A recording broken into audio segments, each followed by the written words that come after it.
Welcome to the Nomad Network, your first stop for complete and comprehensive Chicago Bears football coverage. Dive deep into analyses, updates, and all things Bears. Subscribe to our YouTube channel today and never miss a beat. Thank you in advance for your support. We promise to bring you the best because together we're unstoppable. Go Bears!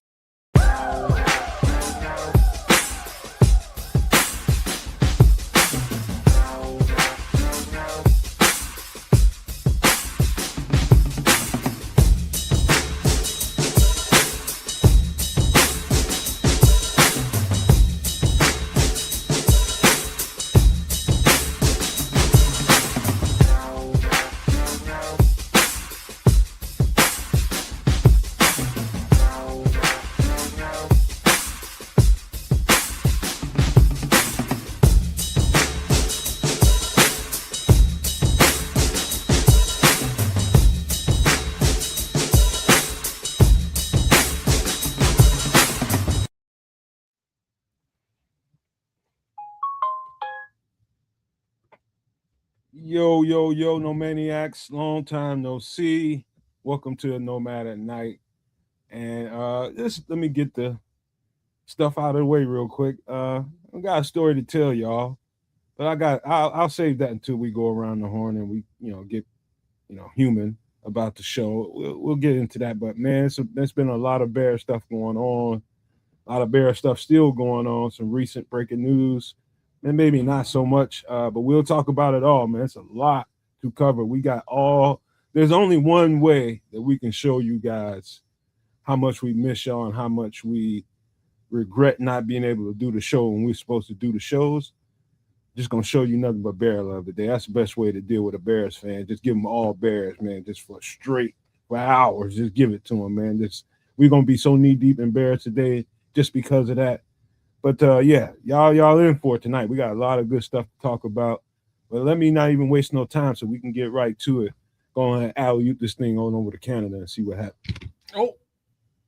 Oh, put that baby right in there, man. Next time I'm a 360 with my chair, see if we can actually make it all the way around without destroying the better part of it. You know what I mean? Anyways, man, welcome in. It's Sunday night. Thank you for joining us, Murray. 23. Hell yes, joining us. The Scrolls. There he is. You good guess there, man. Good guess there. Scrolly. We'll get to that in a bit. Things are good in Canada, man. Summer's still on. We ain't that deep in the fall. It was feeling. How cold is it up there? I just want to know, man. It's fine. It's fine. It ain't cold, man. It was cold. It was getting there a couple weeks ago, and then it turned all the way back around. So we're good, man. I'm enjoying. That's why we're getting weather like that. It's a cold. The cold that just left Canada. No. Well, maybe that's it. Like we got some. I don't know what it is between us and you, but we kind of we tend to have the same weather, and we're not even we're not really that close to each other at all. It's kind of weird, but yeah, I don't know, man. Weather's been all right. No. Let's you guys got all that tornado stuff. We had tornado warnings too, but nothing ever touched down. It just didn't touch down over here. Seemed to have obviously touched down for you, and you were a little bit worse for wear. And like I said, we'll get into that a little bit in a little bit.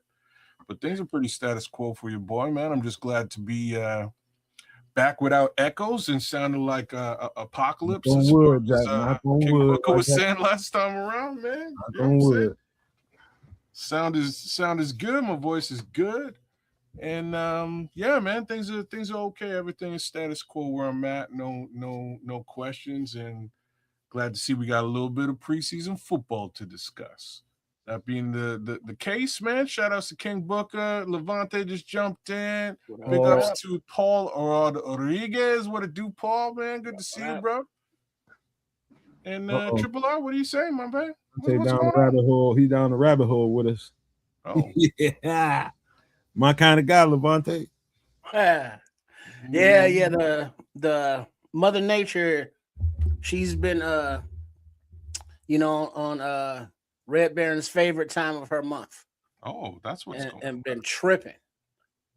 So big ups to everybody who has had to endure what we've had to locally with the thunderstorms and the tornadoes and the flooding, but other parts of the world, you got goddamn earthquakes and tsunamis and volcanoes blowing their load.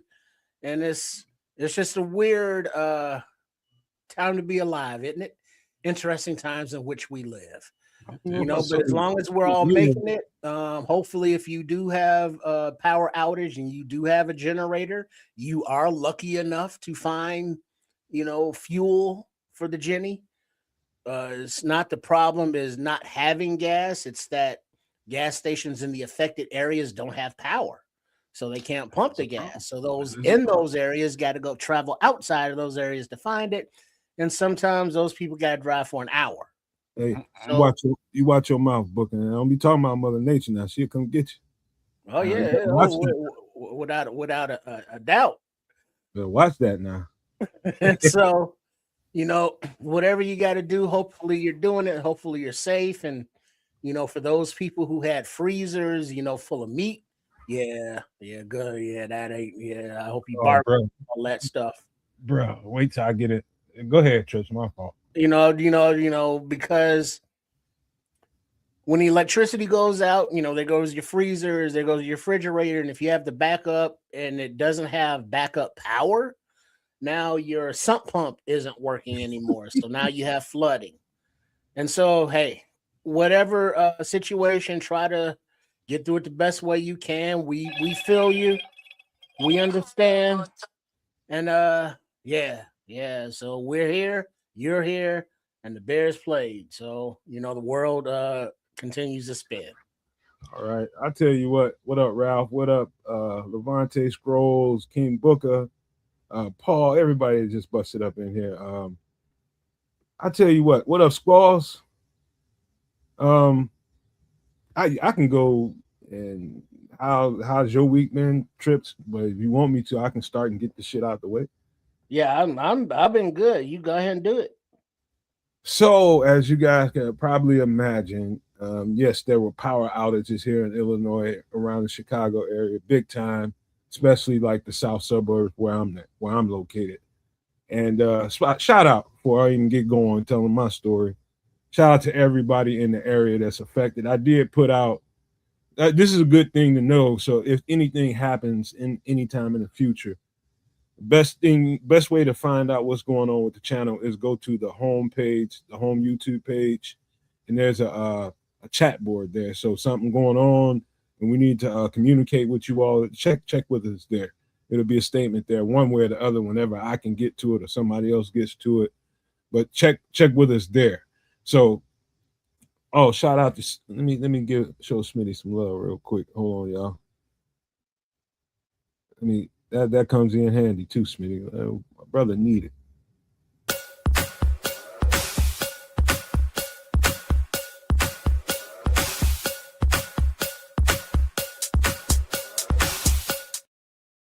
Shout out to Smitty with the 10 gold coins. 10 jewels, I guess is a gold coin. Thank you, man, so much, man. We need it, man. I hate to be asking people for anything, bro, but I'll tell you one thing. There's some shit I got to do around here. I'll just get the ugly stuff out of the way real quick about that. So a few months back, we got dropped on our insurance because of a storm that was here previously. And we had to put some wood up on a side of the house, on a window and on the basement. And we just haven't replaced the windows yet. So somebody came out and inspected it because there was some storm damage and they dropped us from the coverage. So right now, until we get a new roof, that window replaced on the side, it's a big window too, and the basement window replaced, we ain't got no insurance. And so, man, we out here with nothing on nothing but a prayer, just letting you know. Until we get them, I got to get a new roof, man. And, certified new roof costs a little money, man. So got that going on. Let me tell you a story about the storm. So early Wednesday morning, thank you again, Smitty, too. Early Wednesday morning, I get up I get my girlfriend up. She's got an afternoon job, and so she sleeps at about 11:30. I had to get her up because weather radio going off and it's blinking red. And sure as shit, here come a big violent storm, and the wind was bad. There's a lot of rain, but a lot of wind. It was violent. And I was just like, oh shit. So next thing you know, I leave the area back here where I'm in my studio where I'm at all the time, and I go in the living room. And next thing you know, I just hear this massive thud. Boom. I'm thinking something fell on the house. Luckily, it did not, because that thing would have tore something up and probably us back here in this area. And it ended up falling in my yard. I mean, it's a big, huge tree back there. There's two of them, but this one, it's kind of got parts of it that's rotted out and hollowed out a little bit. Parts. I think some lightning hit it and cracked that thing, and the whole big portion of it came down, took out about 18, 20 feet of my fence, took down the power, took down the cable, took down everything, man. And we really couldn't see exactly how bad it was until it cleared up, because it got really, really dark. And so, man, it was so bad. It's just all kinds of stuff that it brought down with it. It took out a portion of my shed, one of my sheds. Again, took out some of that fence, and then it broke down into like 2 or 3 big pieces, big, huge pieces that you ain't nobody moving them things. Them things like 25 inches wide, all of it. And so all that, so we got a yard full of stuff to clean up. We got damage to the sheds. We got toe down fence in a section. And so the first thing we got to do is try to at least get a section of that thing off, at least a small enough section off of that thing, so we can try to set this fence back up in any kind of way that we can, because we need that. You know what I mean? So trying to do that. And so that tree, we limped that together, patched it up with some muscle and a few zip ties. It's basically all it's hanging on by that. And took me a long time to hack that piece off. Couldn't find nobody with a chainsaw. Still ain't found nobody with a chainsaw that's gonna come through, because everybody's around here is got damage around here. So yeah, man, it just that happened Wednesday morning. The show was Wednesday night. I had to cancel it, and I'm sorry about that. But I've been going nothing but balls to the wall since then, trying to get this place back in ship shape, patch everything up. And I still got a big, huge, humongous log in the middle of my yard. It needs to be bucked up and cut. So I've been just going ever since then, man. I barely had time to sit back and watch that game and look at some tape. That power really just came on that day. So that's been my story, man. I appreciate you guys for showing me some love in there. I ain't got no chainsaw, Smitty. I wish I had one. And like Corny's saying, it's raining again, and this forecast to be raining for the next week every day, for some percentage of the day. So, stay dry, keep your powder dry, your power on as much as you can. Hey, shout out to Paul. He had to dip out and go pick his little son up, man. Might not be a little son, your son. How'd your freezer do? That's a whole other story, man. So we're lucky enough that I used to cater food and go do outside events. Like I told y'all, we go do, events. I have to cook, and you need a whole lot of you're gonna be out in the open. You can't take a refrigerator and freezer with you, so you need a lot of coolers. So we got a lot of coolers downstairs, several of them, different sizes, shapes, and that's what we did. We just took and iced up everything and put it all in different coolers to keep it at least from going spoiled, man. People say that you shouldn't eat meat after it's unthawed. You can't refreeze it. That's bullshit. That's total bullshit. I've done it many times. Nothing ever happened to me or nobody else that ate it. What up, ATF? What's going on, man? What up, ATF? Yeah, I had all that shit in freezer. In coolers, bro. Oh, right on. Because I know a lot of people didn't have those options as far as cooler wise. And it's like you can keep your doors closed as long as possible, but without power, eventually, that temperature is just going to drop. But luckily enough, you did have the ice and the resources to, save a lot of your food. Because now the crunch at the first of the month, when everybody want to go grocery shopping to restock, their freezer and fridge, now you're gonna run into shortages for food because everybody in the area is going to be shopping at the same time to replenish. Yep. So it's not over weather wise, it's not over cleanup wise. There's still people that don't have power, from the storm that happened Wednesday, Tuesday, so it's not over in that sense. So, keep your head up and keep battling, y'all. Hey, Smitty, I hear you. Smitty says y'all got to invest in a good generator. Did that. Ended up, so I'll tell you that story. So I bought a nice ass cat generator. This thing is strong as an ox, bro. And a couple years ago, power went out for another storm, a Derecho or some shit they called it. And my grandparents was living over there with my mother, and she take care of them. Can't have them without power. Bought her a generator probably a year or two before that and put it in a garage just for safekeeping. The generator was a bust, man. Absolute bust. Never buy a GE generator in your life, bro. Especially from online. If you're going to get a GE generator, get it from the store and make sure that thing fire up. Thing was a bust. We did everything. We had like 3 mechanics over there working on it. It was a bust. I put it in the shop. It's a bust. Total bust. And so ordered that online and had it dropped off to my mother's, and I put it in there for safekeeping for that moment.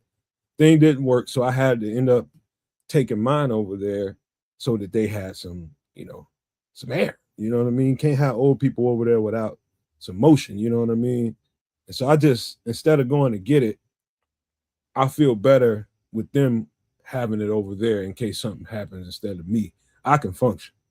Well, Now, but now I don't know their health requirements, but grandparents of not only yours, but of that age or any age, just think of medical devices. If you got the sleep apnea, you got the CPAP machines. If you are a diabetic or got the sugar, you need to refrigerate your insulin. yeah. So generators are now, a medical necessity as well as the fuel to keep them, cranking out the wattage. My pops has some. My granddad is my pops. He's my dad. He had some kind of nitro or something for his heart that needed to be refrigerated. Nitroglycerin. Something I don't know what the I guess. And yeah, I had to do something, man. It was either that or they was gonna have to come stay with some other relatives and they ain't want to leave. So you had to just work around that when they get stubborn like that, bro. You can't do nothing about that. What up, Dante? What up, Dante? Man, bro. So anyway, man, yeah, it's I end up giving that to my mom, and we've been planning on getting another generator. My next one is going to be probably something solar generated for sure. Shout out, look at my boy Smitty right here showing the love. vidIQ.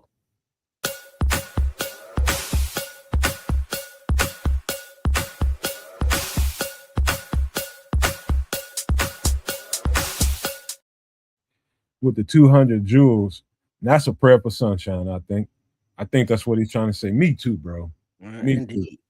too. But definitely the next Jenny you get, it should be as many fuel intakes as possible. Whether it be a gas and propane or a diesel and gas, or definitely solar. That definitely has to be one of them. So yeah, I mean, because you can't plan on, well, I know this fuel is going to always be available, because it's not. Even on the cloudy days where the solar panels aren't at their maximum, productivity, you can fall back on the kerosene or the diesel or the gas or whatever it is. So look at the combo fuels. You're right. You're right. What up, Ron? Just busted up in here. Dante, thank y'all for being here. We finna get to real football in like 2 minutes. Trust me when I tell you. But yeah, it's been my girl. I didn't realize how traumatic it was. So my girlfriend, she's supposed to go to work. She had to call off. We ain't got no power. She ain't taking. That chick ain't going nowhere without taking no shower. Forget that. And they have provisions at their job for people who, let's say, something happens at home or you can't make it home, you get snowed in. They got room and board for them over there in the hospital. And so she could have went to work and took a shower there, but she saw me and all the shit that was going on in the yard. She just felt like she couldn't leave me with it. I was like, well, what you gonna do? You know what I mean? You an effing girl. That's like dudes work out there. But she just wouldn't do it. And I said, fuck it, we'll call off there. And we went from there, man. She was helping me with anything she could. But when she finally went back to work, which was a couple of days ago, she called me and she never calls me. Oh, my boy James Hunter. Hold on.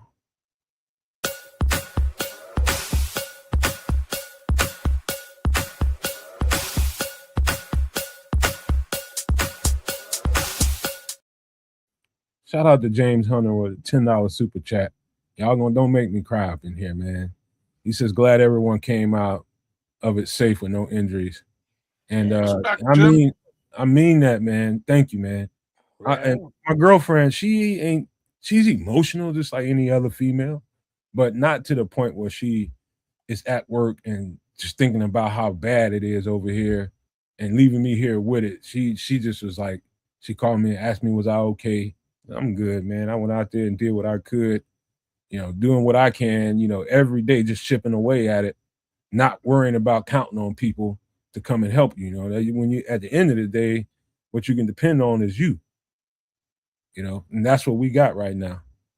But thank you so much, Jim, man. We appreciate it, man, for real. So she called me crying, and I was just like, she's like, you okay? I said, I'm good. She was just like, I just got to thinking about all that shit, and it just broke me down. When you look at it, when it first happens, before you get your hands on it and start cleaning up stuff and patching it up, it's traumatizing, bro. It is traumatizing. You got all this shit in your sheds, and all of it costs money. Like I told y'all, we just got dropped off of State Farm because we had a couple of little, I guess, inadequacies in their eyes, and now we gotta get another roof. And man, it's a beat, but we're gonna get to it though. One way or the other, we're gonna get it done. Thank you though, man.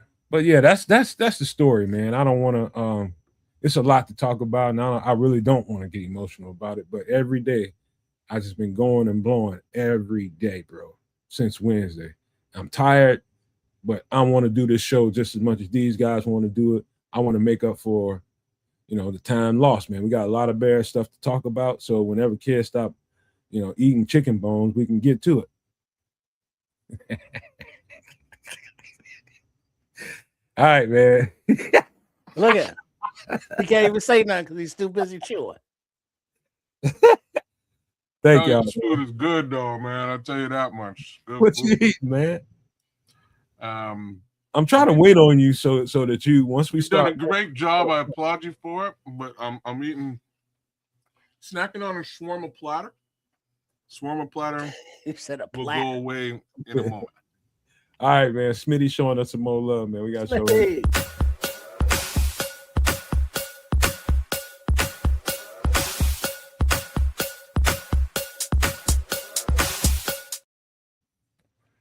This is why I love this community, man. It's people like Smitty, people like James, people like Dante, and everybody else that always, show some love like that. It just so happens that this is a particular moment, beyond this, it's just, every month you got stuff to take care of with the channel. That always helps, y'all. But right now it's tight, and y'all showing love, man. Whatever it is, whatever amount it is great. So it's better than what I had going on before, man. We tight over here. So thank y'all, man. Thank y'all. And ain't no bullshit too. Y'all know I don't bullshit. I ain't telling y'all nothing And I can't walk out in my yard and take you a picture of and show you. Trust me. But yeah, man, we're gonna have to get to it, man. We can't be waiting on Kev to get done filling his face up. You want to get to it? Ted is here, bro. Let's go. All right. We're gonna get to some Bears, y'all, because that's what we came here to do. Give me a second. Let me pull up. Let's get the bad news out of the way first. Let me just get this pulled up. So, don't know if y'all heard, but today at practice, which surprised me that they even had a practice. I guess it was a non-padded, kind of supposedly a walkthrough. But let me tell y'all something about walkthroughs before I get into specifics about Kyle Monangai. Depending on your coach, a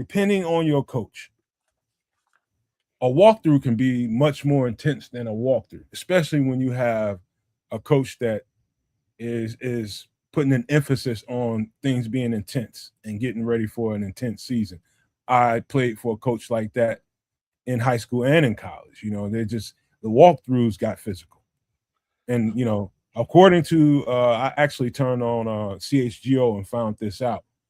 And what'd you say, Ron? That's okay, man. But according to Adam Hogue of CHGO, what they saw in practice was, you know, the walkthrough, you know, they being a little intense and they're running. And so Kyle Monangai breaks out and he's running away from Grady Jarrett. Grady Jarrett's trying to catch him. Catches up to him, grabs him, and I guess Kyle Monangai twists awkwardly. Hey, Dante, man, it ain't necessary, but hey, it is. Being honest with you, man, it ain't necessary. You don't have to do nothing, man. We're gonna work our way through this, man. You don't have to leave. You don't have to leave at all. Stay on in here. But yeah, Kyle Monangai twists his knee, and from reports, this is Adam Schefter. Kyle Monangai twists his knee, got checked out by the trainers. He's saying it's fine, but they're doing MRI to test it probably tonight or tomorrow. We'll probably find out more by the time we get to tomorrow's presser. So it was a time that everybody, all the Bears fan, and you know, they holding their breath right now, kind of hoping that this don't turn to the worst. And me too, because I know how those kind of practices can be. And so before people jump down Grady Jarrett's stuff, trust me, it happens all the time when coaches insist on things being intense and, you know, practicing, you know, full speed, but you don't have to bring people to the ground. It happens all the time. And to Grady's, you know, like you're saying, his benefit, he held him up halfway down.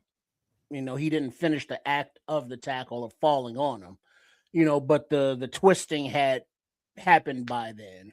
So it's a physical game, it's incidental contact, and initial tests are one thing, you know, which we saw with Kobe Bryant is, you know, we wait until the official testing and the official you know, word out of Hallis Hall. But according to this and the looks of it, everything is stable with the knee, but they're going to do an MRI just to see, because you can see up in there with the MRI and it will answer any and all questions and or doubts. So it's not ideal, obviously, and being that, you know, it's his right knee and he's a running back, you know, we'll probably not see him anymore this preseason unless absolutely necessary. So, you know, let the young fella, you know, heal up. There's other guys in the room that are battling for a spot. We know that he's pretty much locked in, so keep it moving. You know, the intensity of a practice like that, when coaches insist on you run to the ball full speed, then the fucking instincts kick in. And you do something you probably regret later on just because that's just how it is. You know, I've been through that a couple of times, you know, in practices, and for damn sure it went up when we ain't supposed to be taken to the ground. You know, there's only 3 people on the team that ain't allowed to touch the ground. 2 of them don't count, the punter and the kicker, but the quarterback, of course, is the other guy. Everybody else is kind of game. they wired for sound or for a back a better way of saying it. It can go down. And I've been in practices where that went up, just because, hey, we ain't supposed to be tackling. No, we ain't, but hey, you keep trying to run from me, I'm gonna throw your ass on the ground. That kind of shit happens every practice when you got a coach that insists on a whole bunch of testosterone filled dudes running around and basically thudding each other. Now, I'm not saying that Grady did that on purpose. I know he didn't do it on purpose, but just the intensity of the moment, man, it just happens, man. I just hope don't nobody go too crazy off on Grady Jarrett because of that, because anybody could have done that. Well, definitely not the news I wanted to hear. I was really expecting a lot from this particular player this season. And to be frank with y'all, man, like whole lot of injuries, not just for the Chicago Bears, but across the NFL this preseason, man. Like there's other teams that look very similar to what we've been experiencing. So it's not an anomaly, you know what I'm saying? But again, big ups to Kyle, man. Hope you get better soon. Hope you're back at it as quickly as you can, and we're not really looking at something extended. And it's unfortunate that I wouldn't want to hold Grady Jarrett to account in any capacity. Hold on for a second, kids. We got to show some love here, my boy. Right on. Let's go. Red Baron.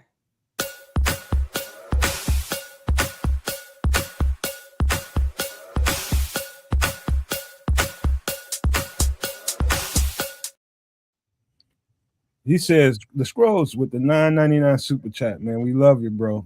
No cap, bro. We love y'all, man. Especially you, man, and everybody in this motherfucker, man. For real. But let me read this super chat. He says, last week I saw Tyreek bring Burden down awkwardly. We definitely don't need this average defense being. You still think it's average, huh? Being a detriment to this potentially historic offense before the season even starts. I get where you're going. But it's loyalty across the board, Scrolls. Now, you just got to know that right out the gate. There's loyalty between teammates, man. But as soon as you get out there on the field, all the time we kick it and hang out and be laughing and BSing around, now you got a job to do. And now you're trying to make sure that you're doing as a coach orders you to do. Be intense, but don't bring nobody to the ground. And then sometimes it happens. Sometimes it's just the momentum of both of y'all coming in contact with each other. You bump them down to the ground. Sometimes, all right, you've been talking a little shit. I'm going to throw your ass down, that kind of thing. But then sometimes it's just freak stuff and instincts kick in. Don't blame nobody for that, man. Don't blame nobody for that. Also, everything I've been telling y'all about what I thought this defensive front was when we brought these new pieces in here. Everything we've been saying this whole entire offseason, I saw that shit come to life. That shit came to life yesterday. And people saw it for what we described it to be. But I ain't here to pat myself on the back or the network on the back. We're not going to do all that. But truth is, we told you. You'll see it. And so it's praise to go all across the board for that defense. That defense was storming, bro. But yeah, thank you, Squirrels. That pay no attention to that. That's just regular bang bang shit in football practices, bro. Go ahead. Right. No. I mean, a lot of attrition, a lot of injuries, and we'll have to see. I can't argue with what Scrolls is saying there because, the more injuries we're having on the defensive side, especially the key players on that side of the ball, it's next man up case scenario in that situation, but who knows what this defense is really going to look like until go time. So, hopefully we can make it out of this preseason without too much more additional injury as we go through, man. But sending good energy to Kyle Monunga, man. Everything is on the line, man. It ain't gonna be bad. I'm just putting that out to the universe. It's gonna be all right, man. He might miss a week or two with a little swelling, but he's gonna be all right. Just putting that out to the universe, man. We're gonna have our horses when it's time. Well, we need them, that's for sure. All right, let me get to another little bit of a story that we talked about previously here on the channel. And I don't know how seriously we took it, but I know I did say that they better investigate this. And word is from, I think, last last name is Garofolo or something. Um, People have made phone calls to the Tampa Bay Bucks to inquire about Vita Vea. There's 3 of them that he noted, and the Bears was one. I know kids probably bang this story down because he got into the money aspect of it. I kind of remember that. But no, I actually brought this. I brought Vita Vea up to you. There's 2 players I brought up to you months ago that we haven't hit, and this is the first one. What's funny about this is it's less to do with the dollars and cents. I think they could move things around to make this work. Reality is he's a bit of an older character, and the price tag will be significant. Meaning, like, this could look a lot like Grady Jarrett. Just saying. The flip side is there's somebody else on the team right now who's really starting to turn heads and make a lot of noise. And I don't know if you go and you get a guy like Vita Vea in this scenario. Championship teams make championship moves. Remember that. This is true. No, this is true. I like what we have, kids, but there's certain moves that you can make, and we had by all standards, a poorest run defense last year, did we not? Yep. Okay. And so what do you do when you see some real strong talent around the rest of the line and you really want to plug the middle of that defensive line? I saw some strong stuff yesterday, some really strong stuff from several guys. Now, I'm going to put that out there a little bit later on as we get into some individual takes on certain players. But I was proud and happy, and now I'm anxious about the fact that the Bears reached out here, because I think I don't know, even if they just putting this out to Garofolo that they did and they really didn't, I'm interested to know that the Bears are at least doing due diligence on this situation, because we do have a championship caliber football team. I don't care what nobody tells you. We got a championship caliber football team. And you have to do championship caliber things. And this would be one of them. Like I say, I was interested in this, and I'm not sure if I'm quite as interested now. It's funny because Levante's right there where I'm at right at this present time.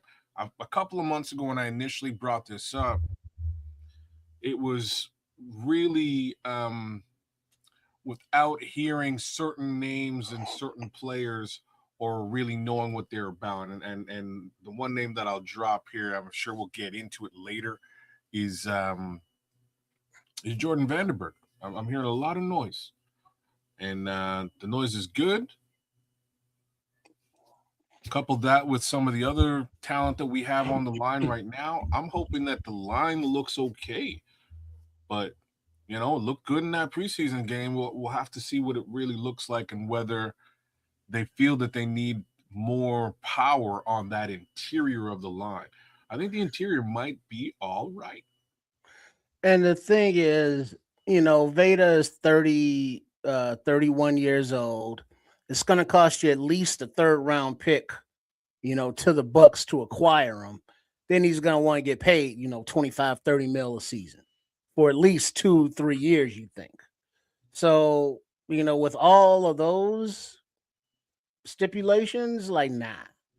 Let the free agents that we brought in and Street, Gallimore, Lynch, let the rookie Vandenberg and whoever else can battle, let them battle and figure it out, as opposed to giving up all of the required assets to attain them.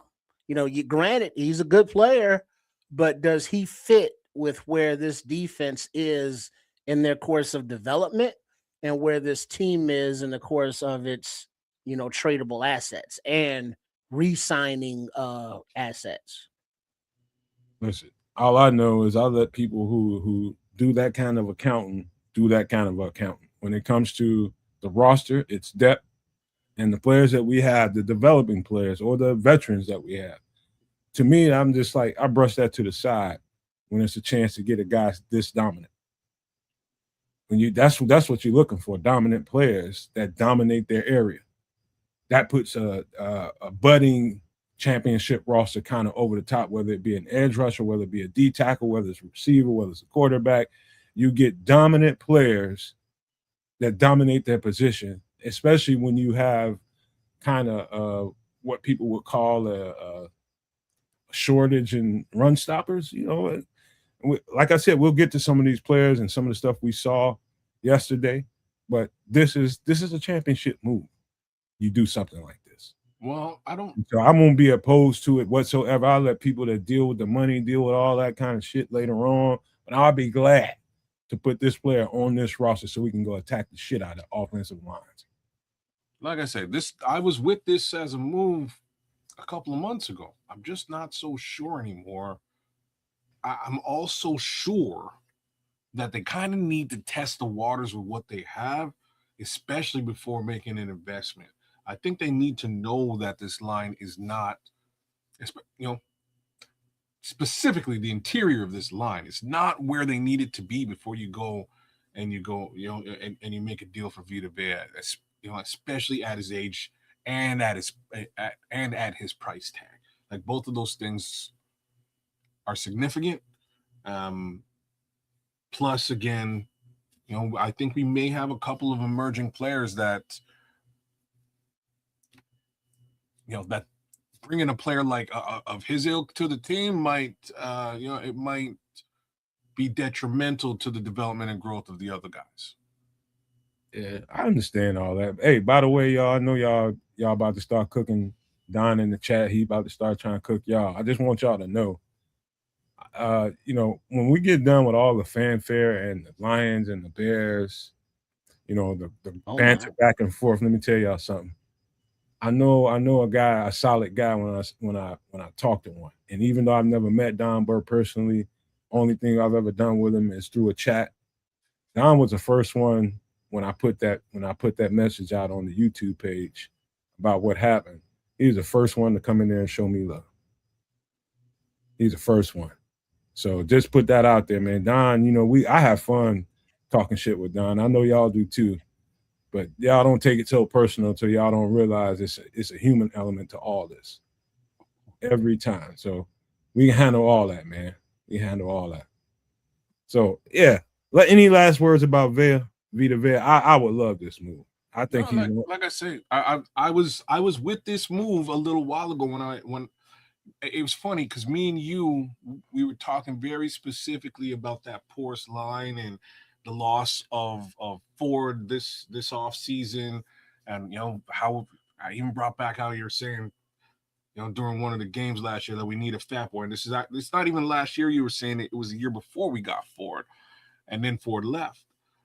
So I was under the impression we needed somebody to fill that gap, and like Vita Vea not only fills the gap, but he owns it. You know what I mean? Like he'll own that gap, dominate that gap, right? So I'm kind of with you. Again, the little caveat to this is I think you need a couple of weeks to go by before you pull the trigger on this move. Hey, Kez, can I mention something to you? I can say he's dominant. Everybody knows he's dominant. That's one thing. But when I go look at Vita Vea on tape, what's interesting to me and what proves to me that, I put him in D-line elite category. Yeah. It's when they're dominant. Like when they have to have it, Vita Vea is there every time. When they need a play to be had, Vita Vea is there. So he levels up when the time when it permits for him to make a play, when the team needs him to make a play, Vita Vea is dominant. If you go look at tape, you're going to see a whole lot of nice, powerful plays, real strong splash plays, but pay attention to the down and distance. If you go look at, say, highlights or something, Look at the down and distances when he's being dominant. That's another level of elite right there.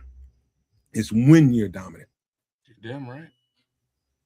Like I said, I really like this as a general idea, and I wanted us to cover this a little while ago when I was excited about it. Now I'm starting to get excited about other things, and I really hope they're real things. I hope these other areas transcend up and trend up, because here's the real facts. The real facts, and unfortunately, it's accounting, bro. Right? The real facts is there's a lot of money on that line right now, and it ain't in the edge. A lot of money in that interior if we layer on one more guy at a big contract now, when you potentially can jump out of some of those big contracts after the season, you kind of hamstringed yourself. So I think we need a couple of weeks more just to really get a feel as to what they think this D-line interior is going to look like.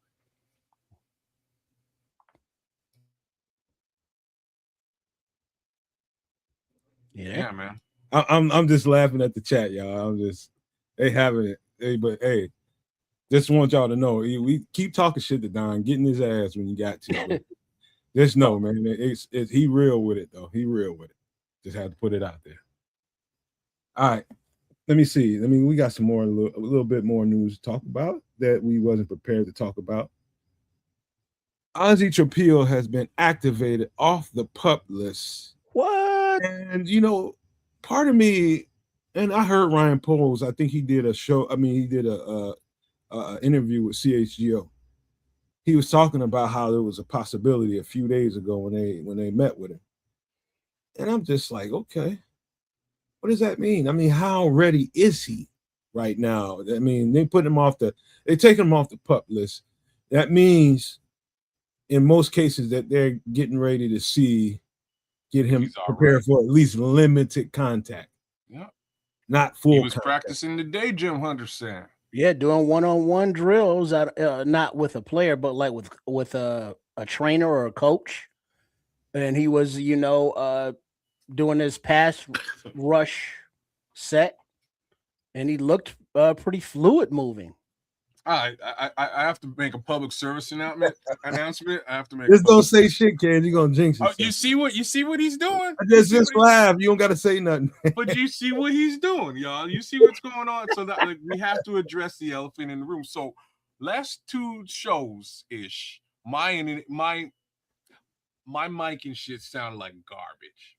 So after the show, I dipped out. I let these brothers handle the show. I dipped out. And when I dipped out, my boy came on and he was like, man, Ked's internet is all messed up. His mic sound like shit. And I'm listening to it. And I'm like, man, this guy just threw me under the fucking bus. I ain't even on the show. But it's all good. I'm a fan up. So I fanned up. And after the show, I jumped on. We got to troubleshoot. Would you believe? Don't just leave it alone, bro. Just leave it alone. It ain't my fault. You see, I had to pause because I knew everybody's mic is good right now, man. You see that pause? You see that? It ain't I had to give it a fault. timeout because I knew he would jump in and be like, kids, don't do it. I tried to tell you that before you even got started because we ain't having mic issues, so leave it alone. My boy's mic was causing the interference. That's what was going on. So we figured it out with some good old troubleshooting because my mic sound like garbage and then Tripp's mic sound like garbage. Nice. We finally booted him out the studio for a minute and it was like, wait a second, everything sounds like gold. How come it sounds like gold when he leaves? He came back in. All right, man. But it's all fixed. It's all good now. I just wanted to make sure that while I'm laying under the bus, it ain't my fault. You know what I'm saying? I have company. Hey, man, listen. No, your shit was stinking anyway, man, without that. But here, somebody told me I came here, I got paid to talk about Ozzy Trapeel. That's what we're gonna do. I never ever would have guessed that he would be remotely in this conversation about. I thought maybe somewhere late season, game 9, game 10, somewhere after whenever we get a break. Maybe they start talking about taking him off the list. But I wonder, is this one of those moves that you have to do before you start doing your cut downs type. I don't know. But if they saying that he's out there at practice, doing one-on-ones, that means he's feeling good. You want to do it. So Dan Patrick came out last week. He had a couple of interviews, spent some time with the team, and his big reveal was that Ozzy Trapillo's feeling good and looking good and maybe back sooner than everybody thinks. So here we are, a couple of days later, not even a week later, a couple of days later, and what we're hearing is Ozzy's been at practice and he's starting, right? So he's getting things back up. He's developing again, and we're gonna have to see what the testing looks like, because man, if we get our potential long-term starting LT back in the building, I think that's best for everyone except for maybe the three guys who are fighting for that role today. I'm telling you right now, and I told you guys this before, I don't know if y'all really bought it, but as I watched his tape before, he came out he came on like a lion, but he went out like a lamb towards the end. When I say he went out like a lamb, you start to see rookie mistakes, and speed was really affecting him, and he started to really struggle, and then boom, he got injured. What I mean to tell you guys right now is there's no guarantee that job is a lock for him under the circumstances. And I think that's probably why he's pushing himself. That's just my opinion. And, some people think, okay, it's Ozzy's job whenever he gets back. I don't necessarily subscribe to that one. No, I would agree with you there. I don't necessarily think that he comes back healthy as his job, no matter, who's playing, but also knowing that, what Nomad was referring to, let's just call it a rookie wall, if you will, before he got hurt. But looking at, the candidates for replacement to be starting left tackle, haven't really, separated themselves, let's say, head and shoulders above the others that would prohibit him from coming back and winning the job outright.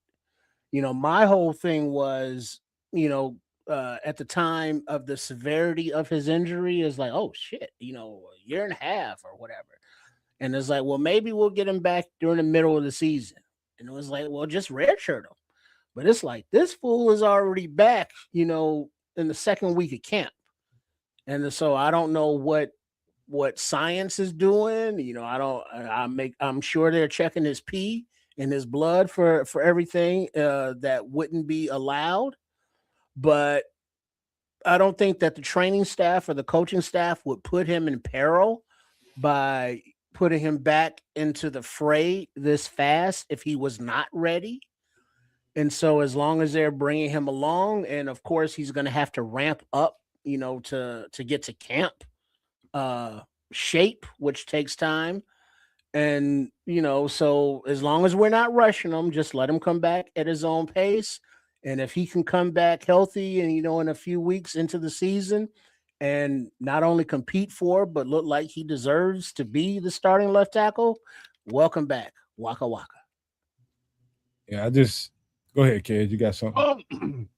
You go, man. Because long story short, if this guy could get you're probably right with respect to the job not just automatically being his, but we're gonna see what competition looks like once they feel he's actually healthy. I still don't see him showing up at the beginning of the season.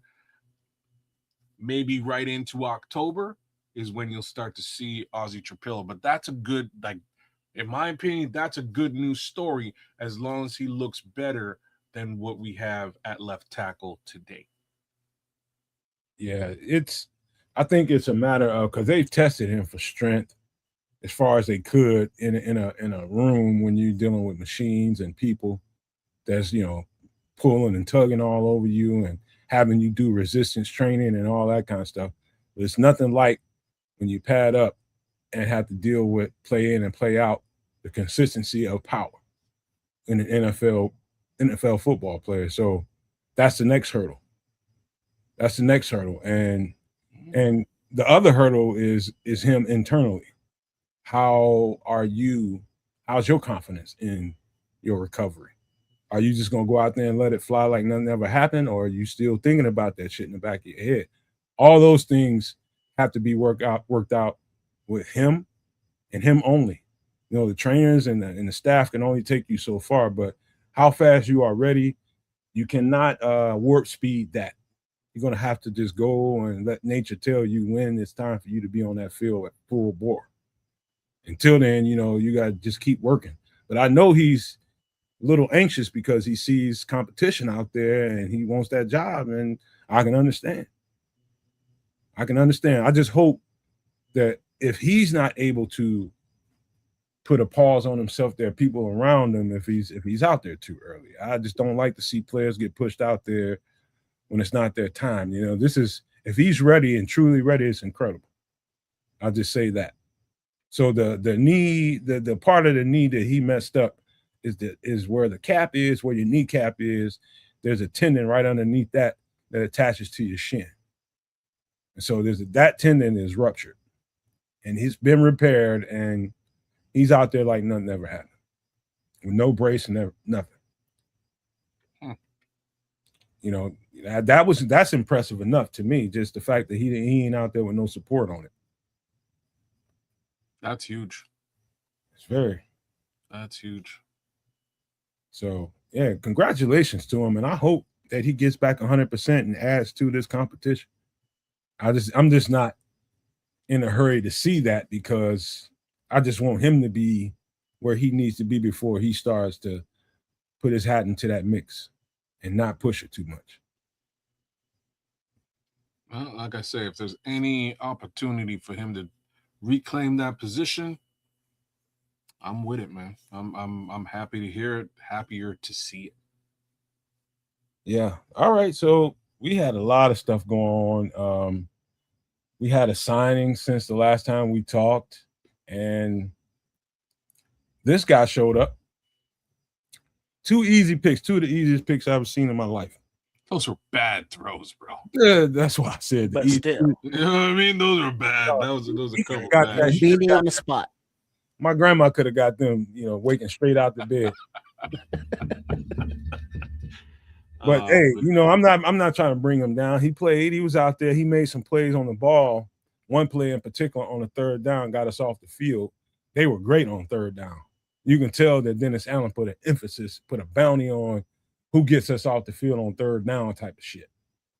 And they was on that shit on third down, bro. The running game, at times they gave up a couple first downs here and there, but passing game, they was on their shit when it came to not giving up third down. They was on their shit, and he made a hell of a play on the ball. And he's been doing that the entire time he's been in the NFL when given an opportunity. Beanie Bishop has always been a ball magnet, even though those 2 interceptions basically fell right into his lap. He's always been a ball magnet. It's just being where the ball is a trait. How about that? That's a trait that not everybody has. It's people that go through the entire NFL careers in the secondary don't have nan pick in their life. But when you got ball instincts and real football instincts, you're always around the ball. Always. And he has that. This is a really good pickup because of the we just don't know what's going to happen with Kyler yet. I'm holding my tongue with him, and we'll leave that to a side conversation. Let's focus on Beanie Bishop. We needed some depth because all of a sudden now you got other people getting thrust, taking slot corner reps that you ain't have planned for that to happen, or a little earlier than you planned for that to happen. We'll talk about that guy a little later, but it's nice knowing that we have a guy that's done it and has some games under his belt, and you got to put him out there in the moment to get it done. He can get it done. And so how he shakes up on the depth chart, I think he's just going to get better and better as the rest of this camp convenes, because he ain't got no choice but to. He's learning what the calls are, but they were confident enough to put him out there within a few days of signing him and have him play significant football, and it looked good to me. What y'all think about Beanie? I say Beanie looked great out there. You know, barring those 2 passes, he looked good. Like I kind of have to discount them, even though they're ints, man. They're takeaways. Um, I need to see a little bit more from this player just to see how he factors in and where. There was some other not so great play in the secondary yesterday as well. Sorry, there was a couple of mistakes in the secondary, and I'm wondering if Beanie can really be the guy to help clean some of that up. Well, it's nice to at least have him be aware, to catch those overthrown balls, because not every pick that Nashawn Wright or Kevin Byard made was jumping in front of a passer. Some of those were poorly thrown balls that they reacted to and made the play on. And when we did sign Beanie Bishop, I looked at the some of the comments, and it was just a lot of dismay from Steelers fans because Yeah. they were sad to see him go because he got, squeezed out amongst the veterans and the way that, just the team structure was. So he became available, and he's, by all accounts, a very good player, still young, has NFL experience, and now he's, on the Bears, and he got a couple picks, whether they were ducks or not. So as long as he can continue his development within the team structure, there's gonna be a place for him, because injuries is a son of a bitch, and his skill set is a Dennis Allen, Al Harris kind of thing. So welcome aboard, and keep balling out, Mr. Bishop. He's a stopgap, is what it is, until Kyler is ready to get on the field. We need somebody qualified, and now every I don't care what nickel you are, even Kyler has his flaws. He's a paid player, but he's got his flaws too. We just need somebody there to man that gap. You guys have somebody in that gap, and Beanie Bishop was, to them, the best guy available to do that. And so expect that when we roll out, let's just say, warp speed into regular season, ideally this would be the guy if Kyler's not there. I know people feel a way about Malik Muhammad, which we're going to get to right after this.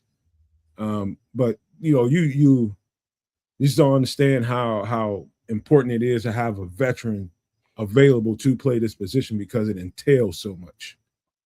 You can be as high as you want to be about a young football player with a whole lot of talent that you think need to be getting these reps. But when important football is being played, you don't got time to be worrying about who getting reps and who ain't. What you got time for is to make sure you got the right person in there to make a goddamn play.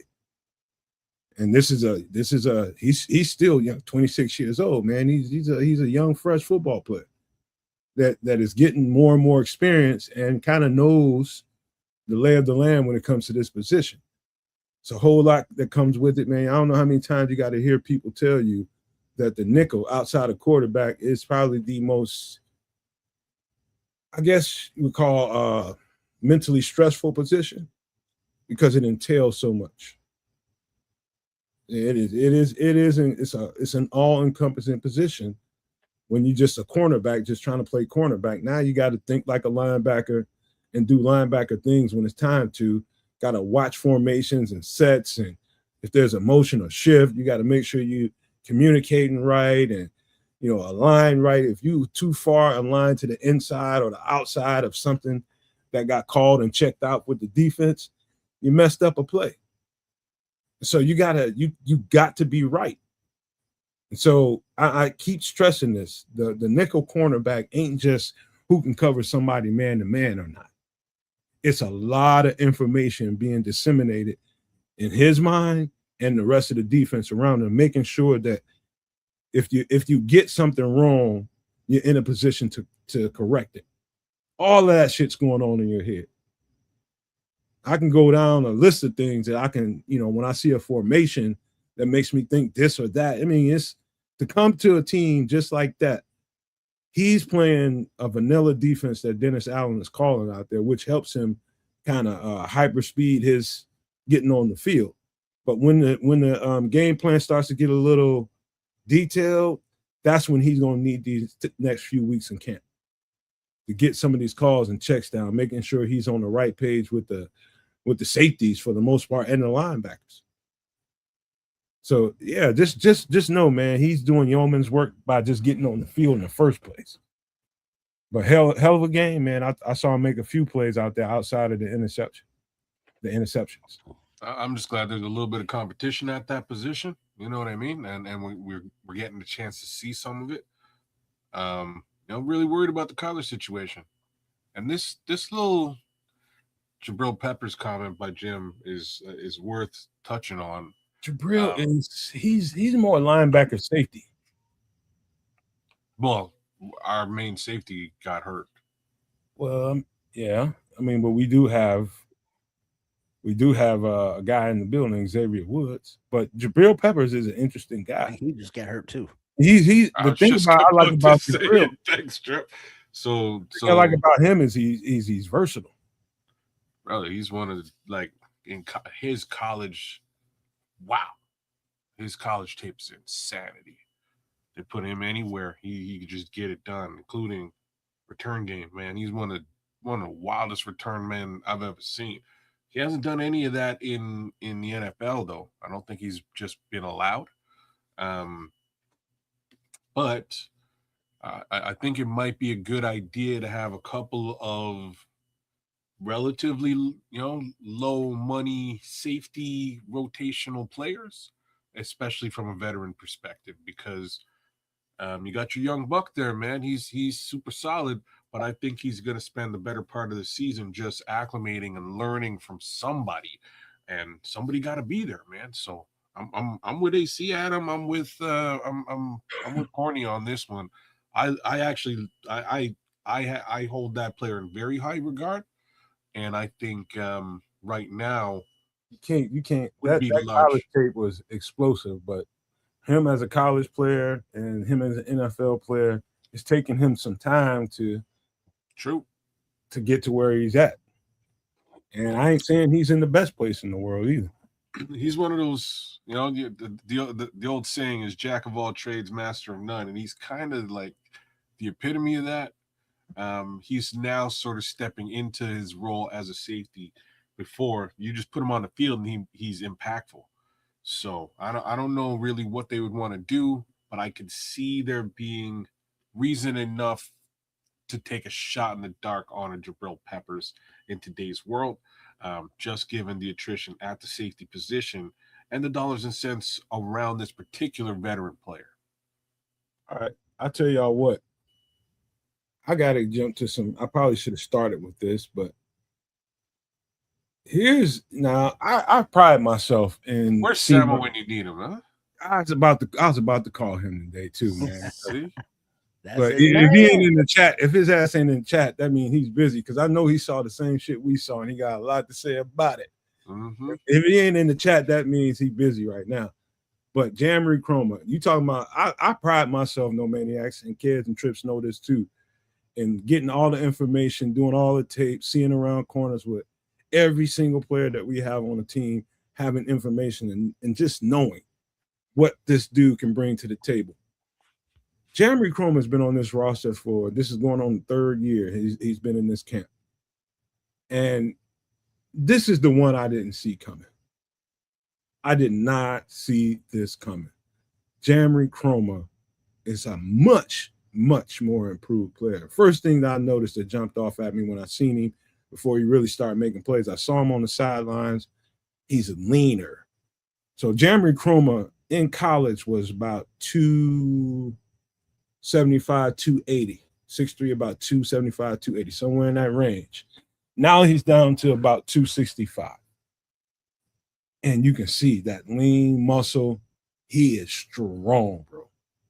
He looked really good. He looked like an NFL edge rusher that's about his business. And Lord, that showed up on the game. I mean, he was every part of that game that he was out there, and they left him out there too to see, is this just no, he kept bringing it. This is the type of shit I'm talking about. When you start thinking about, okay, why don't the Bears do this? Why don't the Bears do that? How come they didn't sign this edge rusher? How come they didn't draft this edge rusher? It's because they seeing shit in practice that we don't know about until we effing know about it.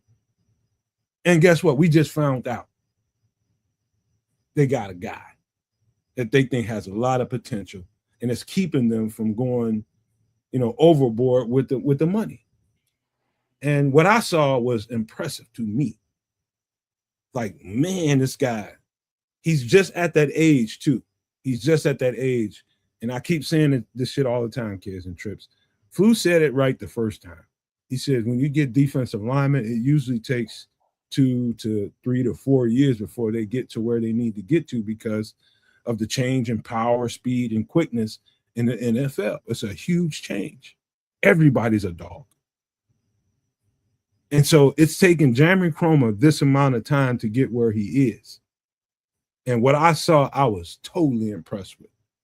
The power, the quickness, the explosion off the ball, everything was there. He was a beast. He was just always around the ball, even in the run game. Man, that shit was impressive, bro. Well, I'm happy for this. It sounds to me like they're going to have a really decent rotation, and that is important, right? Like, I didn't really see this particular player start to step up at any other time, or really, whether they actually gave him much of an opportunity to do so either is another question.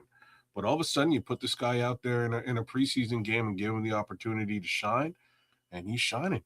So we need to feed into that, help continue to develop him, and potentially we might have a really decent rotation going on. I can't. I'm not going to put the world on Jeremy Cromer's shoulders, but man, let's keep this going. Well, there's a reason that Ryan Poles and company didn't feel the need to go edge, the way the fan base has, because they've been looking at, Jamrock Cromer, in the weight room. Welcome to Jamrock. And so they're like, all right, we got to give this kid a chance. He's been here working, year 3. What you got? His body's developed mentally. He's, more mature, just being 3 years later. And now we can see that in this first preseason game, Chroma led the league in pressures. I think it was like 6 or 7 of them. But along farther down in that list was preseason standout Travis Gibson, with the pressures. And it's like, all right, well, as long as Jeremy Reed does not, just be a preseason fluke, there's definitely room on him for the team, because edge rusher, what? We need, some of that help there. So if this UDFA can keep producing throughout the preseason every time he gets the opportunity, and then that's going to make the decision come, the final cut down, the only cut down day this year, because there used to be 3 of them, now there's just 1. That's going to make tough decisions. So from Samo's love of this kid's traits from the time he was a prospect, to the work that he's put in to develop his self, mentally and physically, the sky's the limit. And, from UDFA to who knows where. Let's go Jamrock. Hey, bro, let me tell you something. When we got Jeremy Cromer, he was pretty explosive for a 280-pound kid playing edge rush. He was explosive.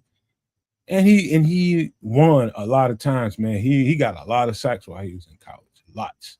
But when you're playing at James Madison, your competition level is here and there, depending on if you ran into a Tennessee that week, You ran into a Mississippi or Alabama or Georgia. You got some competition, but for the most part, he's dealing with Walmart clerks that are big, and so that's why it takes guys like him and these other defensive linemen some time to get to where they need to be. But golly, man, what impressed me more than anything else is how much better he got with his hands. Like he just overwhelmed guys in college and just outquicked them, outpowered them, and usually that's enough to get around the corner or through somebody and get to the quarterback and get those stats. But what he's honed and refined is his hands. His hand fighting is gotten to another level and got them in the Bears camp to the point where I want to see this guy. I want to see more and more reps. I want to see him with higher and higher competition. And that's what they're going to be looking for moving forward, is putting him against the stiffest competition that they can find. They've been seeing it against the ones sparingly in camp, which makes them, a little excited. Okay, let's give him some of this stuff in a preseason game. But we're going to find out even more when they do the joint practices with who was it? Cincinnati first, and who was it? Who was it next after that? I can't remember. The Bungles this week, right? Because they got the Bungles game. Yeah, the Cincinnati first, but then they got somebody else after that. I want to say New York. Titans. The Titans? Yeah, and they're gonna really test him in those competitions because they want to see. Okay, do we need to make provisions for him? We've been sticking him and keeping him hanging around on, the practice squad for the most part and working on the development part of his game. He got poached for about 24 hours by the Patriots, and they got him right back. That should tell you some things. And so what I saw is what you need to see. And it's hard to equate this with a Chicago Bears team because we're not used to it. What you saw is development. And it looks really good on him. Mm-hmm. Well, makes me a little bit less worried about that edge. They got to make provisions for this guy now. Yeah, that's what I'm saying. Yeah, and I'm sure he's more than willing and able to play special teams because Austin Booker, no more special teams, please. Yeah, man. This I think this guy's gonna F around and get into rotation. Forget getting on the 53. I think he's gonna get rotated. I think he should get rotated. If what I saw watching him play, I know it's gonna be consistent because he can consistently use the things that he used in that game against any tackle. That's the question, though. When we say veteran presence, recently, obviously they're not at all close to the same level, but Von Miller signed with the Cowgirls tonight. And just looking at the veteran defensive ends, like another player came in today, a veteran guy for a tryout defensive end. But who just said that someplace in the chat? Was it Levante? Said what now? Corny. He said, I like to take a chance on Jamrock before I would with all these other in and out of retirement guys. So bringing in a defensive end who is a veteran, like 30, 32 or whatever years old, versus giving a kid like Chroma a shot. Personally, I would rather give the kid a shot, understanding that, sure, the veteran has more savvy and veteran knowledge, but the kid is hungry and is an up-and-comer and more athletic ability. So it's just where, will Ryan Poles and Dennis Allen fall, along that spectrum. It's funny you say that, man, because Von Miller is he might be the one guy that I would spend a couple of months He's on. a Texas boy at the end of his career. I know, and that's all the more reason for him to go. You could have saw that coming from a mile away, man. Yeah, I was gonna say, but he did play for their arch rivals a minute ago, right? Yeah, but that's who we brought in, Marcus Davenport, I think. Oh, for a workout? Yeah. Okay. I told y'all that was going to happen few weeks ago. Yeah, thanks, Kitty That's Cat. that's one of Dennis's guys. Von Miller's been in the NFL longer than most franchises. Hey, Von, I love Von Miller, man. I love his lifestyle. cold-blooded. Von got a effing ranch, man. Von is a real country boy. I'm just saying, man. And that I'm not mad at that. You know, I mean, Von Miller is at a stage where he can kind of choose where he wants to go, and I don't blame him for going back to his home. There were only 6 teams when Von Miller was drafted. But man, back to this, man. I was so impressed. And by the way, we're gonna talk about another guy who was as impressive, but he just he wasn't able to finish quite as much as Jeremy Cromer did. Jeremy Cromer's got long arms, he's got power up the wazoo.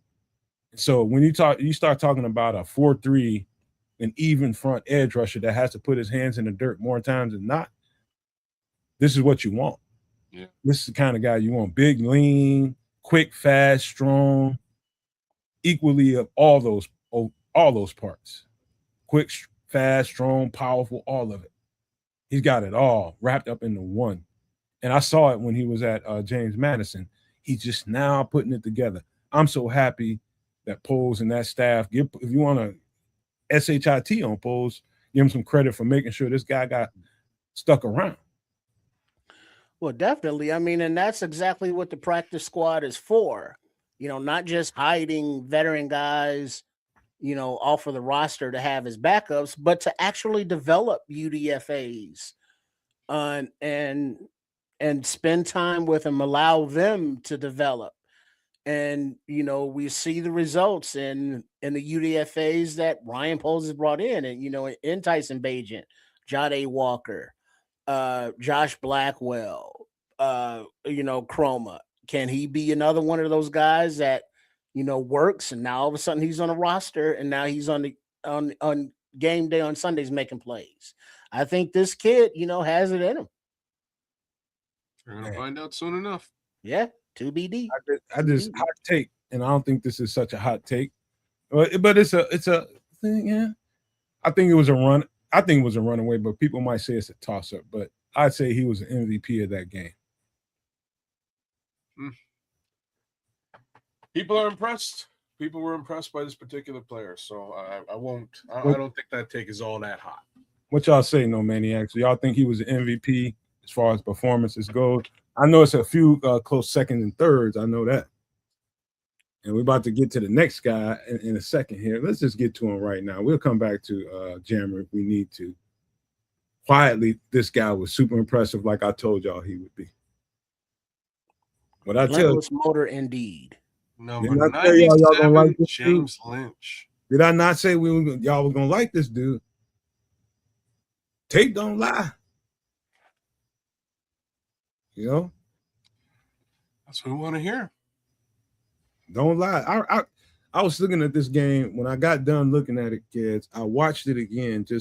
I was telling you, I'll tell you honestly, I've just been watching the trenches on both sides of our ball. The trenches. I was watching left tackle the whole time. The offense is on the field. When the ball spills out, I watch that player that gets the ball. And I'm watching the competition at left tackle. On defense, I'm intently watching, you know, the new pieces along the defensive front. And I'm watching the interior for the most part, but I'm watching the edges too, because Jeremy Cromer made me, and Daniel Hardy did too. But this guy, I told you guys, was going to be one of the favorite guys that we got in the offseason. He ain't the only one. But James Lynch is everything I said he would be.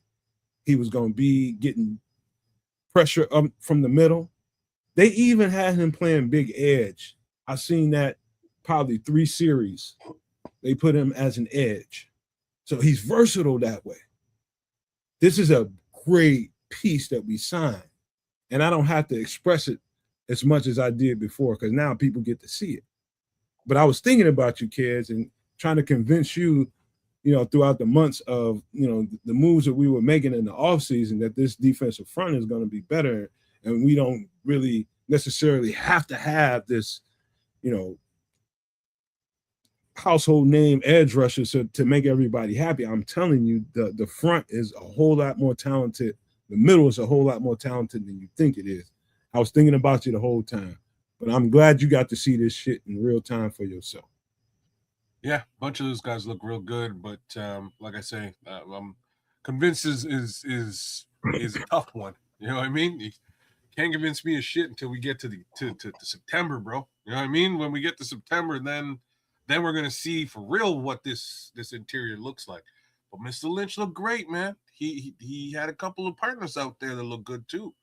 So shout out to James, man. Well, you know, good on you. Good to see you out there making your impression felt, man. That's exactly what we need to see, and we need to see more of that same type of stuff out of Gallimore and Street and JVDB too, man. It's the gonna good be a thing story. is, To him all. Let's get this guy his flowers. He played. but Lynch, he was as advertised in the sense that relentless motor, you know, play to the echo of the whistle, you know, never give up kind of attitude. And it looks like, you know, there are only so many guys that you're going to be able to double team on the defensive line. And the showing is that, okay, we got a couple guys that may command a double team. Now, if we can get a couple of those on the field at the same time, you know, or you get more guys that would command a double team, you know, the more the merrier. But early results from a very small sample size, you know, the results are positive for James Lynch. You know, the first thing I noticed, and it's what I was preaching to you all and Cares and Trip as well, is the explosion off the ball is going to be much better. Speed off the ball, the quickness off the ball, the punch off the ball was going to be much greater with the addition of these players and what they're preaching. I saw it from all. Even Jervon, all the people that's talking about he's too soft, everybody was bringing that shit. And that was evident right away. And until the end, to the very last whistle, they were getting off that ball and they were attacking that line of scrimmage. And they really couldn't run on us unless they went outside and somebody missed a containment and somebody spilled outside. They couldn't run on us. And I think that travels. That kind of mindset, when you can do that, you know, you got guys that are big, fast, quick, and can get in lanes. It was impressive, bro. I mean, it was like night and day from when I seen that line last year. Literally, that's what I was watching more of anything else, more of the left tackle competition, more of anything that was going on in that game. I was watching that defensive front. And them dudes was getting off that ball from the very first whistle, bro.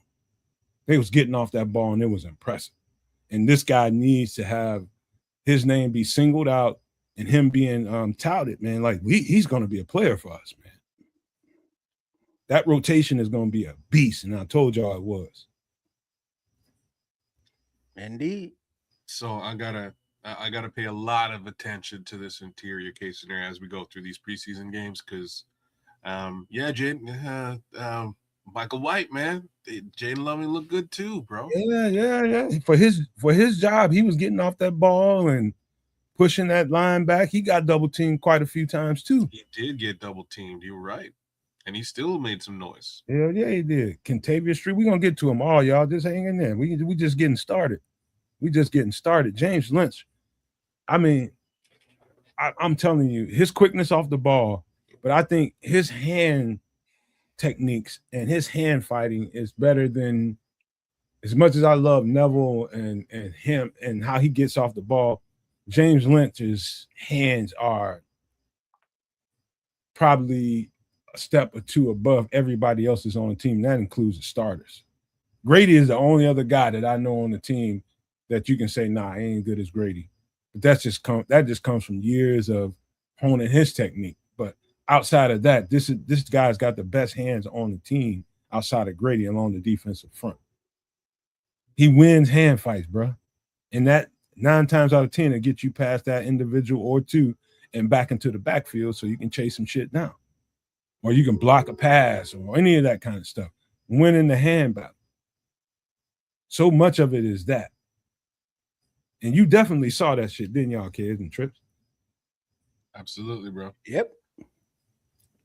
Yeah. Impressive.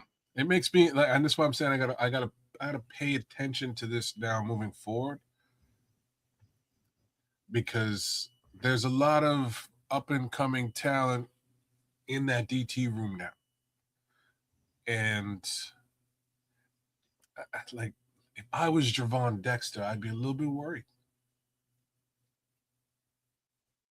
Well, let's not make that about him. He's just making him. I saw he was impressive too. But we'll save that for a whole other conversation. Let's just give James Lynch his flowers. Because that shit was impressive. Yeah, no, he won some double teams. He definitely made his impression felt again, and I need to see. He left me wanting to see more, man. So when we get to Cincinnati, or we hit up Cincinnati, I'll be interested to see how he takes over when he gets his opportunity on field, man.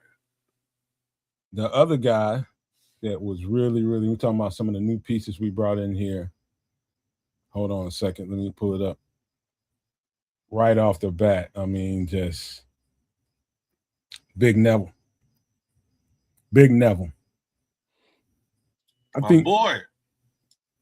I think this guy, like, I think of this guy like true diamond in the rough, true guy that just needs an opportunity to show he's one of the best players at his position in the league. And every year he's gotten better and better and better and better and better. Every step I watch him take, from Dallas all the way to Indianapolis to us, I've watched this guy just get better and better and better and better, to the point where he knows now, as so many years in the NFL, I need to be somewhere where I can play to my strengths. Cannot be in he wouldn't fare well in a gap system, in a two gap system. He fares well when he can use his speed, quickness, and power to overwhelm the opposition. And right away, within the first series, I see him shoot a gap and get in the backfield and make a tackle for loss, TFL. Right in the first series or two. He's right back there in the backfield, shooting gaps. Big boy can move. Can effing move. That's the kind of shit we didn't have in abundance outside of Grady, who was hurt last year. He's a bowling ball, man. He's got all that stuff that Ryan Poles would have loved in young man Bell, man. But he's got it in multiples, and I've like I say, I've known this kid for a very long time. And I just need to see a little bit more, because I think he's going to be very destructive on that line. And not just him, him and this new cast of DTs. I think that room is going to start to it's really going to start to shine. But I think this is I think it's a lot of it's going to come down to Neville Gallimore, man. Outside of a healthy Grady, he's the best three technique we have on the team. I agree. And he was Gallimore definitely showed that he can play some football. Again, it's not the exact rotation that it's going to be. It's not the same snap count it's going to be. But positionally, he's an athlete. He's a baller. And he's going to, contribute to this defensive line, which we hope now you can have 4 at a time that can be a problem for the opposing offenses, instead of just like one dude. Hey kids, what did I tell you guys a couple weeks ago? The position 3 technique in a defense like this has to be what? Absolutely disruptive. Oh, well, for sure. Yeah. He has to be a problem. To play this position, you have to be a problem. And I know why they went and got Grady right away when Dennis Allen got here, because he understands the formalities of this defense can get exacerbated if you don't have the right 3 technique. It can be weak and really unsuccessful. because you don't have the right person disrupting the front and making the entire defense work. The entire operation depends on how powerful and disruptive this guy is that can alter the line of scrimmage and change the whole dynamic of the play in the first place. Alter up the speed of when you're getting the ball out. All that shit is determined on whether somebody like a Neville Gallimore can get off that ball and really show in that backfield, get across that line of scrimmage. And so having a guy like this, we didn't have last year because we had an unhealthy Grady Jarrett. He got a little bit better late in the season, but we need that Grady Jarrett for 17 games or more. He works, man. And that's one thing I can tell you about this kid. This kid puts in work. He improves year on year on year, and he'll continue to do so.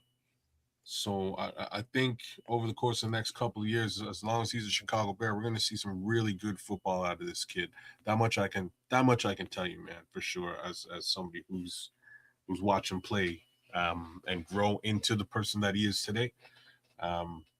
You're going to see a lot of that, and there'll be a lot of development and improvement from Neville. And, if you've been paying attention to Neville over the course of the last few years, that's exactly what we've seen. A lot of development, man, and a lot of growth from this particular player. So I think it'll definitely help from a rotational perspective between him and Grady. Like you said, no, man, Grady was hurt for a bunch of last season. We can save him from if we can save a couple of snaps from Grady and get Neville out there to provide similar 3-tech work, I think we've done ourselves a favor, right? We've upgraded the depth and given Grady a little bit of load balance, right? So I think it's going to work out across the board. You're gonna have some explosive dudes just because you got so many pieces. Yeah, it's true. You're gonna have explosion on the defensive front, and that's what we need. We need to have explosion off the ball, explosion into that offensive line to cause disruption, to make the entire defense function. And we saw that. That's what we needed last year. We just didn't have the personnel. And as much as I tried to defend Dennis Allen last year, it was for naught because people only saw it in a generalized sense. The results. And I'm telling you, being groomed to play in a defense like this from high school, I know, and I'll tell you something, and I'm going to take Neville off the screen just for a second, just to tell y'all this story. The thing about me playing in a defense like that, I knew only so much in high school. I had a defensive coordinator that set me down and learned how to watch my game and how to improve my game and watch what to look for from a narrow-minded point of view. So if you would say a narcissistic point of view, what you have to do and what you have to be responsible for, I learned that in high school. I learned the entire functionality of the defense in college, where my prism just opened up. You know what I mean? So I understood everybody's job. And when I did, I started to understand why we had certain players at certain positions. Because it's about speed and really being disruptive for you to be right running this 4-man front. And if you're going to be in man-to-man, it makes you right because you know that ball is going to come out in a certain amount of time because you got disruption up front. And you have athletes behind him, whether it's in the linebacker room, speed in the linebacker room, speed in the secondary. You got speed behind it to make a play on the ball. That's the whole. If you wanted to look at a 4-3 defense like this in a nutshell, that's it. Having speed off the ball and having the athletes behind it to make a play on the ball. When that ball comes out fast, this is why I keep saying I think we're in a position to make almost as many or as many turnovers as we did because we have unique speed to the ball right now. When everybody's right, we're going to be able to get to the ball, bro. But we got some pieces, that we need to get back on the field. And let me just talk about some of the young stuff that was going on out there. And I'm going to say this. I gotta find him, right? I got so many guys in here. Give me a second. Oh, there we go. So Malik Muhammad got the start, and it was really trial by fire, kids and trips. Is what it really was. And you want that. He's got to have that if you're going to give him reps at slot corner. I'm going to say this right now. I don't think there was any plan for him to have this many reps at slot corner. Not this early. This is only happening through the injury. But I will say this. He stepped up to the challenge. He definitely stepped up to the challenge, and he was eager for it. He was eager for it. I can just tell you this right now. No matter how good it looked with Malik Muhammad in the preseason, it's going to get 100 times more aggressive in the regular season because they will target him. He will have that. You heard Ben Johnson say, and Dennis Allen, he will have a target on his back if he ends up being our starting nickel. And he's going to fail, bro. He's going to fail, and then he's going to win at some point. But how much of that failure is going to end up costing us games, we don't know, which is why you bring a Beanie Bishop into the building. You don't want him out there as a starter under these circumstances, but give him the reps that he needs to get ready for it in case he has to get thrust into the competition. I think he's in the competition. That's part of the reason why they gave him the start, right? No, I think they just need him to get that training. Yeah, that's what that is. Give him the start, give him the opportunity to get that training, because we're probably, they don't seem very confident, is a great word to use here, in whatever the Kyler Gordon case scenario really is. Like, I'll kind of leave it there. So there has to be competition. And we got to see both Beanie and Malik play well at the position. So, let these guys go back out there again this coming week and see what they show us, man. Because I'm interested in somebody playing nickel for this team. At this point, I have no clue who it's going to be. Well, Levante brings up a good point that Beanie Bishop will be suspended for the first 3 games of the season. So that will open up opportunities, even if Mr. Bishop is penciled in, one of those spots. Kyler will be out there at some point.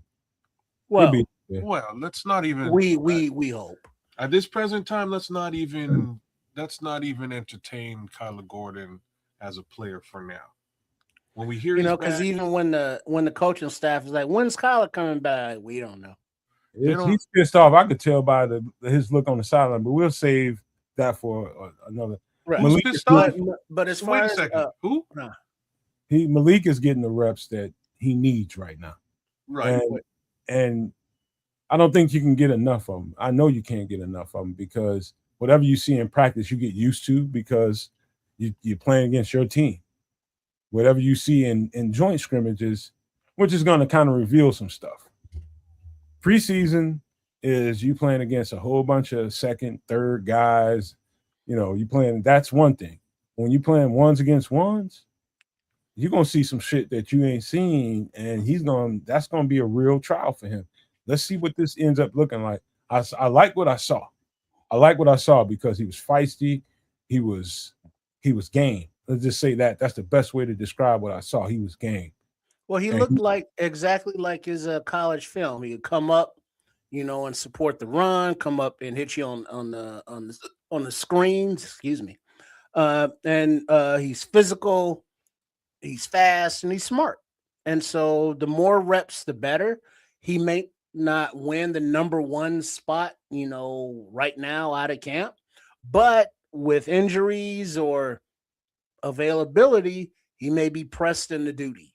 So the more he can learn, the faster, the better.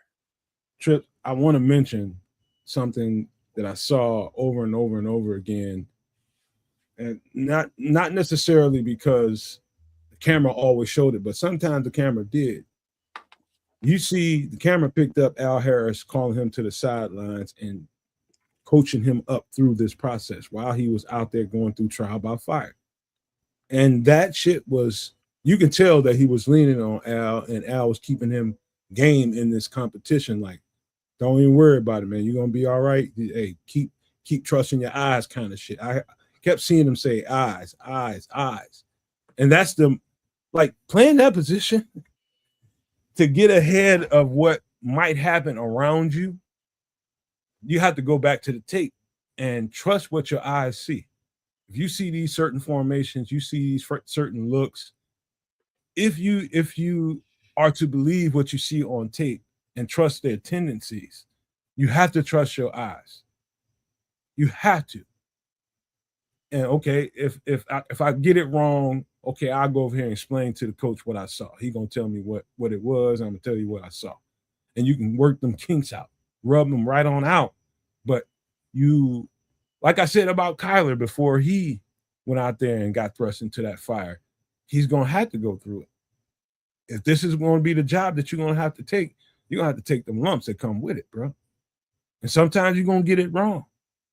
Sometimes you're going. Now, one thing I will say about Malik that I noticed right away is, and I saw that when he was in college, he's sticky, like in a very aggressive way. He's going to get handsy. He's going to get physical at the line of scrimmage the best way he can.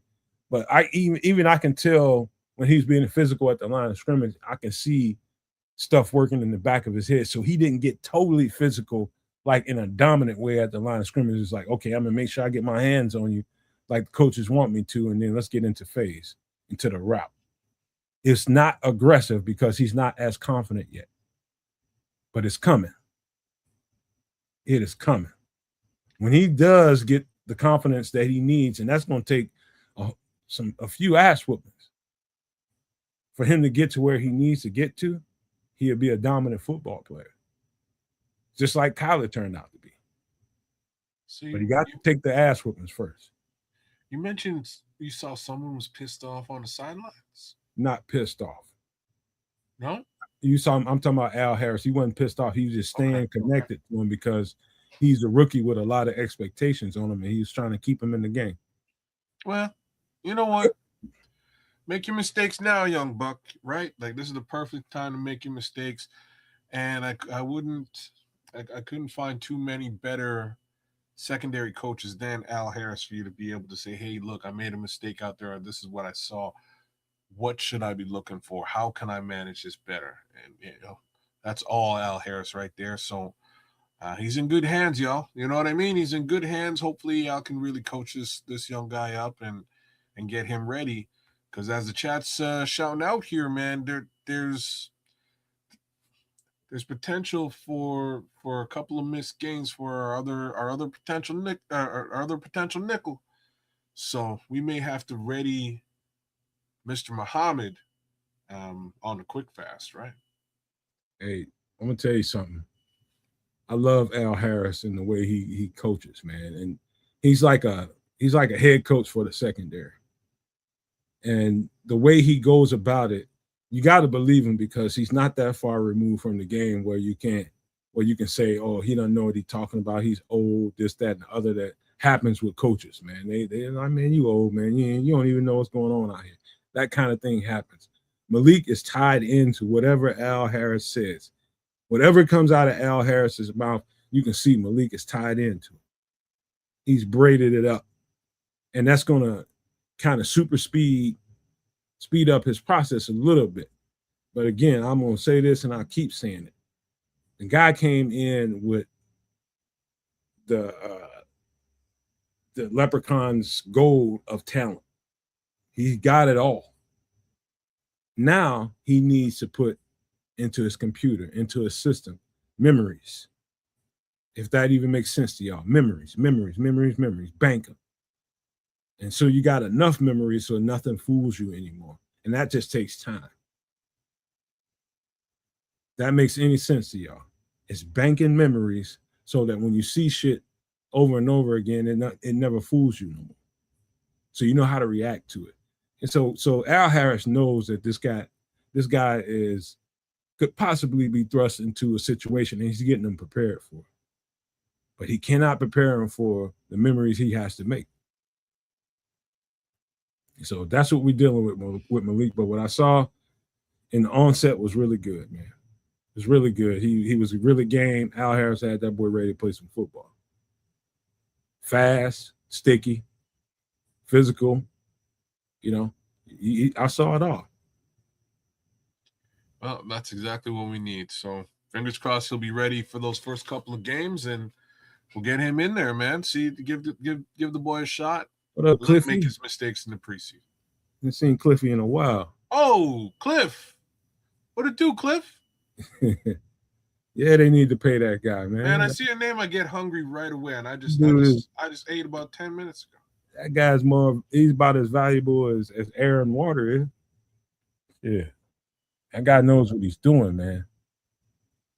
But yeah, that I saw really good things with Malik. Let's move on to another guy. Let's get into the competition a little bit.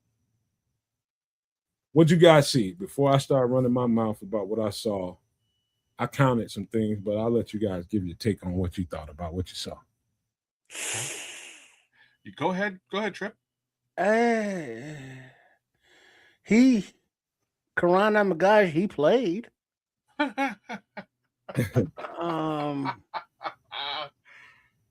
The quality of his play is leaving a lot to be desired. Okay. I don't know how many more reps will benefit him. He looked like let's say the second best left tackle on the team out of the two that played. Kids? That's kind of I should have started this conversation. I can tell you that right now. Of course you should have, because you're about to give this kid mad love. So you go ahead.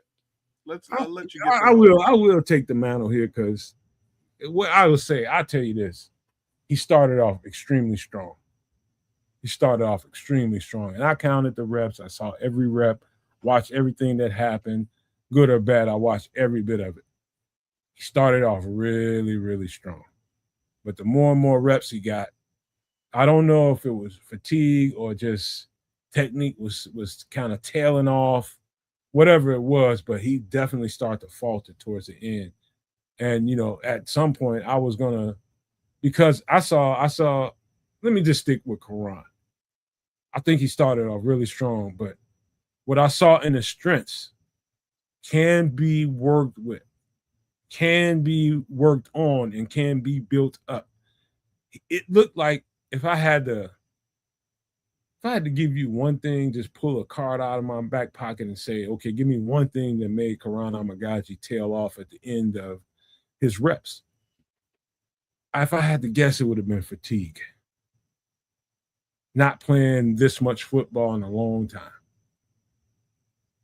That's about the only thing I can think of, because it definitely, all of his fundamentals start to look like it go by the wayside, and that's usually an indicator that somebody's tired. Usually. I don't care what position you play. When you start seeing the techniques just go by the wayside, everything you've been working on just kind of fall apart, that's usually a sign of fatigue. That's what I saw. But, you guys can tell me. I thought it was pretty strong early, but it went bad, man. He was just giving up. The reps, one after the other, man. People were just getting right around him, right under him. It started looking rough. All right. Let me give you the 360 on this. So shout out to the offense and Ben Johnson for giving the kid an opportunity to start. Don't give up on this guy. He's got a lot of skill set, man. I'm not giving up on him, but there's still a fair amount to be proven here. This is a competition, right? So what I saw in watching this young man play was, another person to shout out on this in this conversation is Ryan Poles. I saw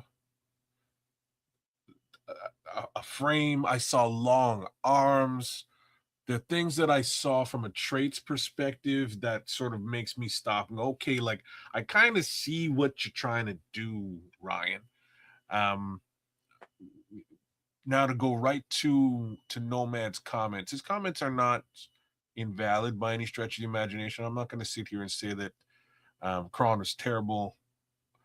We didn't hear his name, but as Nomad has pointed out, as well as Triple R, there were some situations where he just wasn't caliber and got beat here and there.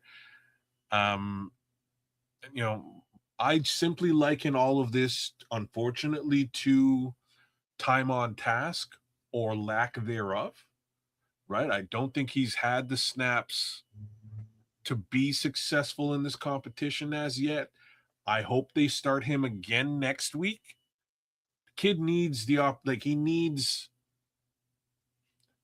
he needs snaps and proper evaluation in order to develop.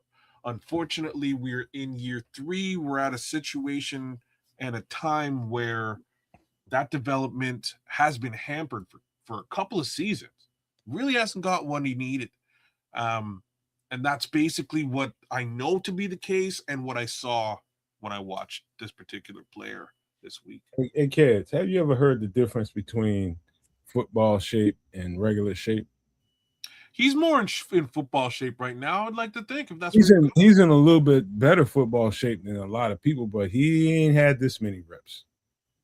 This is what I'm saying. He might get a small pocket full of reps with 1s or 2s in a practice, and even that's limited because you're getting breaks in between. You're getting a go. Brother, he's been hurt. Like just to throw that, like to throw the monkey wrench into the mix.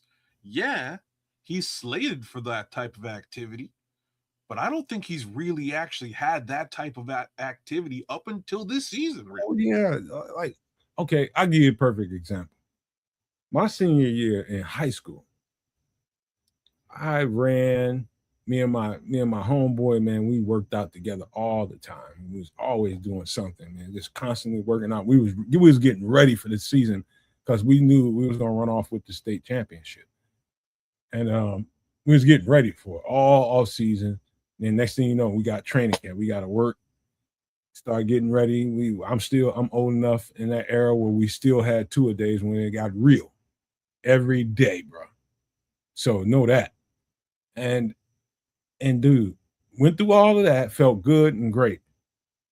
Get to game 1. In the first series, the first 2 series, I was tired and I didn't know what to do with myself. I was so effing tired. And it was like, I didn't understand it. I did not understand it. I was just like, how much more prepared can you be? And I was still tired. And that's the difference between football shape. I'm talking about playing snap in, snap out, and running around away from the field and getting yourself ready for the game. You got to go play them reps to get the win that you need to get. And to me, it looked like Karan Amagaji just ran out of juice somewhere in them later reps, man. I think it's a little more than that, but that's okay. What do you think it is? No, it ain't talent. Just time on task. It ain't talent for sure. No, and that's why I'm saying, like, what I did see there is traits, right? He has some traits, as well as one would think the mental capacity for the job. Like those are the two things that I like. The mental capacity case scenario, I've never had a conversation with the kid, so I can't really prove it. But he went Ivy League, right? So one would think he's got something underneath the special cap there. But mostly I just saw traits. I saw him using them arms, and that's cool. I saw him shuffling, and then I started to see him taper off. And that's, like I say, it's less to do with football shape, in my opinion. I think it's more to do with time. Again, just flat out experience level at this point. I think he's been hurt most of the time, right? So now that he's finally got the ability to go and play, I'll give him the benefit of the doubt, and we'll see where he goes. When Tevin Jenkins was still here, and he was looking good, baller, but he couldn't stay on the field. And I was like, damn, if only he could stay on the field. But Amagaji has had that kind of experience of not being able to stay on the field. But when he has gotten a chance to play, he was no Tevin Jenkins. And so That's a great way to put it, but keep going, bro. So if it comes down to it's like, oh, we got what 3 more preseason games. So Jedrick Wills, Karan Amagaji, I believe Braxton Jones is due back in practice this week. And then as we already discussed, Ozzie is back training, but probably won't be eligible for the left tackle job for like several weeks, if not a month or more. So just with looking at that, it's like, he had his flashes, but just wasn't bright enough to me. Yeah, I understand where y'all coming from, man. Yeah. I'm watching this shit play in and play out, watching what could be going through his head when he sees this alignment, when he sees a 6 technique, when he sees a wide 9. What's he doing? Is there something going on underneath the wide 9 that he's looking at, trying to make sure he's not getting set up for where he's so focused on the wide 9 that's way out to the left of him that he's not paying attention to what's going on underneath there. Little shit like that they have to pay attention to. But I'm telling you, what I came away with was a guy that was tired. Just because. Well, look at playoff season's comments here. Yeah, he may be on the chopping block, and knowing that might be doing him in. So could it be a mental thing as well as physical, getting tired? No, I can't say no, but I don't think so. I just think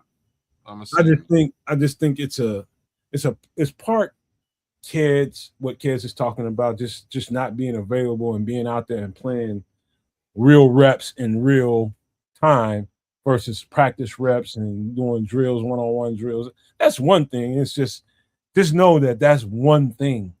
It doesn't equate to when you have to think about the whole entire picture while you're setting up to go one-on-one against somebody. You got to think about the play. You got to think about the snap count. You got to think about what your job is on this play. What could be going on around you? Do you got to go help somebody? Is somebody coming to help you? It's all kinds of stuff that goes on in real time when you're playing in a game versus in practice doing one-on-one stuff or 7-on-7, 11-on-11s. All that shit's good, but until you get out there on the field and playing meaningful games, that's the only real way to sharpen your iron. And he doesn't have enough of that so far. And I'd say probably 50% of what Kez is talking about, 50% of what I'm thinking, and that's fatigue. No, I think one leads to the other. You know what I mean? I'm not. My point is not that you're wrong.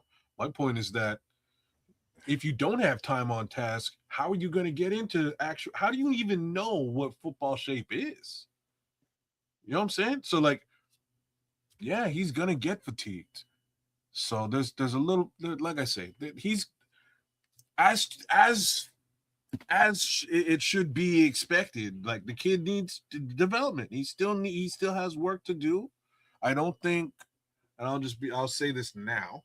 I don't think, and I didn't think to begin with, that he really has much of a shot to win this job. Let's be straight up about that. But that doesn't mean that he can't develop into something, man. Right? So we'll give him his opportunity to get at least to a level set that they're confident that he can be a contributor to this football team and or cut bait, right? Can I give you guys a quick story and I'll tie it into this Karan Amagaji situation? Sure. And it's a story about opportunity knocks into my freshman season. Now, I know I said this before, but I don't know if you guys remember. But I went into my freshman season with a high ankle sprain. I did that shit like a week before I went into camp. My freshman season, all the hype was around certain guys. I was one of them. And I get into camp, and I'm really not supposed to be out there playing and doing the stuff that I'm doing, but I'm forcing myself to be out there. I'm still hurt. I'm still sore. I still got shit going on. And, while you're in a camp, you can always tap that helmet. Pat, pat, let me out. Come on. I'm tired or this hurting or that hurting. And I remember, not my position coach. No, I take that back. Not the defensive coordinator, but the position coach. They're not, they simulated real game situation. So the defensive coordinator at the top is going to see me tapping my helmet, even if the position coach on the sideline didn't see me. So he's going to see it. He'd be like, get 2 out or whoever. My position coach saw me tap that helmet, and he got the word on the headset that, hey, get him out, replace him. And and I thank him for that to this day. He's like, no, you're gonna have to fight through it. Stay out there. You're not in shape, stay out there. I know you're tired. Stay out there and fight through it. I'm pissed now. Just know that I'm pissed. And I'm just like, hey, they trying to play with me. No, he's trying to get me in shape. And the only way you're going to get in shape is by fighting through the fatigue. Tying that to the Quran situation. It's a good thing that I ain't going to tell you that Quran tapped his helmet and won it out, but it would have been a bad look for him if he did. You're a pro now, you know what I mean? You better, if you tap that helmet, man, you better not be coming out because you're tired. Everybody tired. That's where I that's where I kind of have to refute the whole just general mental issue with him sort of being down on where he is today. I don't think that's where you can afford to be at all at this particular stage of your career. You have to be balls to the wall. Have to be. And if he's not, it's an unfortunate reality and it'll come back to bite him in the ass. But he has to be balls to the wall, man. This Literally is his has life. no choice. Yeah, he has, you know what I'm saying? You hear me, man. He has no choice. Has to be balls to the wall, has to prove it this time around. And that's why I wanted to big up the Bears offensive coaching staff, because they said, shit, give the kid the opportunity to be balls to the wall and show us what he's got. Yep. So again, big ups to Ben Johnson, big up to Dan Roshar. Big up to those guys for actually giving this kid a shot and the opportunity to develop, because he's gonna damn well need it if they eventually wind up keeping him and needing him throughout this season. Yeah, it's let's just say it's an uphill battle right now, Yeah. I would think. Yeah. I wouldn't say that, Trips. I think they need to just keep pressing forward with him and see if giving him more and more reps changes anything. Does he get any better, or does he regress? Now, if he starts to regress again, then that's a whole different conversation. But if it's, if you were to plug Karan Amagaji into a computer and ask him, hey, what was the biggest problem here? I was tired of shit. Then or just getting used to playing that many reps. You know that, okay, that's a guy that, okay, don't pull the plug on this, because he'll go somewhere else and you'd be like, God damn, we pulled the plug. Well, the thing is, there's only so much runway left. And Ben Johnson did say that, he wanted to make a left tackle decision sooner than later. Well, And when he said that, it was projected to be like this week. But the amount of reps that these kids are getting is very, like Keds was saying, a credit to the coaching staff to give them every opportunity possible.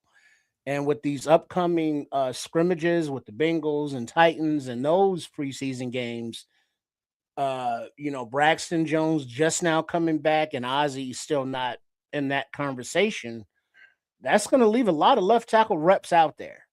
And so Amagaji, Jedrick Wills, if Theo's playing, even though he's been mostly at right tackle, but whoever's out there is going to have opportunity to say, make their case for the job, or at least for depth on the roster. So the reps are there to be had. It's just who's gonna step up and take the job. That seems to be what the coaching staff is waiting on. Like how many? There's only so many first team reps against first team defense to go around in practice. So just know that. And then when you get out there in preseason, just know that a team overnight can choose, all right, we ain't gonna run none of our ones. We're just gonna put all twos and threes out there.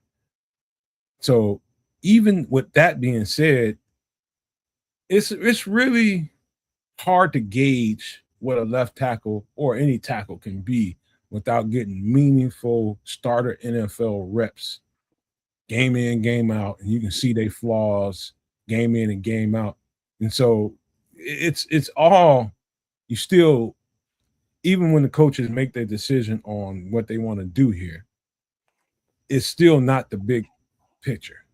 You know what I Well, mean? but those reps though, they are, evidence of the player being able to or not being able to, take what is learned in the classroom to the field, or hey, you lost this rep because of this, and now you got a few more practices on tape of him with the ones or twos and or threes, and if they're still making those same mistakes, that's not a good look. But if on whatever film that they can put up, that it's like, hey, remember when the coaches talked about this, I had to address it. Now I'm not doing that anymore. That's progress. So I understand that level of competition when we say with the ones, with the twos, with the threes, level of the uh uh man next to you, teammate wise, on the first string, on the second string, and such. But it shouldn't, and I don't think it really does matter where they're getting the reps, as long as they're able to execute what Dan Roshar and Ben Johnson want them to do in that position against whoever they're facing. And you know what, too, Trips? Let me just, this would slightly agree with you a little bit because I remember when Ozzy got into the camp, he was getting all these first team reps and he sucked. As a rookie, he sucked. And they moved him to right tackle. And next thing you know, Ozzy's getting all these right tackle reps and he's kind of out of that competition. Next thing you know, Braxton emerges again and takes the job. And they got Theo Benedict over there getting the reps. So what they're seeing in practice is telltale. I mean, you can sense what they're thinking just by the moves they make in practice. Who's getting reps? Who's getting these reps or not? And that kind of thing. But you can also, just because you're tired of seeing a player, okay, why does he keep running to this problem? Why do he keep running to that problem? You get frustrated as a coach and start moving pieces around and just not giving it the ample amount of time. But here came Ozzy later on in the season, I guess in practices that we didn't see, start to come on a little bit. And they're just like, he looks like a guy that's ready to, we need to put him out there on the, when it's showtime, right? And he excels until he didn't. And so all the stuff that they were worried about in the first place started to reappear. You get what I'm saying? It's like, it's a work in progress. And if you give up on a guy too early because, okay, like I said before, we just talked about this last time we were here. In my opinion, you hold on to all these guys and just let them keep working. Just let them keep working. It might be a situation where you got to keep 5 tackles. But I think it's worth it because I think what I saw was enough, even with Karan Amagaji, that tells me that just keep getting them, just keep working them, and just keep giving them meaningful reps. And I think this will keep getting better. That's just my opinion. I didn't want to come out here and tell you that Karan Amagaji, oh, he is. No, I don't want to tell you that. That's not what I saw. I saw a guy that's capable, able, and can do it. He just needs time, like Kid said, on task, do it more. The more you do it, the better you are at it. Period. He didn't have many mental mistakes either. But like I say, even that which he did, you got to give the kid an opportunity to learn. And I think that's kind of where we are. Does he have some traits? Yeah. I can see why he's here. So we'll give him another couple more weeks and really get a good evaluation of the player. My unfortunate reality here is just it may just wind up being that alone. Hey kids, you know what our O-line coach? I heard him say this out of his mouth. He says, "The more chin hair he grows, the more he knows." Well, at least he's talking about his chin and not his balls, so that's a good start. I think he's not that far from. Even though that was just a rank ass saying, I think he's not off there. He's just talking about experience. Yeah, but that's really where we are, man. It's unfortunate that it's sort of taken him this long to get the opportunity to be in a starting position and see some experience and learn on the job, as they say. But here we are. We'll see what that can do for Karan Abagaji. All right, we'll move out of the Quran conversation properly into the next one that we should. And I'm going to start this conversation because I'm seeing interesting comments in the chat. And I'm going to tell you what I saw playing and play out. I saw one play where he just gave up the GOAT. And I don't know why. This is what I saw. When I see him give up the sack on Tyson somewhere in the second, third quarter, whenever it was. When I saw that, what it said to me, just based on what I could see, it looked like he overset to the inside. Just because he tried to predict something and just overset to the inside, and the guy got right around him. I think it was 90, 99. One of them, I don't know who that guy was, got right around him. To me, that was the only play that I saw. Was just like, oh, that's just effed up. That's effed up. He almost got into old Jedrick Wills where he was able to, even if he set wrong on the inside, he had the confidence of his foot speed to get back outside to get to that guy and at least wash him out. You don't have to pancake him, but you can wash him out of the play where the quarterback can step up and make a throw with the ball. He just got right around Jedrick Wills, and it told me just by his set that he went inside with his right foot too tight, and the guy got around him, and he didn't have the foot speed to get back and catch him. What I saw was mostly really good under the circumstances. There was one other one that I saw on a bull rush that he just got off balance a little bit. There's actually two of them. I saw that he got off balance on his own, just off of that guy's power, which tells me that, okay, he's still a little bit unsure on that knee. Number one. The second one, he just definitely tripped up on somebody's leg and got pushed over. But other than that, I thought he was A1. And this is coming from somebody that watched every single rep in detail. I thought he was a better tackle. From the first snap to the last snap he took, you can see where Karan tailed off with his technique. None of that was a problem here with Jedrick. He just got beat a time or two. Karan just broke down kind of a little bit. And in my opinion, this is the guy that won that scrimmage. They just got to get him back and start, cleaning up a few things. But Jedrick looked really good for the most part. Outside of the sack he gave up on Tyson, which everybody will remember and lean on, his reps were really good. So if you want to really see what I'm talking about, just go, even if you watch a replay of the game on your TV, if you recorded it, just watch that and just watch his reps that way. You don't have to watch all 22. You just watch his reps because they show a good view of what it looked like for him. And I'm telling you, he only lost hardcore one time. The other times, even when he was getting bulled over that time and nobody was tripping him, he still was able to get up and get protection. So he won that. Jedrick Wills, they need to give him more reps. Don't be surprised if he's the starter in the next game. Wow. I mean, that's... Oh, I'm sorry, kids. Go ahead. I was just gonna say that the homie BT9 gave us a little bit of love, man, and we should probably celebrate that. Well, hey Cornelius, it ain't got nothing to do with me. I'm just watching them rep by rep. That's all. I understand. I understand how y'all saw the game. I'm just giving everybody an idea on if you have the game recorded, just go back to the game, turn the game back on, and just go focus on each one of their reps. You'll see what I'm talking about. Just watch them rep.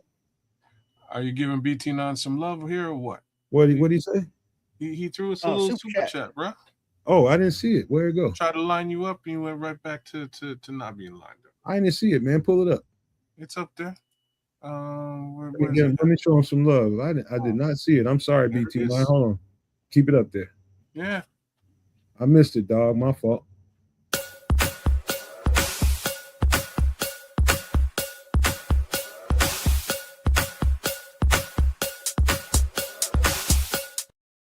Shout out to BT9 with the $4.99 super chat, man. We love you back, bro. He says, good work, fellas. Much appreciated. And you guys have grown very well with each other. Right. You are. That is correct. That is correct. We definitely have grown together, man. You know, it wasn't always easy. We have definitely grown together, man. And I love doing shows with these guys, man.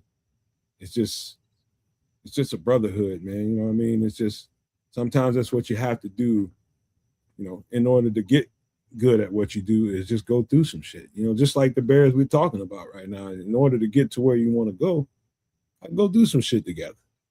We've been through some shit together. For sure.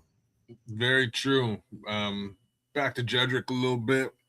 I know folks are a little bit down on Jedrick. I think there's really two things to take into consideration here. The first one has a lot to do with what Nomad was trying to describe here, and that's just Jedrick's trying to get back and like he's trying to regain composure and get used to, you know, this new normal where his legs aren't the way he's used to them being.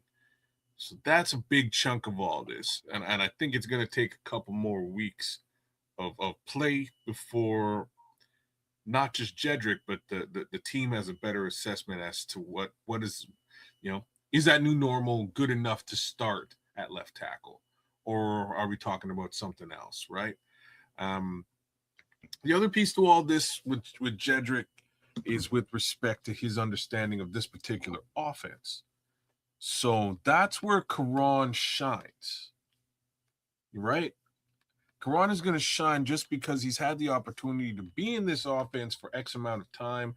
And he should, at the very least, have an understanding of what he's responsible for. If he didn't and doesn't, he's in trouble, right? That's actually his advantage in this left tackle race, period, is just that he's been able to study it and should have a head full of understanding. Jedrick's just now gaining that and also acclimating to who's going to be beside him and how that's going to work out. So there's a couple of areas where Mr. Wills is going to have to step up again in understanding and show his development. The most important one is probably, again, with respect to the play sheet, but the other one is, you know, is he physically able to do this? Can he compensate for some of the physical changes that his body has taken over the course of the last couple of years? So I think there's definitely some additional evaluation to be had. But I'm not quite as down on Jedrick Wills as a lot of folks were. Well, I just want to be clear because I think Cornelius Squalls, and I'm just talking directly to you. I can understand why you think that. But when I started the show off, because you came a little bit late, I started the show off letting people know that when I was watching the game live, all I was watching was the trenches because I'm looking at that battle at left tackle. I'm looking at our depth at D-line. I just wanted to see what that looked like. And you know, all the other guys, I was going to catch up with that when I started looking at the replay. I saw some of it, but I was focused, like laser focused on the trenches. Actually, while I was watching the game live, I was rewinding it, going back to his reps, Jedrick Wills, going back to Karan's reps. I'm rewinding them just to see. And then I'll watch him again like 3 other times just to see. Just to see. And I'm telling you, for a guy that doesn't know as much as Quran knows, you got to give this guy credit for the way that looked. You got to give him some credit. Kaz just mentioned it. Him having Quran having a leg up, Braxton having a leg up because they've been here and they know what to expect. This guy he's crunching information and still making sure he's not the problem when they get out there in preseason jumping and, you know, all that kind of stuff. This guy performed. And I think this is just the beginning for him. Just putting it out there for you. It's not I know I'd spent a lot of time, you know, talking about what I thought about Jedrick Wills this offseason since we got him, and I'm up on him. Now that had nothing to do with the statement I just made. I just thought that Jedrick overall had the better performance. Well, I would agree with that because you know, I just gave my assessment of Karan Amagaji. You know, obviously that wasn't, you know, the most stellar, but looking between the two left tackles, I think Jedrick has the advantage right now because the mistakes he made look like shaking off the rust mistakes. You know, mentally he knew where to be. It's just getting there and getting his body to do what it needed to do. And I think he's working himself back into that shape, you know, which takes time because as we were talking about with Karan Amagaji having those reps and being out due to injury, you know, Jedrick has been out for what, a year and a half or something. And so coming back and, you know, one-on-ones is one thing, you know, scrimmages are another thing, but now an actual, even though it's preseason, but an actual game is different, you know, a different level of physicality, of mental awareness. And Jedrick, looks like he's just rusty, and that if he shakes that off, he's definitely, from what we've seen thus far, small sample size, but he's the best left tackle on the team right now. You know, ahead of Amagaji. We still have yet to see Braxton Jones, you know, and Ozzie down the road, but in the battle of two right now, Jedrick is number one. Hey, Trips, just to double down on what you just said, I just wanted to say I pay close attention to what Coach Wanstead says, not because I think he's just super duper great. I think he's I thought he was a solid coach. He's old school, but really good coach. I can tell he is because he pays attention to the right things. Whenever he's on the score, I'm listening. And he actually sounds like me when I'm talking. Whenever I watch him talk, he sounds almost exactly like me. And when he went out to the camp, you know, he's talking about how well they ingratiated and they treated him well. But when he went out there to look at the left tackle battle. Is basically what he said he went out there for. And he said right away, right when the conversation first started, he said, I could tell right away it was no competition who the best tackle was out there. And that's when Braxton was healthy. That's what he said. So I'm going to add that to what I just told you guys before. When the Coach Wanstead says that, listen, he was up there with eyes on him. He was there. So it's not just me. Just putting it out. He knows that, and he mentioned that, okay, you know, those guys had a leg up because they've been here in the system. They know what to do. And this guy's fighting an uphill battle. I'm just not waxing poetic because I like Jedrick Wills. I just know his pedigree. And I know once he gets it, what they're trying to do, he's going to be better than all of them if he's healthy. Mm-hmm. That's the hopes, man. And that's part of the reason why I wasn't quite as down on this player. He's the reason why I think Ozzie is trying to hurry up and get the fuck back on the field. Well, I'm telling you. I don't know if he's the reason, but he is. Whatever reason it is, Ozzie, please. We miss you. We love you. You know what I mean? Like I don't think it's just Jedrick. I think Ozzie just got that dog in him. He wants to be back. Mm-hmm. But there's Right. also the fact that they went and paid Braxton Jones. I would probably look at that as being a major issue first, as You opposed gotta, to you gotta pay your backup. I mean, like Braxton, we could have done a whole lot worse than Braxton Jones for $10 million. no. Well, but that's the thing. When you suggest that they keep 5 tackles, whereas a couple of them are still in their rookie deals. Jedrick and Braxton, cost real money.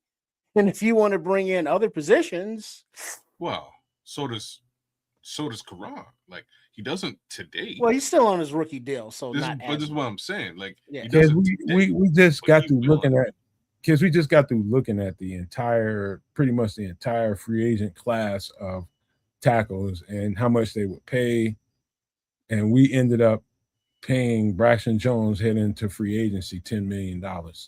I think that was a solid signing.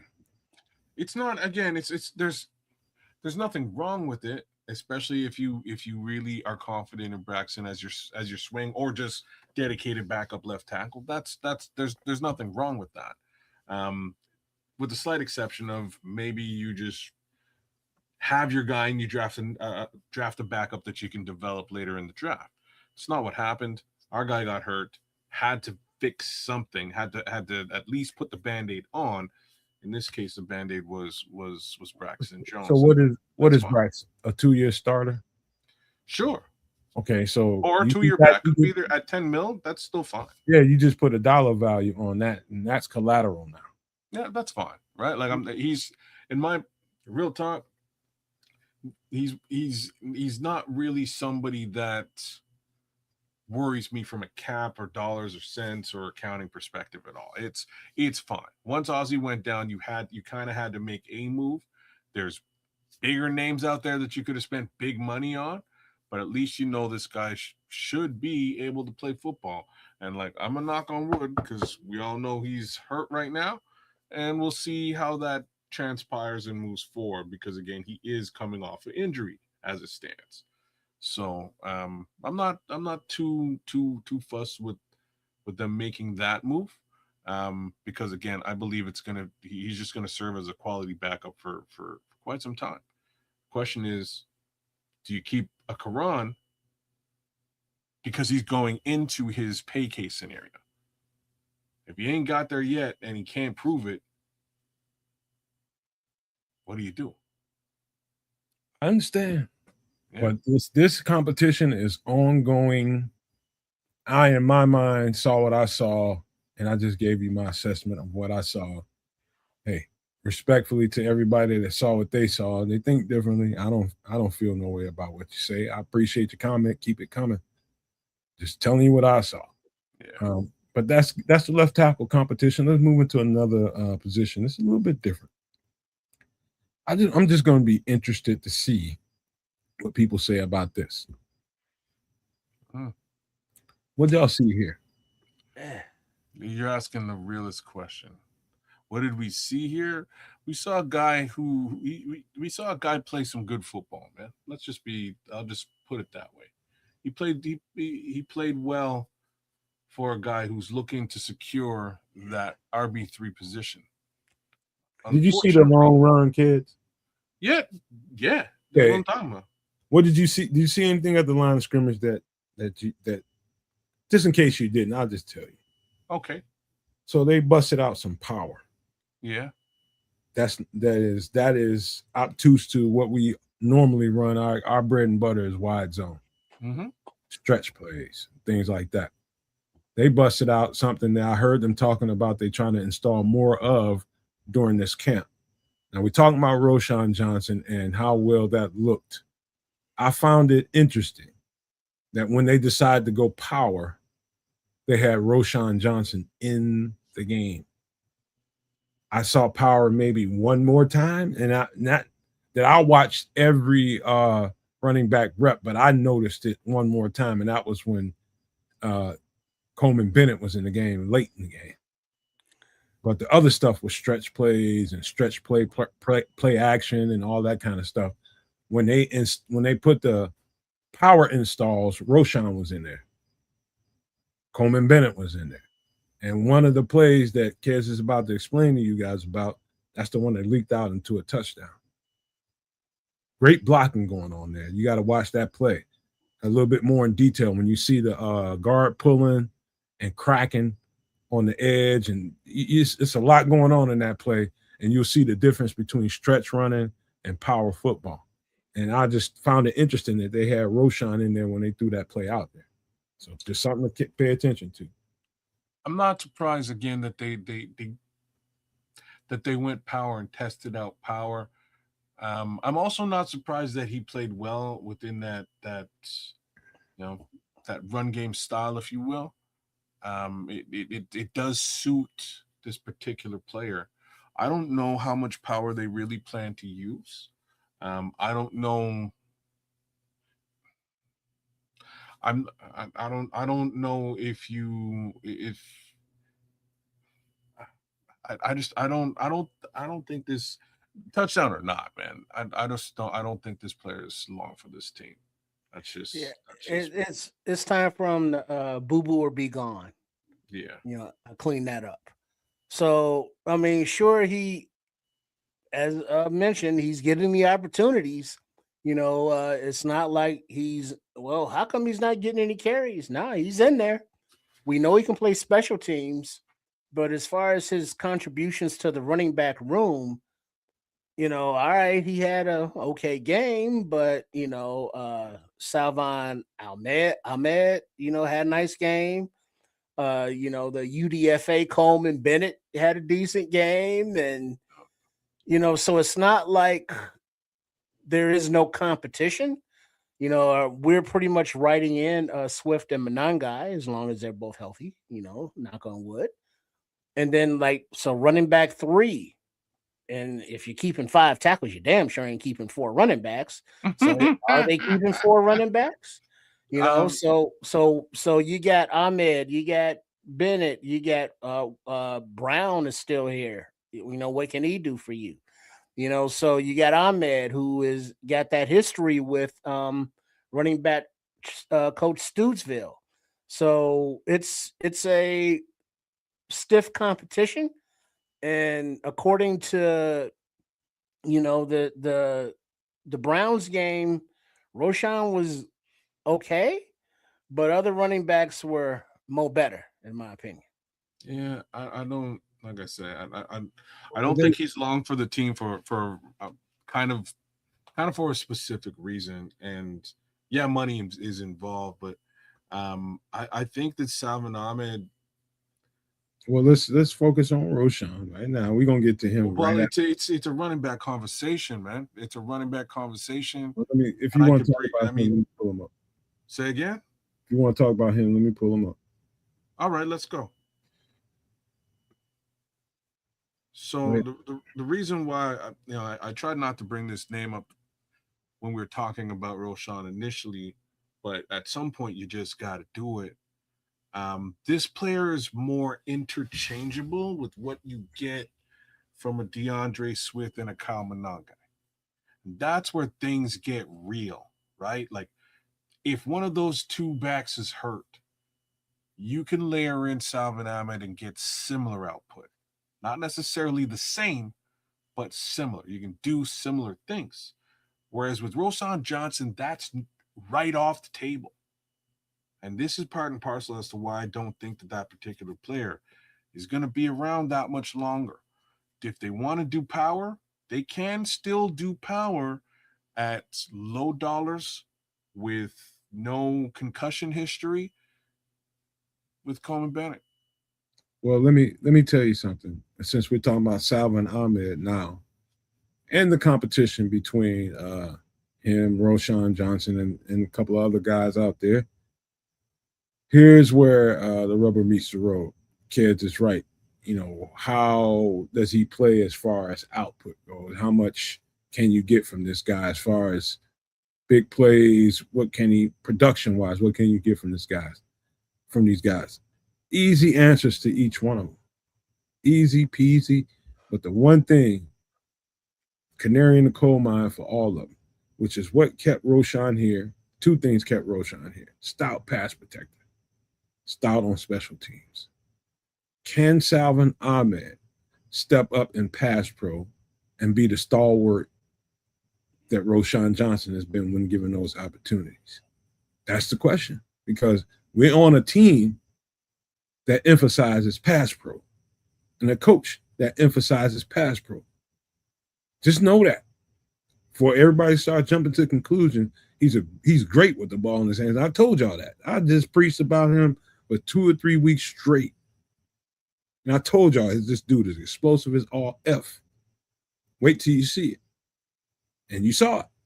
But at the end of the day, when they put him in pass pro situations, when it's third down, when you got to have it, how sturdy can he stand up? That's the question remaining here. He'll end up with the job if he can stand up in pass pro, no doubt. No doubt about it.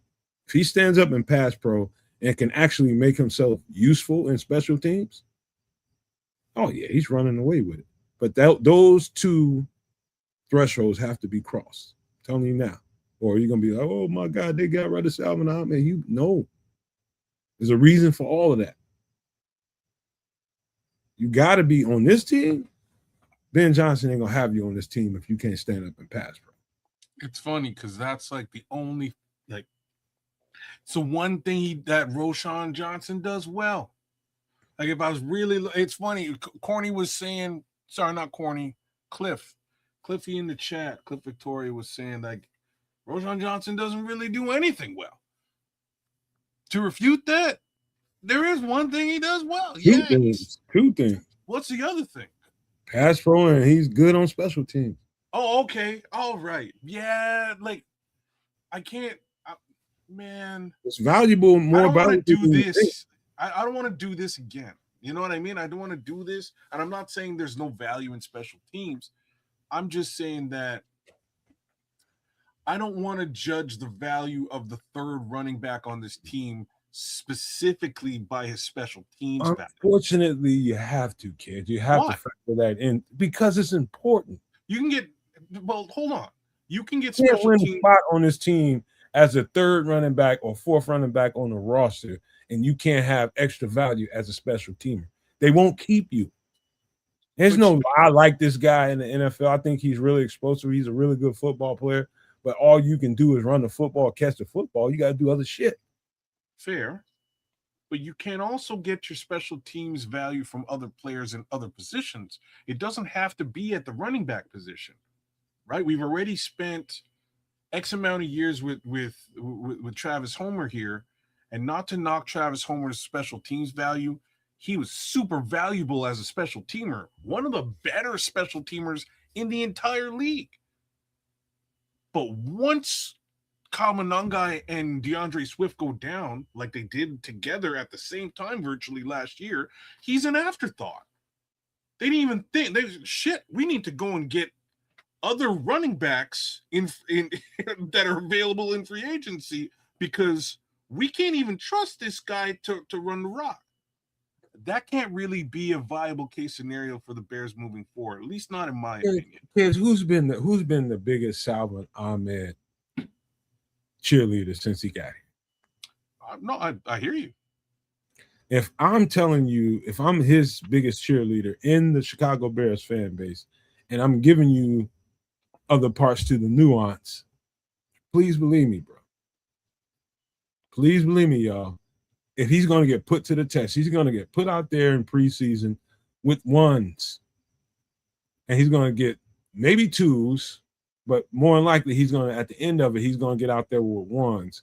He's going to get put in a particular situation where he has to stamp a screaming right down the pipe linebacker or somebody, a slot corner, somebody that's coming flying right out. And if he don't stamp him, it's going to be the difference between whether they keep him or not.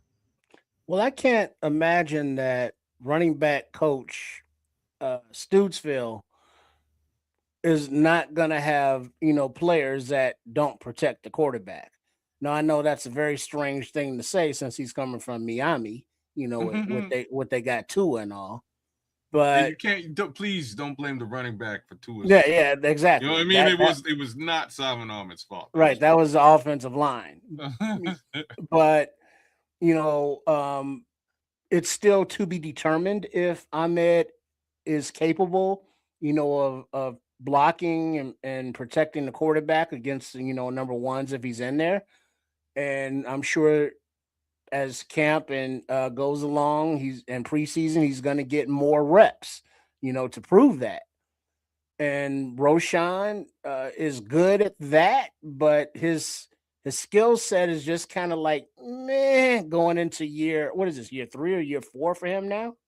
He's right in a contract. Like he's about to get a contract. Not this season, but he's in the same year. So I mean, it's time for him to show that development. That he can be more than a special teamer. Injuries That he can actually run the rock and do all the things necessary. So I mean, this is another a room, the running back room, where the competition, for the depth is very tight and competitive.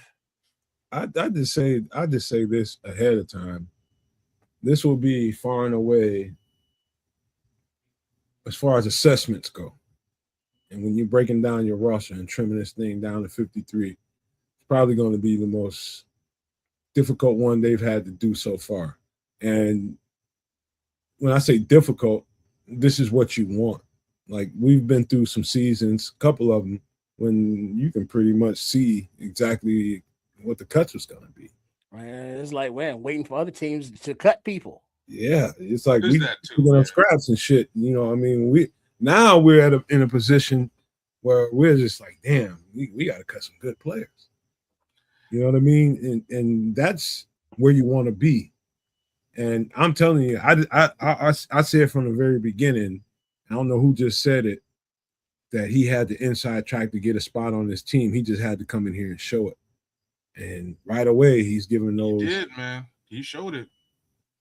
Yeah, he's. I think they'll keep him on this roster, but I think there's a threshold that he has to cross.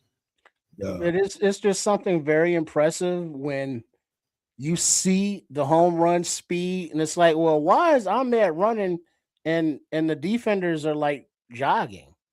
And it's like, nah, bro, those fools is trying to catch him. They're running too. But his angles, his feet, his vision, and then the speed on top of it, that's something that Roshan does not possess. Let's not forget. Like, this is the first time we're seeing Salvon Ahmed in a Bears uniform, and it's a thing, right? We've been saw Roshan Johnson over the past couple of years, and there's no question as to whether he got his number called, got snaps, had the opportunity, because he has. Ain't nothing happened. And I just want to remind y'all, the only thing that went down was a whole lot of concussions, right? Hey, so I'm let me point something else out to you guys that I bet you guys didn't notice. Now, you get a running back that just now got to the team. He's still pretty new to the camp, right? Pretty new to the training camp, right? But they got him here. He's been here at least a week and a half, something like that, maybe 2. I'm not sure.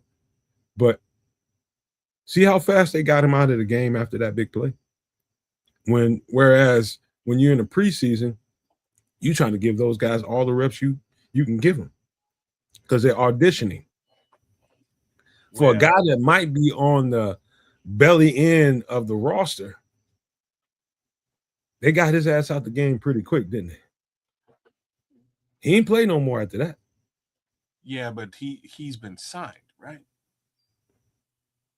So when you sign a guy for like, a lot of guys that got signed, kids, is going to get cut. No, this is what I'm about to exactly where I'm going, right? So when you sign a guy for $1.5 million or in and around that, cutting him's easy. It's not a huge loss. You can cut him, but you also have to project the potential signing of other players who may or may not be caliber. And if you have a guy on the roster who is caliber, you don't want him to go out there and get hurt. Take him off. Give him a couple of runs. See how he does. Oh, snap. He did great. That's what we wanted to see. You sit this guy down. All right. It's like, oh, wait, you did what? How far? All right. Yeah, that was good. All right, go sit all we down, get needed to yourself some see. Gatorade. Yeah, we need to evaluate the other guy who we might actually have to pay this coming season. Let's see what he is, because we've seen him and he ain't really done. Oh, snap. He did something today. So this is where we, you know what I'm saying? So this is why we're having the conversation that we're having. This is how we got here. He actually did something today. It's been a while coming. I just unfortunately don't have, it's super funny that we went back to pass pro. My boy ran the ball for a TD, and it was a pretty decent TD with a lot of a decent amount of yardage. But we wound up going back to pass pro and special teams to prove what his value is on this football team. And I think that speaks volumes. It is, hey man, look, if they're gonna justify keeping you on, we're talking about keeping them on the 53. We're not just talking about practice squad. Let's be clear. We're talking about Salvon Ahmed on the 53, game in and game out. Not talking about practice squad. We can pull him up whenever we. No, dog. Somebody gonna get him. He's not going to sit on a practice squad at all. No. You know, whereas Bennett maybe could get away on a practice squad. Yes, he can.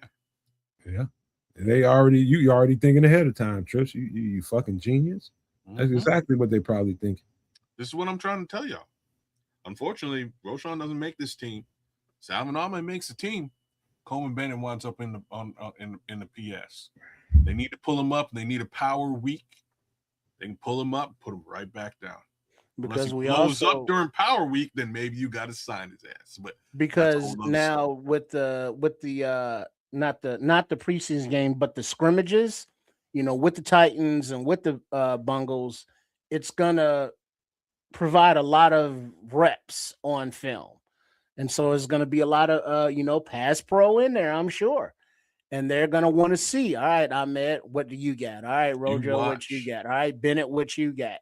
And from what we've seen from this coaching staff at every position, they are giving a fair shot to every player, to prove their worth. And I don't think that that's going to be any different in the running back room. And whereas, Rojo has the tenure with the team, that don't mean a whole hill of beans if you're not being productive in the way that they need you. Trust me, they're going to give Coleman Bennett a whole lot more reps moving forward. And, he's going to get to show his worth. And, this conversation could flip around if he has a good game. You know what I mean? It has a really good, when he gets his touches and he busts one or two out, the kind of offensive line we have. I just want to see him out there with higher, let's just say higher level offensive linemen, just to see how he performs and given those opportunities. He could be doing some stuff in practices that we ain't hearing about. And, with ones, that's why it's important. Then no matter where a guy is on the roster, as far as depth chart goes, making sure that they see meaningful reps against, they call it in football practice, good against good. Yeah. Put him in there with the good and see how that forms out. Yeah, because you can't have, some running backs running behind the Tooney when you got others running behind a number 60 Heigl. That day, not in the same league at all whatsoever. So you got to give them opportunities to run with both. Yep. You're talking about two different leagues, bro.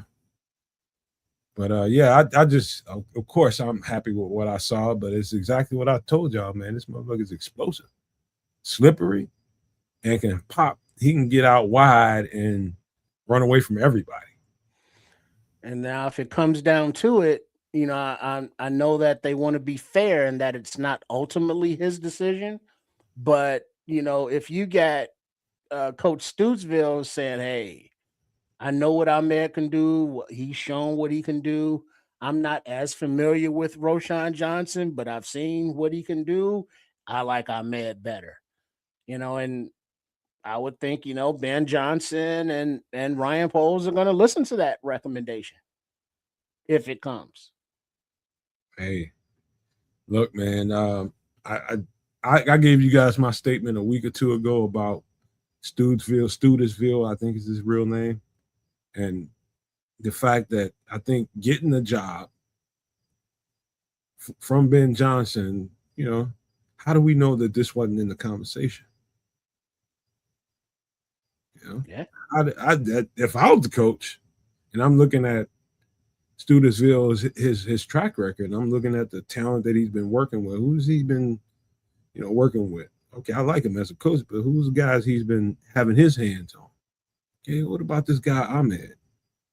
How good is your connection with him? You think we can bring him in here? And what do you think about him? Oh, I think the world. This guy's going to be, if given the opportunity, I think he's on this. And those are the kind of conversations that we're not privy to, Trips. And you get a guy on the team, and then he shows you, and they snatch him out of the game. It's just like, oh, he was right. He was right. He's good. Have a seat. So, yeah, man, but he's going to get put to the test even more. He's going to get put in that pass pro situation, doing a couple of special team situations to see if he can thrive there. But he's going to have to hop a couple of hurdles, man. And I'm just telling y'all, that's just the way the game is in the NFL. Can't just be a one-trick pony. All right, let's talk about the other guy, the younger guy. Give me a second. Let me find him. Which I thought, he got one play out there. Give me a second.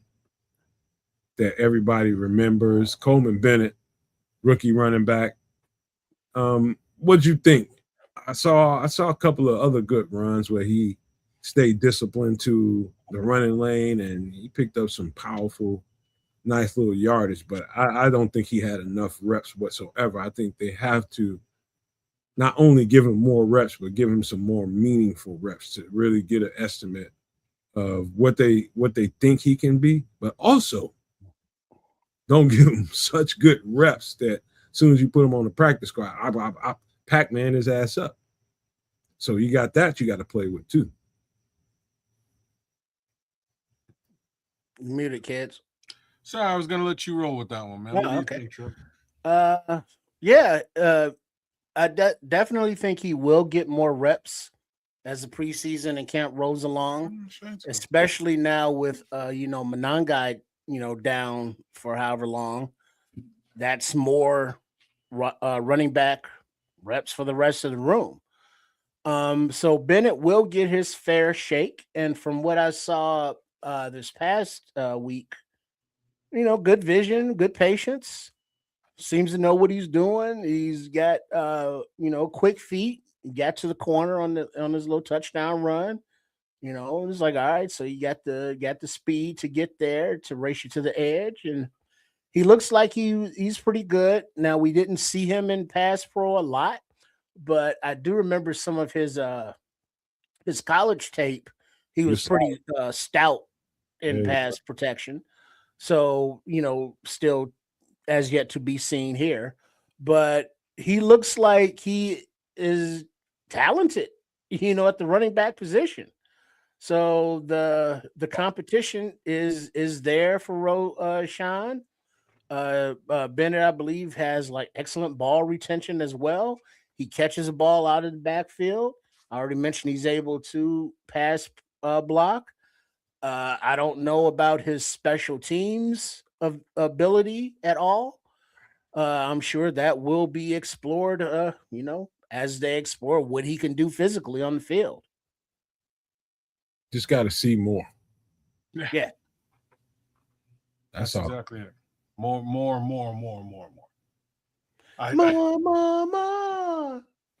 You giving him he's like, it's not going to take a lot for this guy to sort of usurp where Roschon Johnson is today. So we just need to see him do it. If he can add that special teams value and or pass pro, let's go. That's it. Not a whole lot to talk about here. He just needs more opportunity. Coleman Bennett, they grabbed him for a reason, and Trips kind of, his running the ball, he was, let's just say, above average. And, that's pretty good. But other things is, I think, what attracted a coach like Ben Johnson to him, and Trips pointed it out. That pass pro, he'll stamp your ass. But at the level he played at, you always challenge the mindset of, okay, he did that at this level. Let's see what happens when he's got qualified, the dogs of all dogs screaming down at him right down the pipe. Will he do that again and again and again when he has to? So, they probably seen some of that in practice already. But giving him those opportunities on the field in those situations, we'll see. Because I guarantee you, I keep saying it, you better pass protect in this guy's offense or you won't be around long. That's just all it is to it. You better pass protect. So I like this kid's skill set as it is from what I've seen so far. But you nailed it, though, man. It's can he do it at this level? It's a whole new deal, whole new world for him. Right now, it's just time on task. Let's see what he can. Well, Mononga is probably going to be sat down a little bit over the course of the next couple of weeks, so it's really going to allow us to see what these remaining backs actually have in the tank, man. What are they bringing to the table? So I think we're in a, hate to say it, we're in a good spot to really evaluate these guys. Unfortunately, it's at the chagrin of or due to the loss of Kyle, if only temporarily. And what is this? Paul Martin is saying Bennett returned kickoffs in college. Yeah, only about a 20 yard average, which ain't horrible. But how now that's returning. Can he be a gunner as well? Because that's Roshan's thing on special teams. What's funny is I remember having a small conversation with our special teams coordinator in college, and he was just like, he's always up in the air about whether or not he feels better about to give you a long story in the short form. He feels better about running backs returning kicks because of their ball security and how much speed is gained with the kick return. Because at the time the old rules stood up, everybody screaming at you, and running backs have an extra amount of ball security is because they have to, because they carry the ball so much, and how strong they run the football. And you're more confident in that guy getting hit and keeping the ball than you are, say, a quick, flighty receiver that has all the athleticism in the world and can make a big play. You feel better about that. And I understood that part of the special teams kick return in a different way after he said that, and why he chose certain guys to, return punts. Then you got the receivers in the game that's a little more elusive when they get the ball in their hand, can make that first guy or two miss. So I started to understand the game that way. And I understand why you see more running backs back there than you see receivers and kick return, if it makes more sense to y'all. It does, actually. Mm-hmm.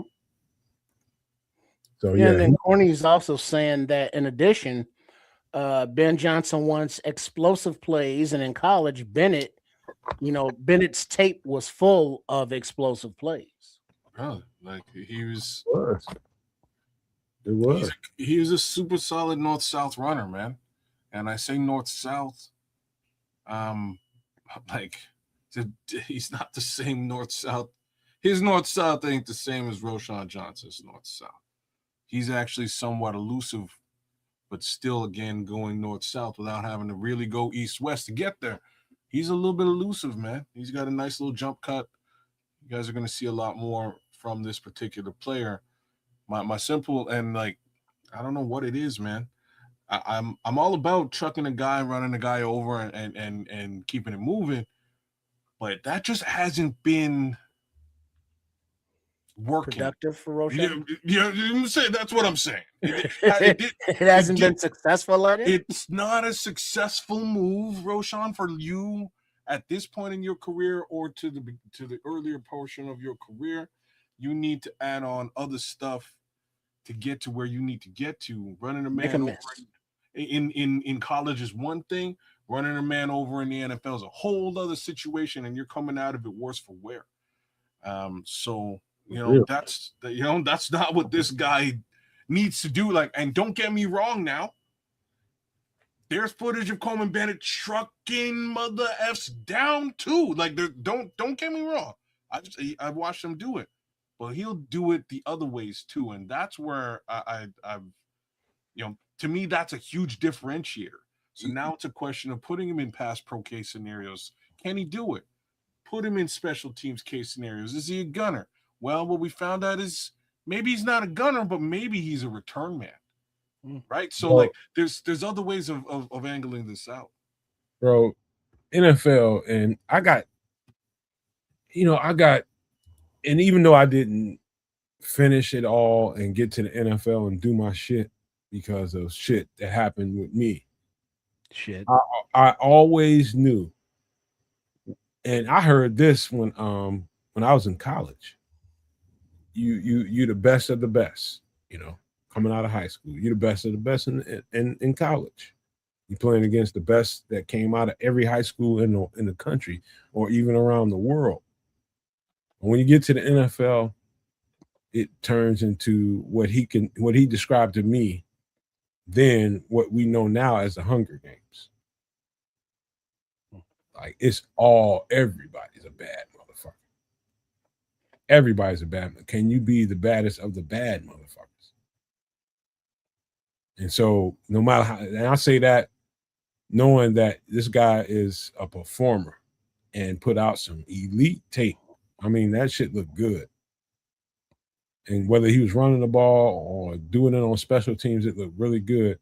But now can you translate that to this next level where the best of the best are?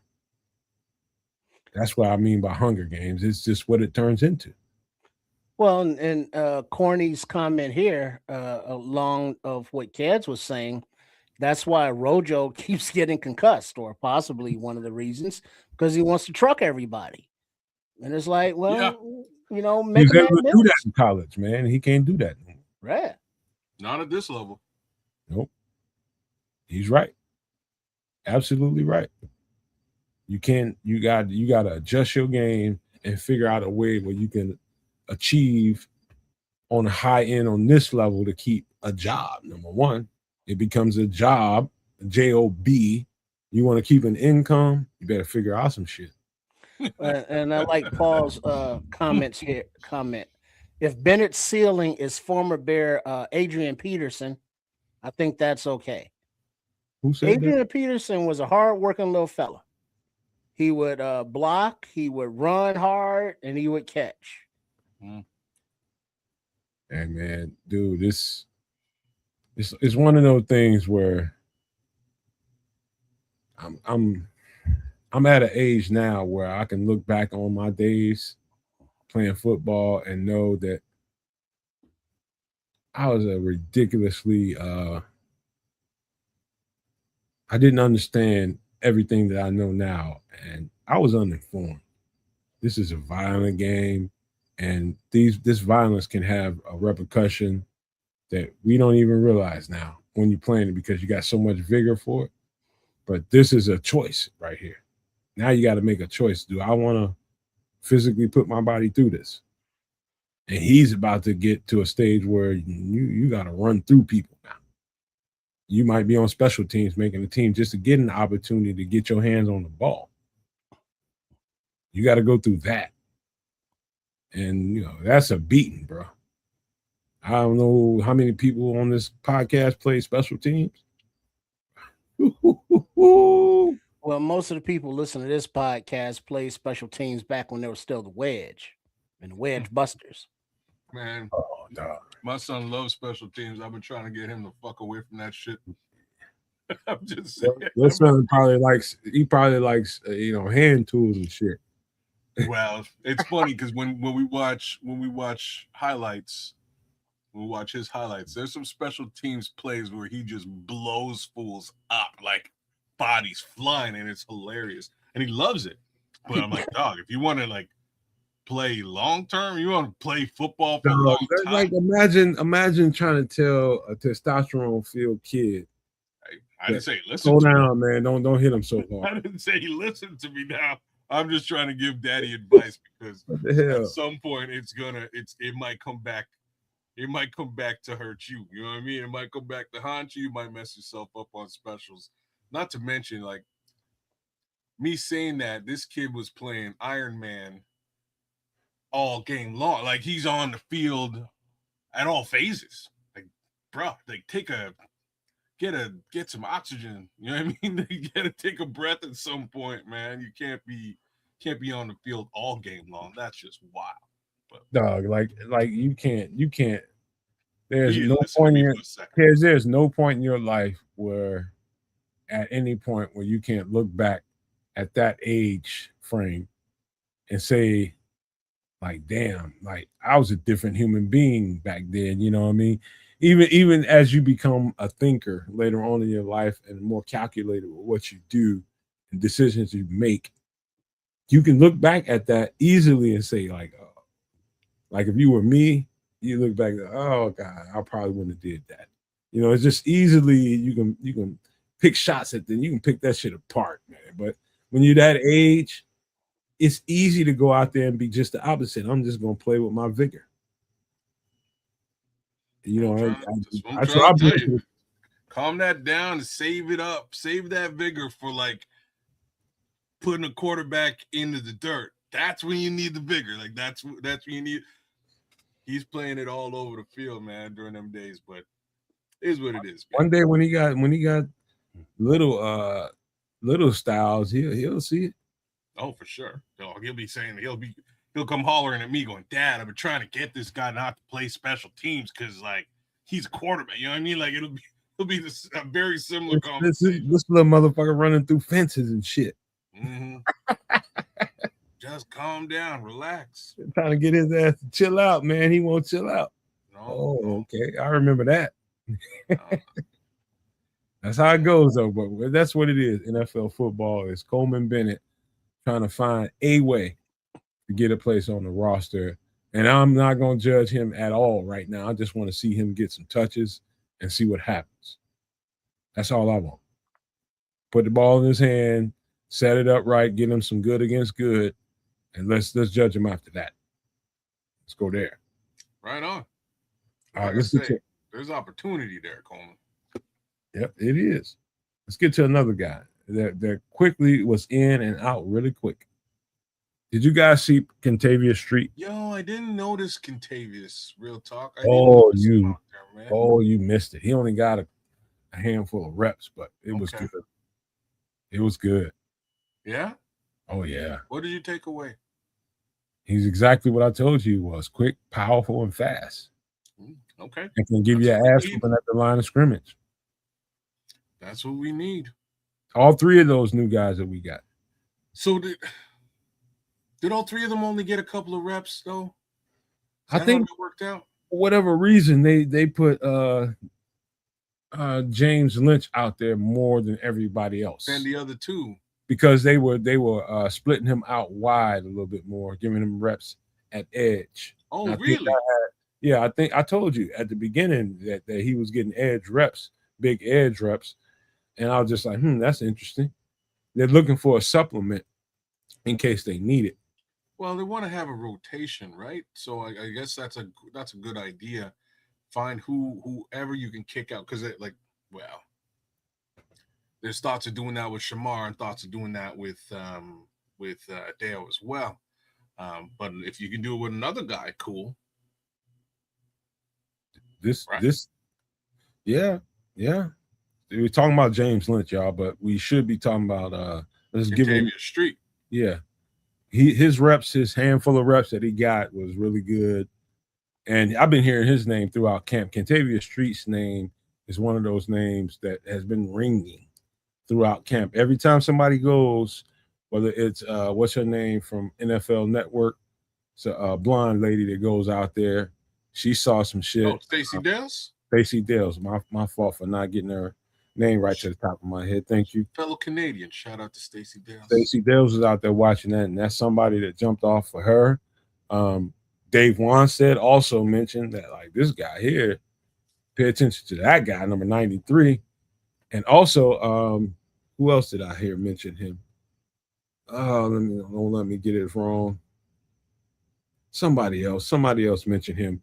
But anyway, that's just in practices. And here he comes into the game, and his first handful of reps, boom, here he is in the backfield. And I keep saying this, and I'm going to say it one more time.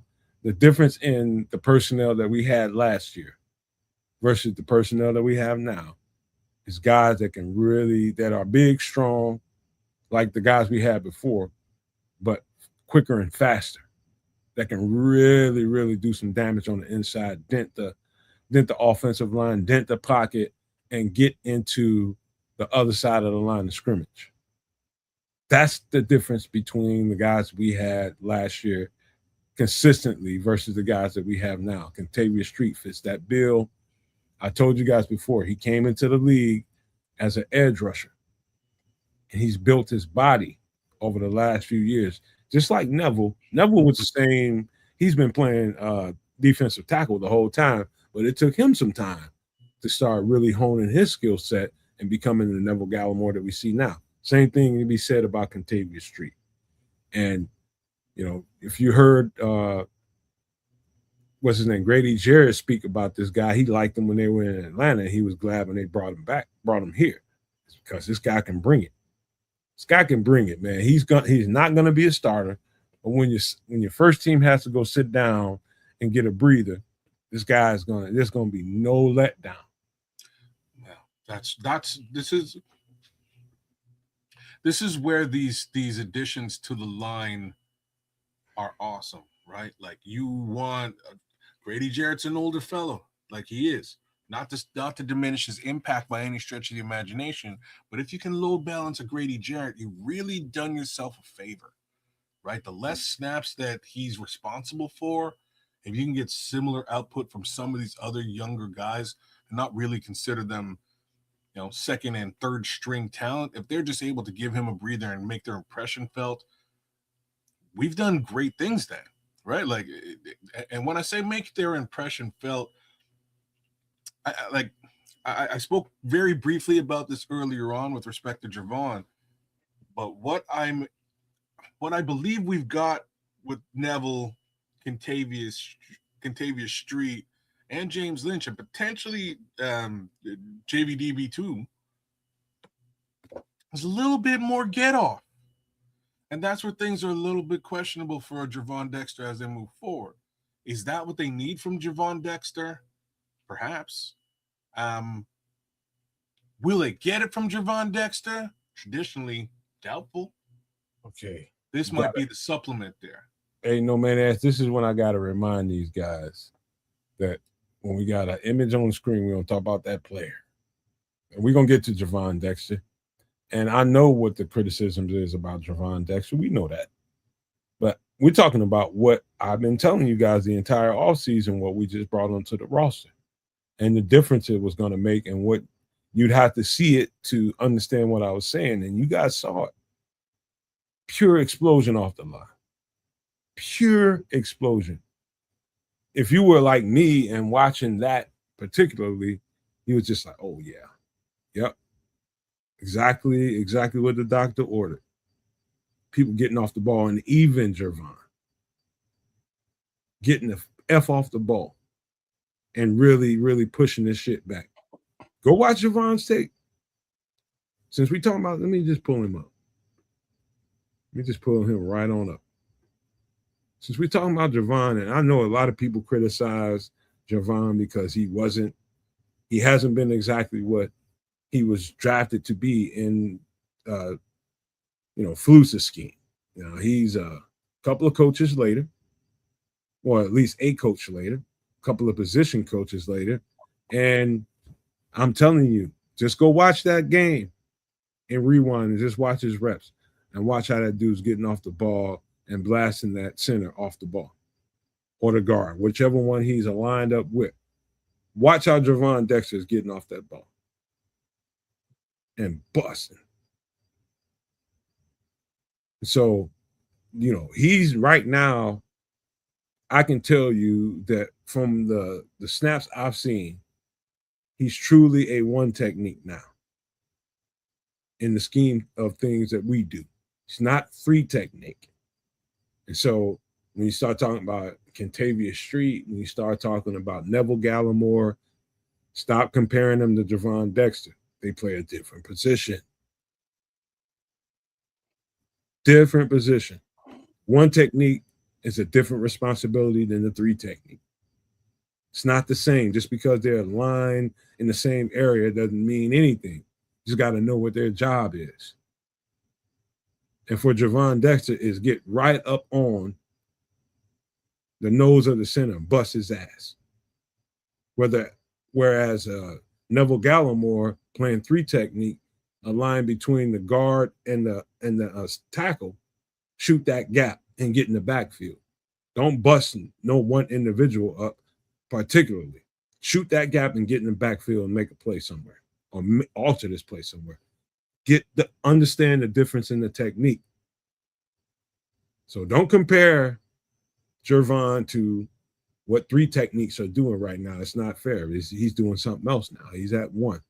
He's holding up the middle. So just know that ahead of time, but his reps look really good. Yeah, it's Javon Big Dex is in that situation, much like others that we've mentioned, where he's been here for a while now, and it's understandable that this was a flus pick, if you will. So this system is different, but him as a player, we've seen his body develop, getting stronger, losing the baby fat. Now he's getting off of the ball faster, but it's still a very small sample size to know if he has, really improved. I mean, because last season, from the interior, a crap ton of pressures, like 5 or 6 sacks. That's very respectable for a defensive tackle. But I think as a fan base, maybe we have too high expectations, higher expectations than he should have reached earlier. And, I think for many, he's still not a fully developed or a well-rounded enough player yet. You look at contract extensions, which I'm sure he's looking at since he got a new agent, and defensive tackles 25, 30, 35 mil.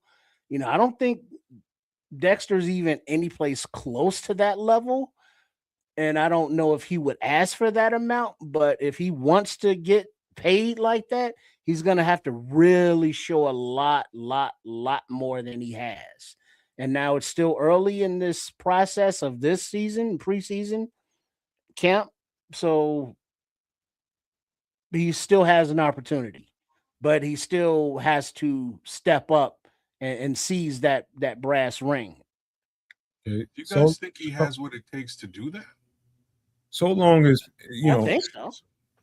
So long as people understand the difference in position that he's in. So long as people understand that. And I think a lot of people just are defensive linemen on the inside or the defensive linemen on the inside. They're all supposed to do the same thing and don't work like that. Just know they've gradually shifted him to a 1 technique. And a 1 technique and what he does versus a 3 technique, totally different. Totally different. It's not the same position. And so now he's trying to thrive in the middle in a 1 gap system, whereas he did that at Florida in a 2 gap system. And so he's going from technique to technique to technique since he's been with the Bears, and now he's just trying to thrive where they want him in the middle instead of, firing off the ball, shooting gaps like Neville and these other guys get to do. So just know that, I'm not trying to make no provisions for him. Just know he's in a different role now. Well, like True is saying, he's years into his career and he still plays way too high.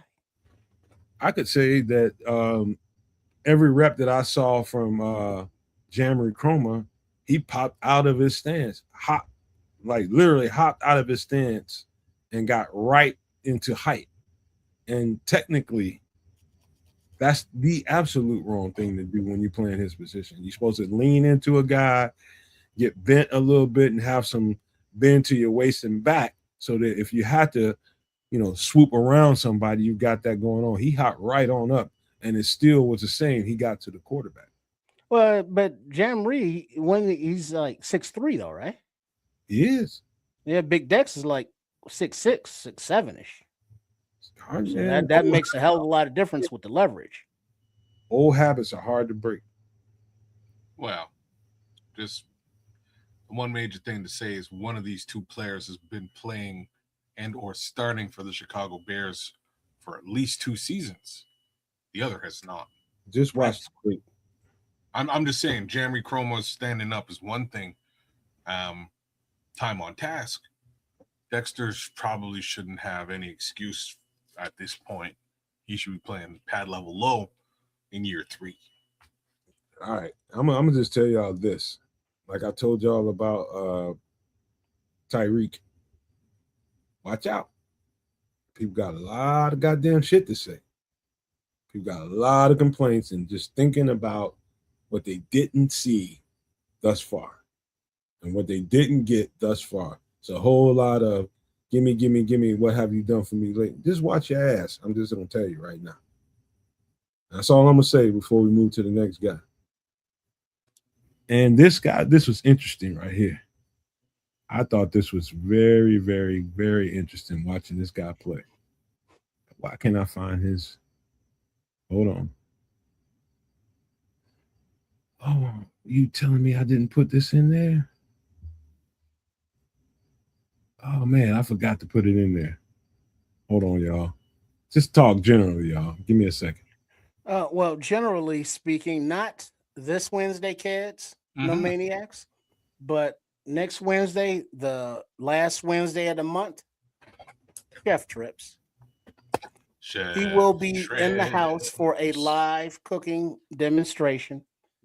I don't know what's on the menu, but it's something to do with something. Trips. Because it's time for MF in the kitchen. Motherfucker in the kitchen. So make sure you all are tuned in for that. So the last Wednesday of the month, be on the lookout for it. And then today's Sunday, so this Wednesday, some extra sauce. And then I think we'll all be back again Saturday to call this preseason game against the Bungles, right, kids? What time's the game, brother? 6 p.m. Okay. Central. All right. Saturday, 6 p.m. Central. All right. I can do some Saturday work. All right. All right.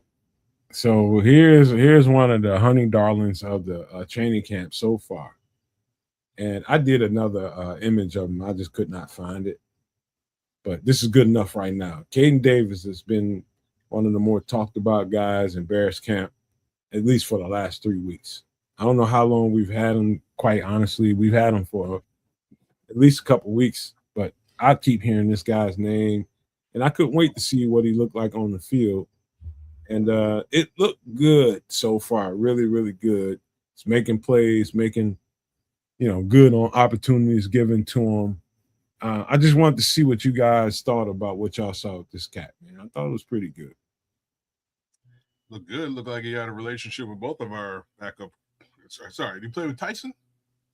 I know he had some reps with Tyson. Did he get any reps with Chase? I'm pretty sure he did. I thought he had some reps with Chase as well.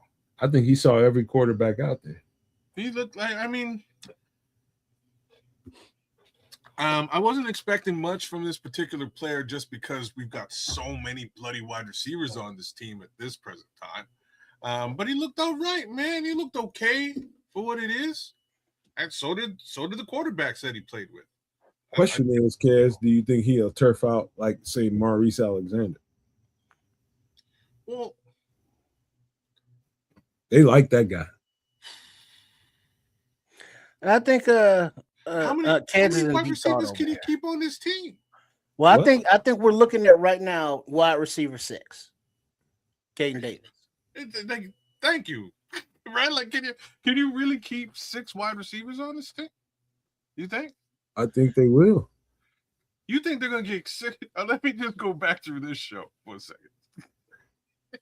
You So we think they're got gonna 5 keep tackles, 5 left tackles, 6 Yep. 4 wide running receivers, backs, 5 left tackles, 6 4 receivers. running backs, and and 6 4 receivers.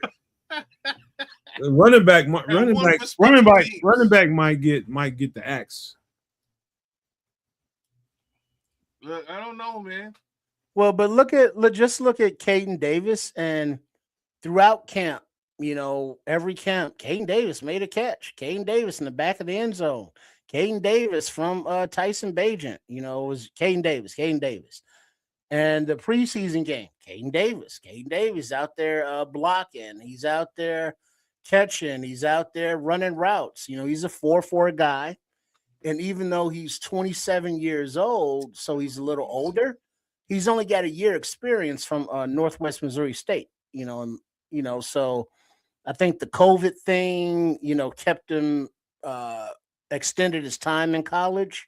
So that's why his age is a little bit up there. But being, I think, 2 years younger than Maurice Alexander, is beneficial, wise as far as a ceiling goes. But given the opportunity, Caden Davis keeps making plays. Mm-hmm. And like Red Baron is saying that JP White Chocolate Richardson, he's been out there putting in work. But Davis is just like come in and is like, hey, this wide receiver position, I play that. I want a job here with the Bears. And knowing the depth that we have, and if he makes it, I would prefer, I think somebody said in the chat, I would also prefer him over Alexander. And while I like Richardson, I think Richardson still has a little more development to get to where Davis is now. You want to know my truth? He will not make the team, no matter how good he is. But this guy's been given a great audition and a best foot forward. The ball is finding him, and he's gonna get on somebody's team. It just ain't gonna be with Chicago. I'd like to applaud what you just said, because that's just the reality of the situation. Not to mention he's been working clearly with Tyson Bagent. He's kind of Tyson Bagent's guy right now, and that's great. I think, as we move forward with these preseason games, we need to showcase that connection between these two players. For Caden Davis to find a home somewhere else in the NFL, because I think he's a talented wide receiver. I just think that this room is nuts, and there's just no, cracking this room gonna be hard, bro. I'm sorry. But also really to showcase Tyson, man. Tyson's got opportunities, or at least he could have opportunities out there elsewhere in the NFL. And I think that does, at this present time, benefit the Chicago Bears. So that's my 2 cents on this, man. Shout out to Caden Davis and what he's been putting down in practice and on the field this week, and what he probably will continue to do over the course of the next couple of weeks. Because once more, he's probably one of the guys that just almost strictly gets to run with Tyson all the time. You guys just appreciate the fact that no, he's not going to make the team, and it was never in the plans, but what a hell of an audition he's been given with the Chicago Bears thus far. If this continues, he can be nothing but grateful to Chicago for giving him this kind of exposure. Mm-hmm. Yeah, I still like him better than Alexander. Okay. Harsh, but true. I understand. Caden Davis, I like the guy, but I think his likelihood in a caked up receiver room and a caked up we need to talk about this a little more, and we will later on, probably a practice squad. But they're gonna have to do some yeoman's work to make sure that practice squad has the right guys on it. Just knowing that wide receiver room must be it's yoked up. 9 or 10 players deep, though. Ray McLeod, yeah, he ain't making it. How we talking? We Chicago Bears fans. Scotty Miller, he ain't making it. Did you hear me? We Chicago Bears fans talking about how yoked up the fucking right. Chicago. We getting rid of wide receivers. It's true, eh? Right? I'm sorry, you can't play here We've Yeah, never we said too this deep, shit son. before. You good as fuck, but you can't play here. You can't play here, man. We were saying we were a couple of years ago. We were lucky to have some of these guys on our team. He said caked up pause. Pause. Screw such your nasty ass up. The red Aaron, boy, I swear. Yeah. That's funny as shit, though. We got But yeah, I mean the talent level, well, 4-4, Caden Davis is a 4-4 guy, so he's got hands. He's 6'1", 193, so he's not little dude. He's a talented football player. And if he can't fit on this roster, that's saying a lot for this roster. So took a couple licks too, Trips. By the way, he took a couple. I seen him take a couple of shots and I seen him wincing when he got to the huddle, but he knew he couldn't tap out. Took a couple licks out there. Gotta have it. This wide receiver room is 11 players deep. Like that, just you have an offensive minded head coach when. I don't think there's ever been a year where the Chicago Bears have had 11 wide receivers signed to the team. And actual wide receivers that are like, oh shit, we got wide receivers. Yeah. Not your not to shit on them, but not your EQ St. Browns or your Dante Pettis's. Dante Pettis. There was another one that year too. I love that. Who? What was the other one? Pringle. Byron Pringle. Liked him too. Liked him too. But we got one more, man, because my other half just busted up in here, man. And hey, you know what? Something else happened out there. I just wanted to. I'm gonna get my take first because you guys just be going crazy.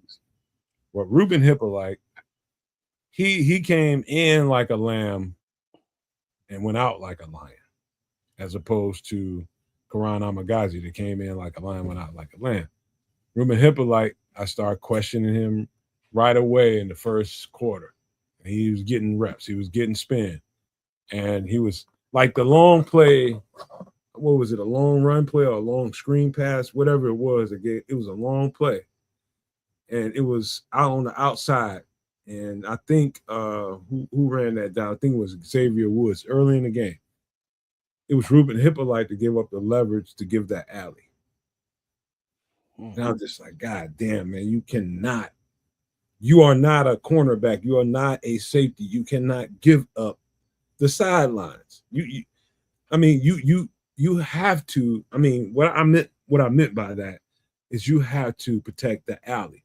So technique-wise, cornerback safeties are taught to funnel the play inside. So you're taught outside leverage in. So on a play like that, you're going to make sure you work from sideline in as opposed to you're the alley filler as a linebacker. You cannot get caught up on a block. You got to make this tackle because it's only you and the safety after this. And he got wrapped up into a block, and I'm just like, God damn, another Ruben Hippolyte highlight in the wrong way. But yeah, that happened early in the game. That was bad. He just got locked up onto a block, and boom, off went the running back. Later on, that guy started playing some football. He started really, really playing some football. And you start seeing the Ruben Hippolyte that we drafted come to life. He was flying, he was hitting. And I don't know if he ended the game with a concussion or something was going on. I got the info from our post-game wrap-up, which will be published, I believe, tomorrow. But Coach Tripping pointed out that Ruben Hippolyte, in his rookie year, he went down after that collision with Washington, tight end from Pittsburgh, with a shoulder injury. But it just so happens that he also went out this past week with another shoulder injury. Don't know how severe it is and don't know if it's the same shoulder, but a linebacker with shoulder issues is not good. But his speed is obviously, very evident. And, aside from, making the mistakes of giving up contain or not staying at home, the only thing I worry about is just his his physical health. And he's gotta keep that worry off the minds of the coaches and the administrators too, so that they feel confident in putting him into, the game planning. That's what he's got to get to when they start drawing up the plays for this week. They start, confirming who's going to be on the roster, who's going to be up for this game, dressed and ready to play, who's going to be on the practice squad. Where he don't want to be, he needs to continue to figure out a way to keep him on the 53. And that's what he's got to do right now. Stay on the goddamn 53. If you start getting off the 53, you're in trouble. I don't know if that was really due to injury, etc. last year. I have no clue really what it was. What I will say is, again, when you're drafted and you have an opportunity, give an additional injury to the position you play, and they go out and find somebody else to take your position and start him, some ain't right. Some's fishy in Denmark. So we have to sort of look at what he does now and whether he can carve out a role for himself. What I am going to say, although I'm generally down on this player, is that he didn't play terribly this time around. He actually played quite well. He played more like the Hippolyte I saw in college. Well, thank you. That we are sort of hoping to see at some point and just never did. He played fast, saw ball, attack ball, right? Like, I think there's a little bit more, and you nailed it, right? Like, he leaves a little bit to be desired with respect to coverage right now. I think he can grow in that arena. But, again, the speed that Ryan Poles was looking for when he drafted this particular player, it exists. It's a thing. Can you hone it in and give him the development opportunities he needs to become a little bit better in the coverage aspect? I think these are all areas where Ruben needs to grow, and shine, and hopefully he has the opportunity to do all of those things, because this linebacker core could really use speed like he has access to. It's just the rest of the game that he needs to sort of round out. But one more time on task, more actual snaps should help those things along, because Lord knows he barely made it on the field last season, if at all, like a couple of snaps here and there. I'm not sure if he was really well viewed last year's training camp. I don't recall him getting very much run during last year's training camp either. So hopefully he can really make the most of this year and get to where he needs to get to show and prove that he should be a part of that room. Hey, kids, this might sound like the dumbest science you ever heard in your life, but all you gotta do is watch. From you? No. For me, dumb science, man. And I gotta say, what I see in Ruben Hippolyte is a guy that is used to being physically dominant on a college level. What he hits crumples. We got a bunch of that going on, but continue. And that's the stupid science of, the difference between the NFL and college. You get to the NFL, what you hit may crumple you. And I think that's what Ruben Hippolyte, when I just think about it all in totality, whenever I see him play and he come up hurting, it's because he's going full speed into guys that he normally folds up. And it ain't working on this level. And he's hurting himself. He just used to guys just when he hits, it caves. It ain't like that on this level. You better hit him right or you gonna hurt. I mean, it's a good observation you're making right now. Right? Like, can't afford for him to be hurt on a regular basis. He has to get used to and acclimated to, playing NFL football. And I'm just not sure. A little bit of time on task there as well. More opportunity to play should hopefully round him out.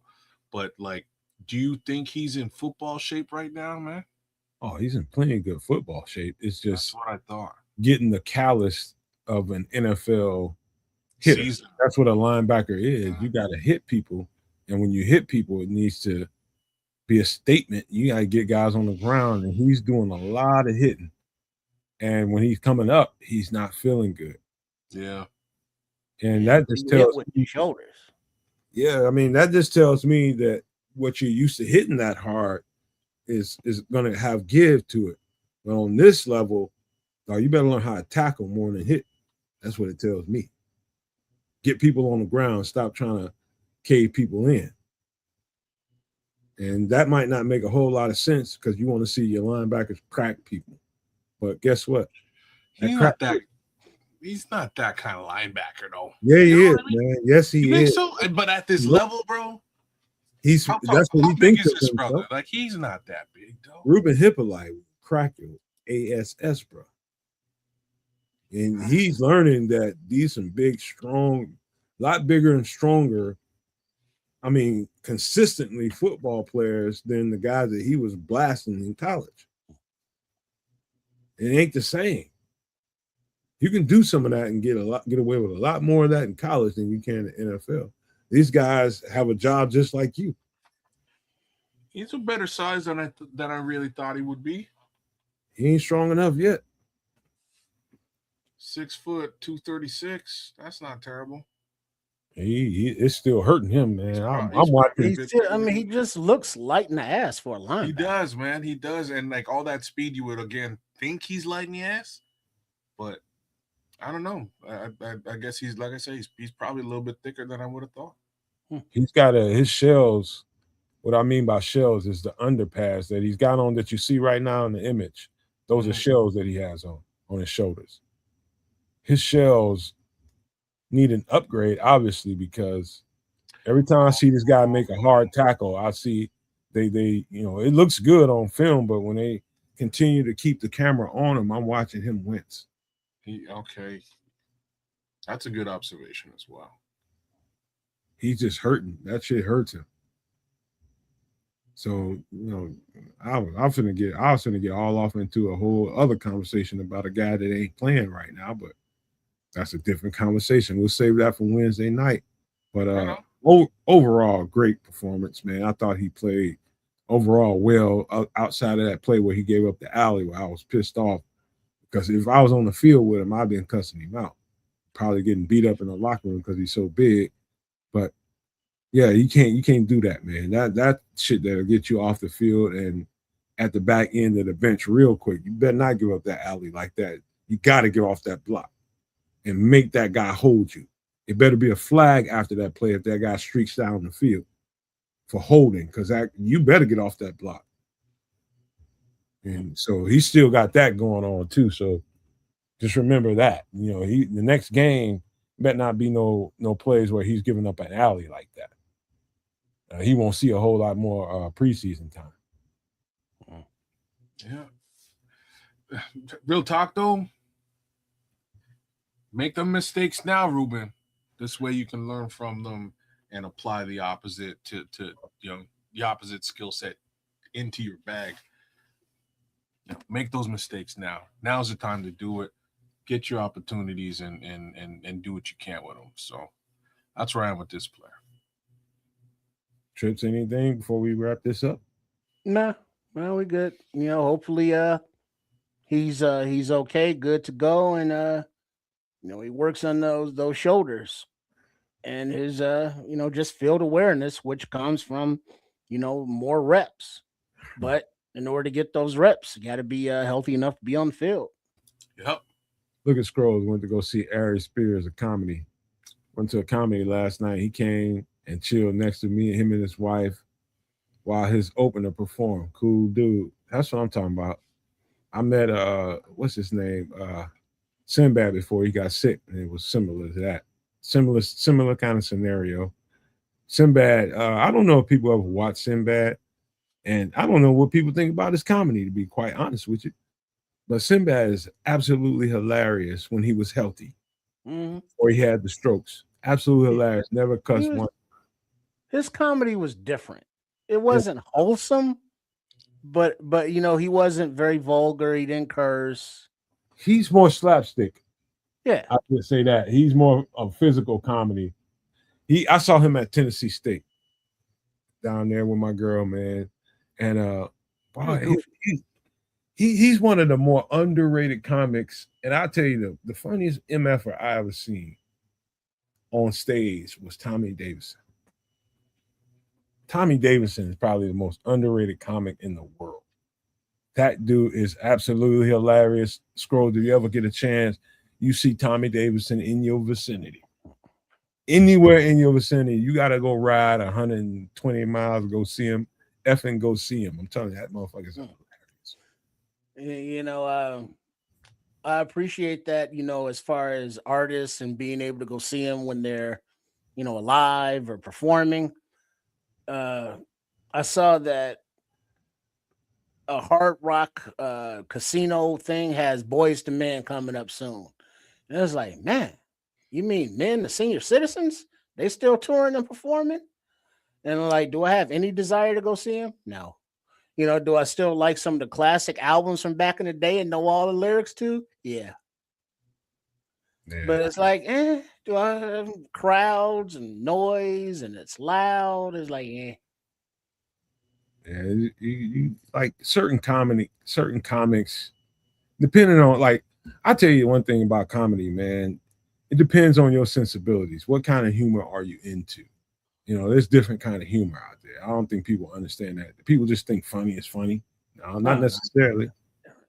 You know, you might be into a different kind of humor. You know, sarcastic humor. You got slapstick humor. You got, you know, just a little bit more thoughtful and just some stuff that, you know, you got genre kind of humor. It's just, dude, humor is, you know what kind of person you are. You know what makes you laugh.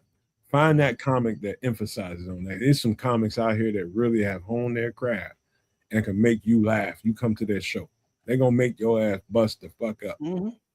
And so, like even like Red Baron saying this year, Chappelle, Del Rey, and Aries. It's like even if you've seen, you know, Chappelle's the Chappelle show, his movies, his stand up, you know, going to see him in person is just a different experience. Even if he tells the same damn jokes, you know, because you're there, you're in the moment, you're present, and it's just different. I met so many great comics in Atlanta that used to come buy my food because my boy Jay ran a club and all the comics came in there on every Friday night. All the great comics, they all came through Atlanta. I seen them all, bro. I seen them all. I tell you that the one that really, really gravitated to me the most is what's his name? Golly. I know his real name, but I'm just thinking of his stage name. But you know, he hung out with Bruce, who came out there. Faison?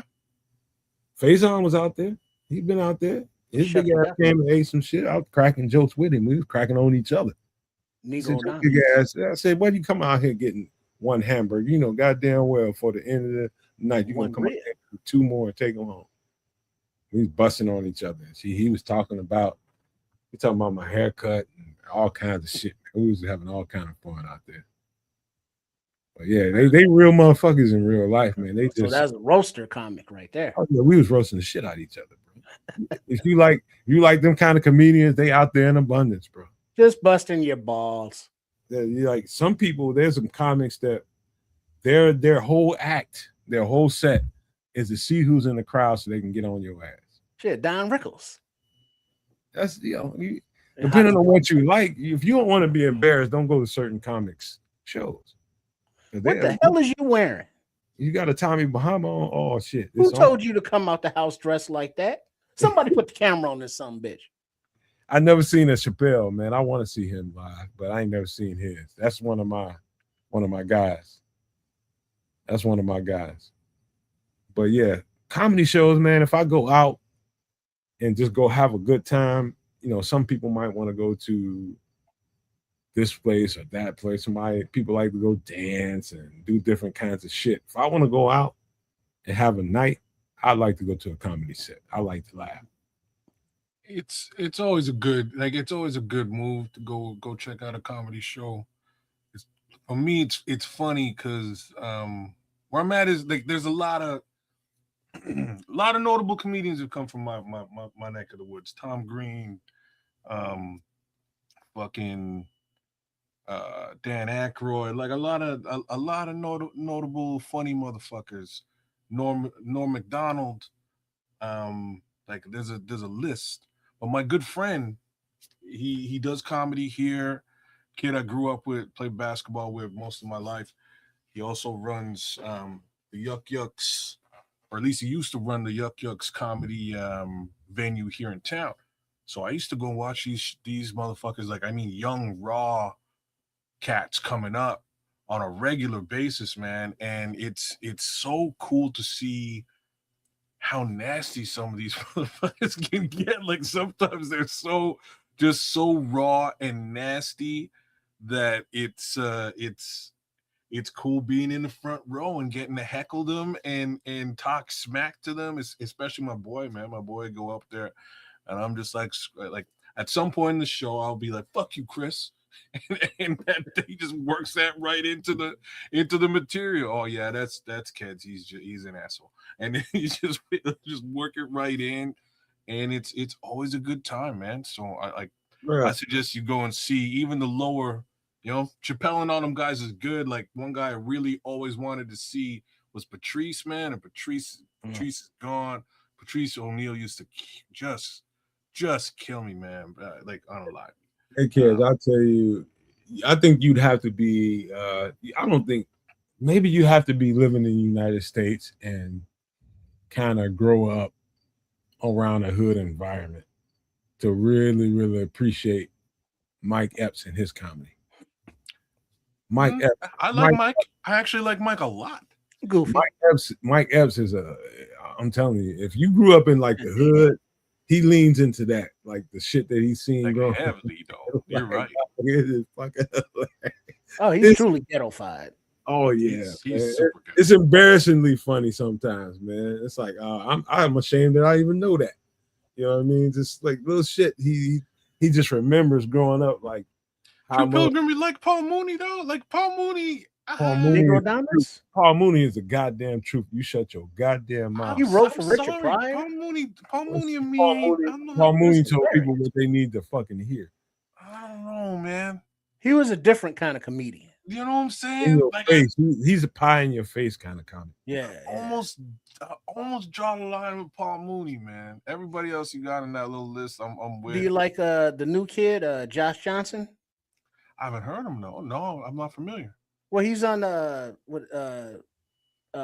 Daily Show, one of the correspondents.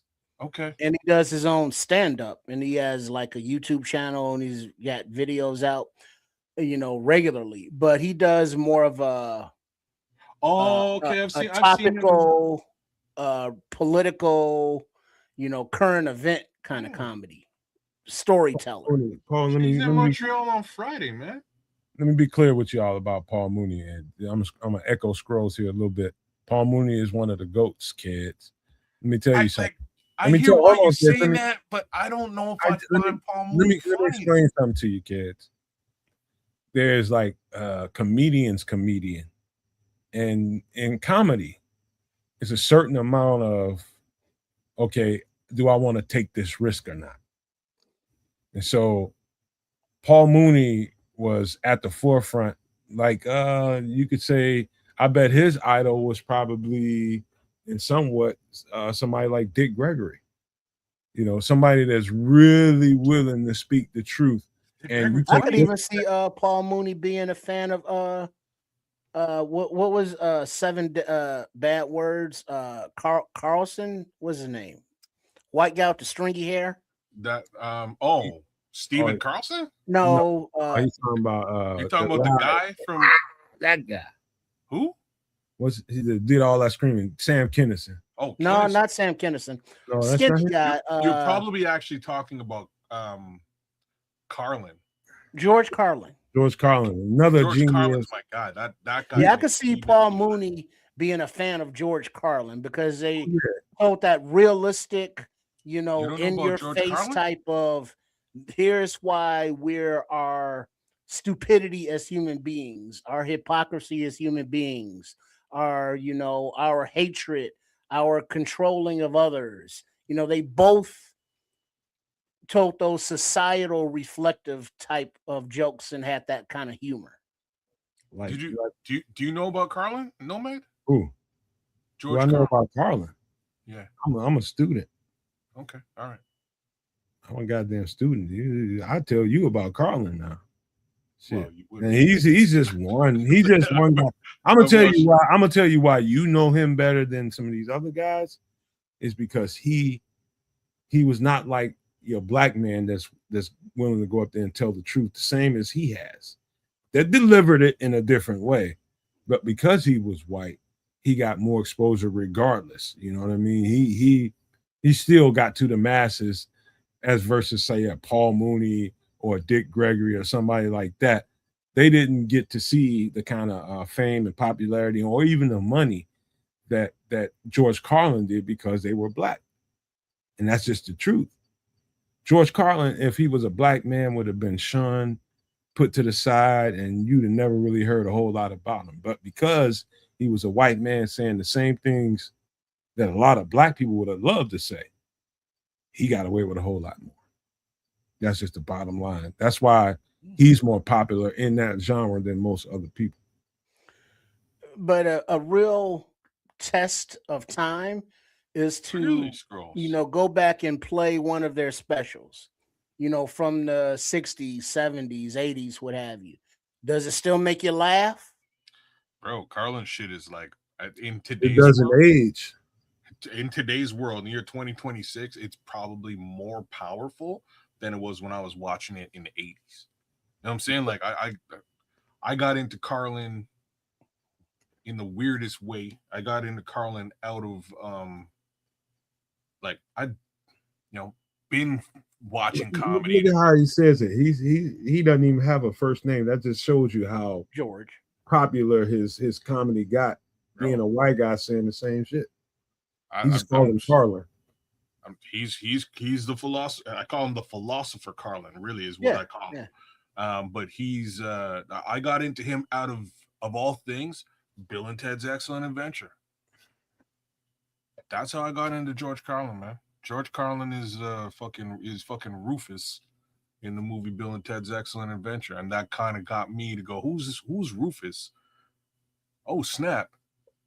He does comedy? Like, he wasn't even funny in this movie. And I checked out one of his specials way back when, and I was absolutely hooked. Because at them times, I was, like you said, you're a student. I was studying different comedians just as something that I did from Pryor, Mooney. Like I said, didn't really take on Mooney. Eddie Murphy. It had a lot to do with Eddie Murphy's rise at the time that sort of pushed me into really looking a bit deeper, but also had a lot to do with Bill Cosby too, man. Well, look at True Pilgrim's comment here. I look at Carlin like I look at Dick Gregory. Mm-hmm. I respect them, but they didn't make me laugh that much. They make me think. Yeah. Exactly. So think with humor. Let me just say this, man. The thing about George Carlin and just talking to a couple of comics out there, you know, the comics that I got to meet in Atlanta, and you know, a couple of them got a little full and they started talking about how they set up their sets. And so just know, whenever you go watch any of these comics anywhere live, just know there's planning going on. They have to get your attention first, number one. And the next thing they do after that is a plan and a structured format to get you captivated and get you into what they're talking about. Otherwise, you're going to boom the fuck off the stage, number one. Thing I say about George Carlin, that was, I think he found out that how you play defense, being a comedian, is be extremely fast and kind of staccato in your approach. And so he just rapid fired everything with a whole lot of intensity and then give you time to get, you know, okay, I didn't like that you said this. He's off to the next subject. You forgot he pissed you off because he said this or that 5-10 minutes ago. You into the next thing he said. Staccato. You just think about what you saw when you watched George Carlin. He's just coming at you, blasting you, water hosing you right in your fucking face. And when he walks off the stage, he just leaving you thinking about a whole lot of shit. Yeah. True enough. That's when, some of the times when he would say the punchline, he would give it a few seconds because it had to sink in for people because they had to think about it. I was like, oh shit, I get it. He just water hosing. He just straight water hosing you right in your face. And then when you walking away, going to your car after the show is over, hey, did you hear that part when he was talking about this? That's the point in his And comment. it's like, oh, that's what that meant. Yeah. Oh, no, You that catch shit that in was 2026. It didn't make sense back in 1990. Now it makes sense. Like that's how deep some of Carlin's shit is. I give him mad love. Another guy I give mad love. Like I don't know if any of y'all have. Hold on. Before you go there, kid. Scrolls is responding to me about Tommy Davidson. He said he won't be performing in California until January 2027. That's not that far away. But he'll be in Chicago November 27th and 28th. Oh. If you anywhere, just go to the first damn set you can get, whether you in Chicago or California. If you here in Chicago and he here, then you go. But if you in California, wait, that shit is worth it, bro. Him and David Allen Greer. I'd love to see David Allen Greer do comedy too, man. He ain't nowhere near as funny as Paul. I would have to agree with. I'd have to agree with you versus. You said versus Paul Moon. No, versus Tommy. Tommy. Versus Tommy. Yeah, I would have to say Tommy's probably the funnier out of both of them. But David Allen Greer is funny, man. He's talented. Very talented. He's very talented, man. Oh yeah. Beyond funny, he's talented. They're all sketch actors, and they're all let's just call it. I don't know how to call these guys, but entertainers. They are entertainers. That's a good way to just simplify it. They are entertainers, and they know how to get into, let's just say, character. Really, really good character actors are what they are. Yeah, but man, you talking about Tommy Davidson is funny as shit, man.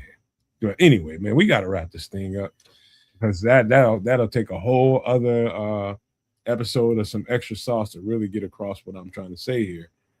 But man, comedy shows, that's where your money is at, man. People need to laugh.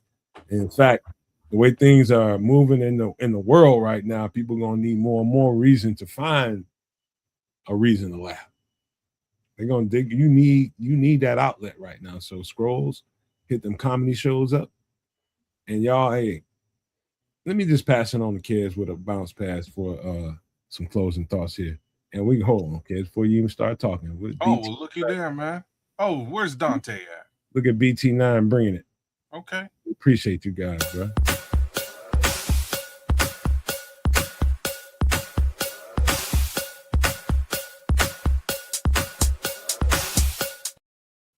All right. Hey, Bear Truth, we appreciate you again, man. Way to end the show. Word. 999 super chat. He says, real question. What is the first major step to growing? Get some good seeds.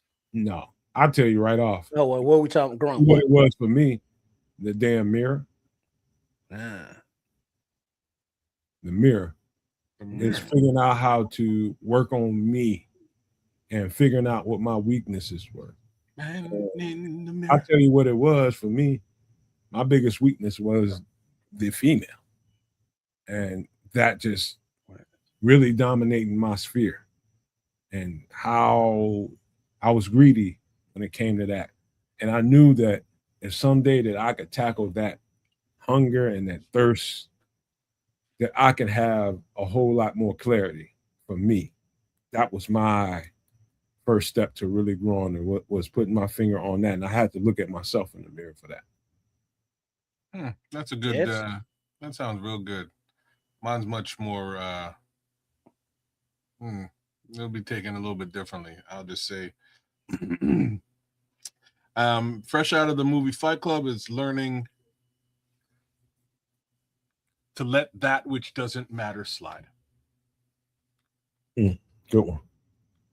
Mm-hmm. All right. I'll go with responsibility, because when you learn at a young age that you have to do your chores without being told, without a punishment, without a reward, do the dishes, take out the trash, walk the dog, whatever the chores are. If you can complete those knowing that this is just what I need to do, that is a good foundation for the rest of your life, dealing with chores, with work, with school, with relationships, with whatever it is, because it's like, all right, I'm not doing this for a reward. I'm not doing this to avoid punishment. I'm doing this because this is just my responsibility of what I need to do. Okay. Yeah. Hey man, I everything everybody said here, both of these guys I can relate to a certain degree, and it's been part of my growth. It's been part of my growth. But for sure it was first I had to tackle the female thing, man, and not let that dominate my life because I was missing opportunities because I'd rather be somewhere with the next female. And it was costing me. And it was inhibiting my growth, man. So I had to look at me for that. Wasn't nobody else I can point to and say, "Oh, okay, you did me wrong. You ain't doing this for me." All that shit don't matter. When you want to grow, you got to start in the mirror. Yeah, Gotta and start. that's being responsible, and that's being cognizant to the fact that you can't control everything, and if it don't matter, be like a duck and let that shirt roll off your back like water. Mm-hmm. That which does not matter. Slide. Exactly. That too. I'm still working on that. I'm still capable. I clock your ass dead in the eye, but I don't need to. I'm working on that still to this day. Yeah, this unfortunate truth about me, but I'm working on that. So last couple of incidents I had where I probably would have normally clocked somebody, now I didn't clock them. So I'm getting there. I'm getting used to the habit forming that it takes to change a behavior. You know what I mean? So changing behaviors it's a habit forming thing that you have to break that cycle and replace it with a better behavior. That's just how humans grow and get better. You had a bad cycle of behaviors that you want to change. And there's only one way to do that. Change that cycle. Yep. Take responsibility for it. No blame, no accusations, no, well, I can't get over it because my mama didn't love me enough or my daddy loved me too much.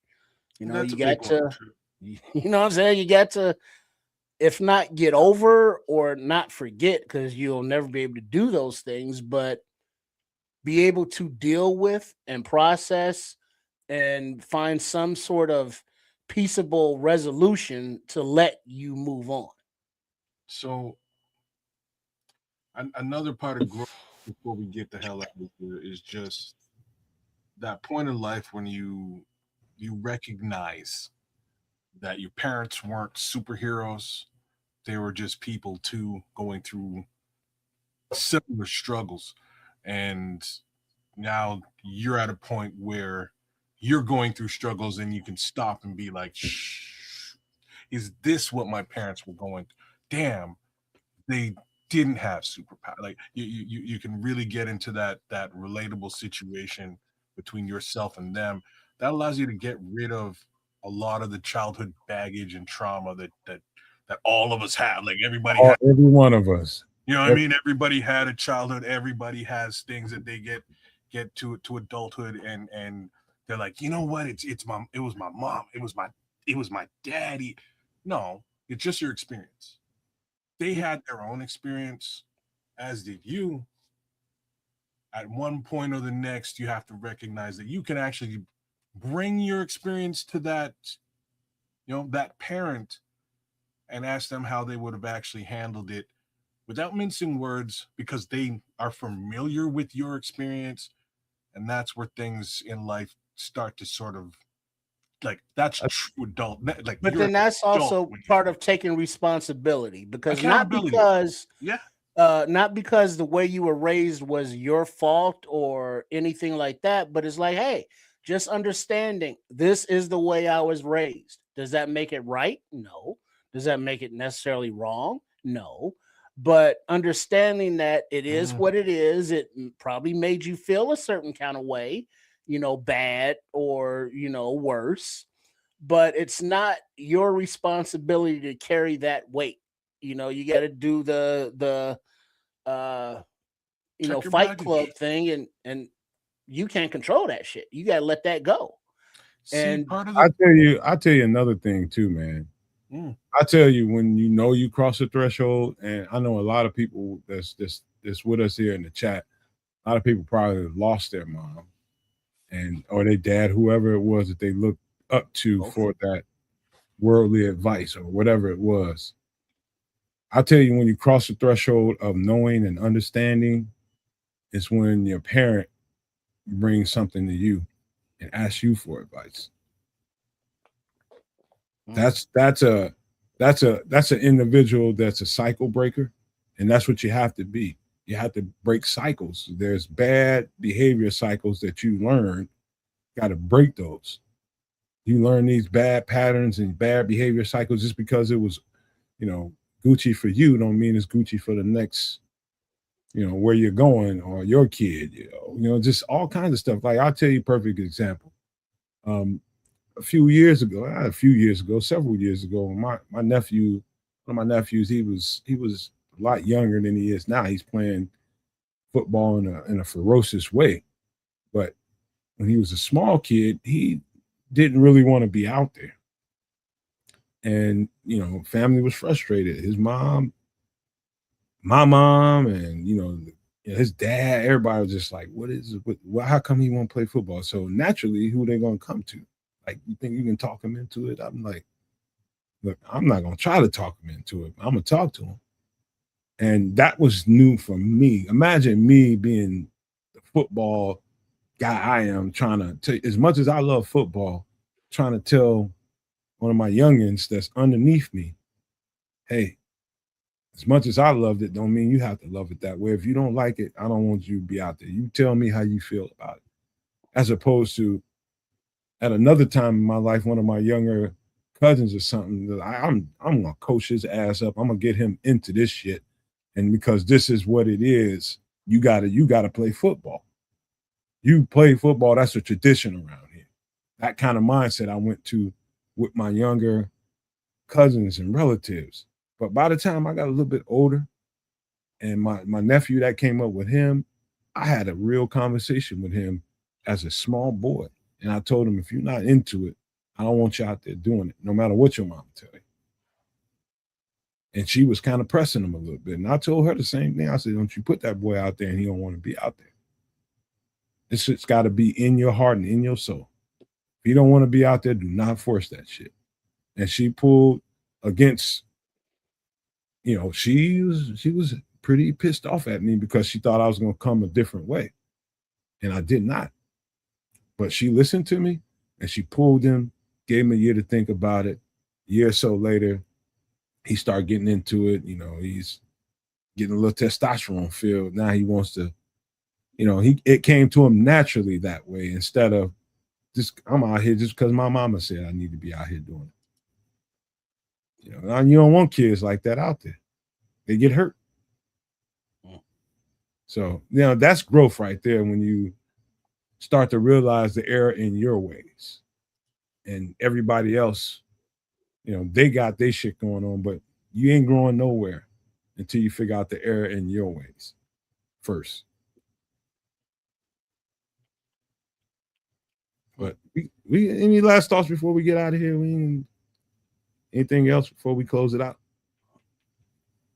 No, not from my end, other than Red Baron being Red Baron. Yeah, it's pretty good. I had to respond there. But yeah, no, good. Thanks, BT9 man. Mad respect for the chat, and I appreciate that for making me think. And the conversation turn. I think it was just an interesting little bit of introspection there from all three of us, and I think everything that was said in the chat as well as by the three of us here was quite valid in that respect, because we didn't take it down the road of football. Really, we really didn't. We thought about it quite introspectively, and I think all of that sort of goes, it should lend to others who may have that similar train of thought or line of questioning. So again, thanks for that. Look at that statement right there. Look at this. Levante saying, read it out. Sure. I never really seen an elevator really go side to side, but up and down, and that's how growth should be. Some days will be tough, but more days will be great. So elevating comes in time. Bruh, that's real. That's real shit right there. Damn. That's real shit right there. Damn, Levante. From the book of Otis. But the trajectory has to be up. Even if you get knocked down or you knock yourself down, the trajectory has to be, Get north. back up and move. Keep on moving up. Yeah, because that's one thing guaranteed. Life will knock your ass down. It's like, how do you get back up? When do you get back up? Do you get back up? I love that, Levante. I love that. That's real talk. But finish it up, kids, before we get out of here. Yeah, man. That was basically it for me, though, man. All y'all, man, mad love and respect. Thanks for coming back, spending a Sunday night with us for Nomad at Night. We'll be back in full effect on Wednesday doing the extra sauce thing. Hopefully, microphones 1, 2, and 3 will be in check, and we'll be rocking and rolling. But all that being said, great show, y'all. I think we really, we planned to sort of go deep Bears today. I think we really got pretty deep. But it is preseason, so there will be more to be had come this Wednesday night. So welcome in. We'll see you then. And thanks again, y'all, man. Big shout out to Dwayne and BT9 and the Scrolls and Dante Purify and True Pilgrim and Joseph Archer and James Hunter and AC Adam and Mojo Jojo Loco, man. Jojo Loco, ATF, Country D Nice and City D Nice. and FFG was out there too, man. True. That's all that. AC. Shout out. All right. AC Adam came through. And Cliffy Victoria. Oh man, big Cliffy, man. Big Cliffy, man. I don't know where you've been, but Cliffy, it's good to see you, bro. For sure, man. Like I say, I got hungry instantly. Had to go get myself a little something extra to eat, but I wasn't gonna tell you about that. That's why his ass greedy ass was eating everything that wasn't. I didn't eat nothing all day, man. I was starving, but I had to get it done when I was able to get it done. So it got done. Jay Grizz and Junior came through earlier. Oh, I didn't see Junior, man. Big ups to Junior, man. I miss Junior. James Hunter. I don't know if anybody mentioned him. He brought the super chat too. Everybody with the super chat. And if you're new to the zoo, by all means, give my guys here both some love as well as me at Kez the Canuck. What is it? Sports Chicago style. Sports Chicago style. Yeah. But the YouTube thing is at RRSCS. See it right there under my Chiron there. Oh, okay. There you go. Hit up RRR right there. Give him some love, as well as the Nomad Network right here. Like, share, subscribe, leave a comment if you can. And outside of that, one more again, we'll catch y'all on Wednesday. Trip. All right. Shout out to the Nomad Network, to Keds of Canuck and Sports Chicago Style, and everyone. Hope you are subscribed and giving a like to all 3 channels. Shout out to Coach Trip and Chef Trips for the Cleveland Browns pregame, which got posted today. And guess when the game was, kids? Saturday. Today is Sunday. So yeah, that's not a pregame, but so it was recorded post. A post pregame? A post pregame, but tomorrow will be the post game. So everybody's gonna be here. So everybody's gonna be here Saturday for the show, right? Yeah, and I'll be back from the gym. 6 p.m. Central Time. The Cincinnati Bengals, the Bears will be there. Shout out to everybody with the post game, which will be out in the morning. So keep watch for that, and then I guess we'll be having a pregame Friday for the next pregame. But in the interim, we shall check y'all out Wednesday night for some extra sauce. And we'll hopefully everything goes right, which I believe it will. We'll be here Wednesday night, and I just want to say thank you to everybody. And I'm just right now, I just feel so overwhelmingly grateful that a lot of things that could have happened with me in the last several days, everything straightened itself out, and it's I'm still in the process of working through it all, man. And not having insurance gives you an extra amount of nerves because you need to get that going on. And I got to get some shit taken care. I got to check some boxes, man. And being away from doing normal shows like we normally do, we never really miss shows, man, unless there's something real dramatic going on. This was a dramatic moment for me. And I just appreciate all the love, man, all the respect, and everybody just doing anything they can to try to help us ease this, man, because this is where this whole thing with this podcast and having this community of Bears fans kind of it's like the best way I can describe it is it's like it's like doing therapy sometimes, man. It's like when everything else is going on around you, it seems like everything is crumbling and falling apart. You always got this community to come talk to, and we got each other. And I was just missing it. I needed this shit. I needed it. I really did. And as frantic as I was feeling, as this shit was just effed up around me, and I just started seeing like dollar signs, like how much is this gonna cost? How much is that gonna cost? God, look at how bad this shed is and all this stuff.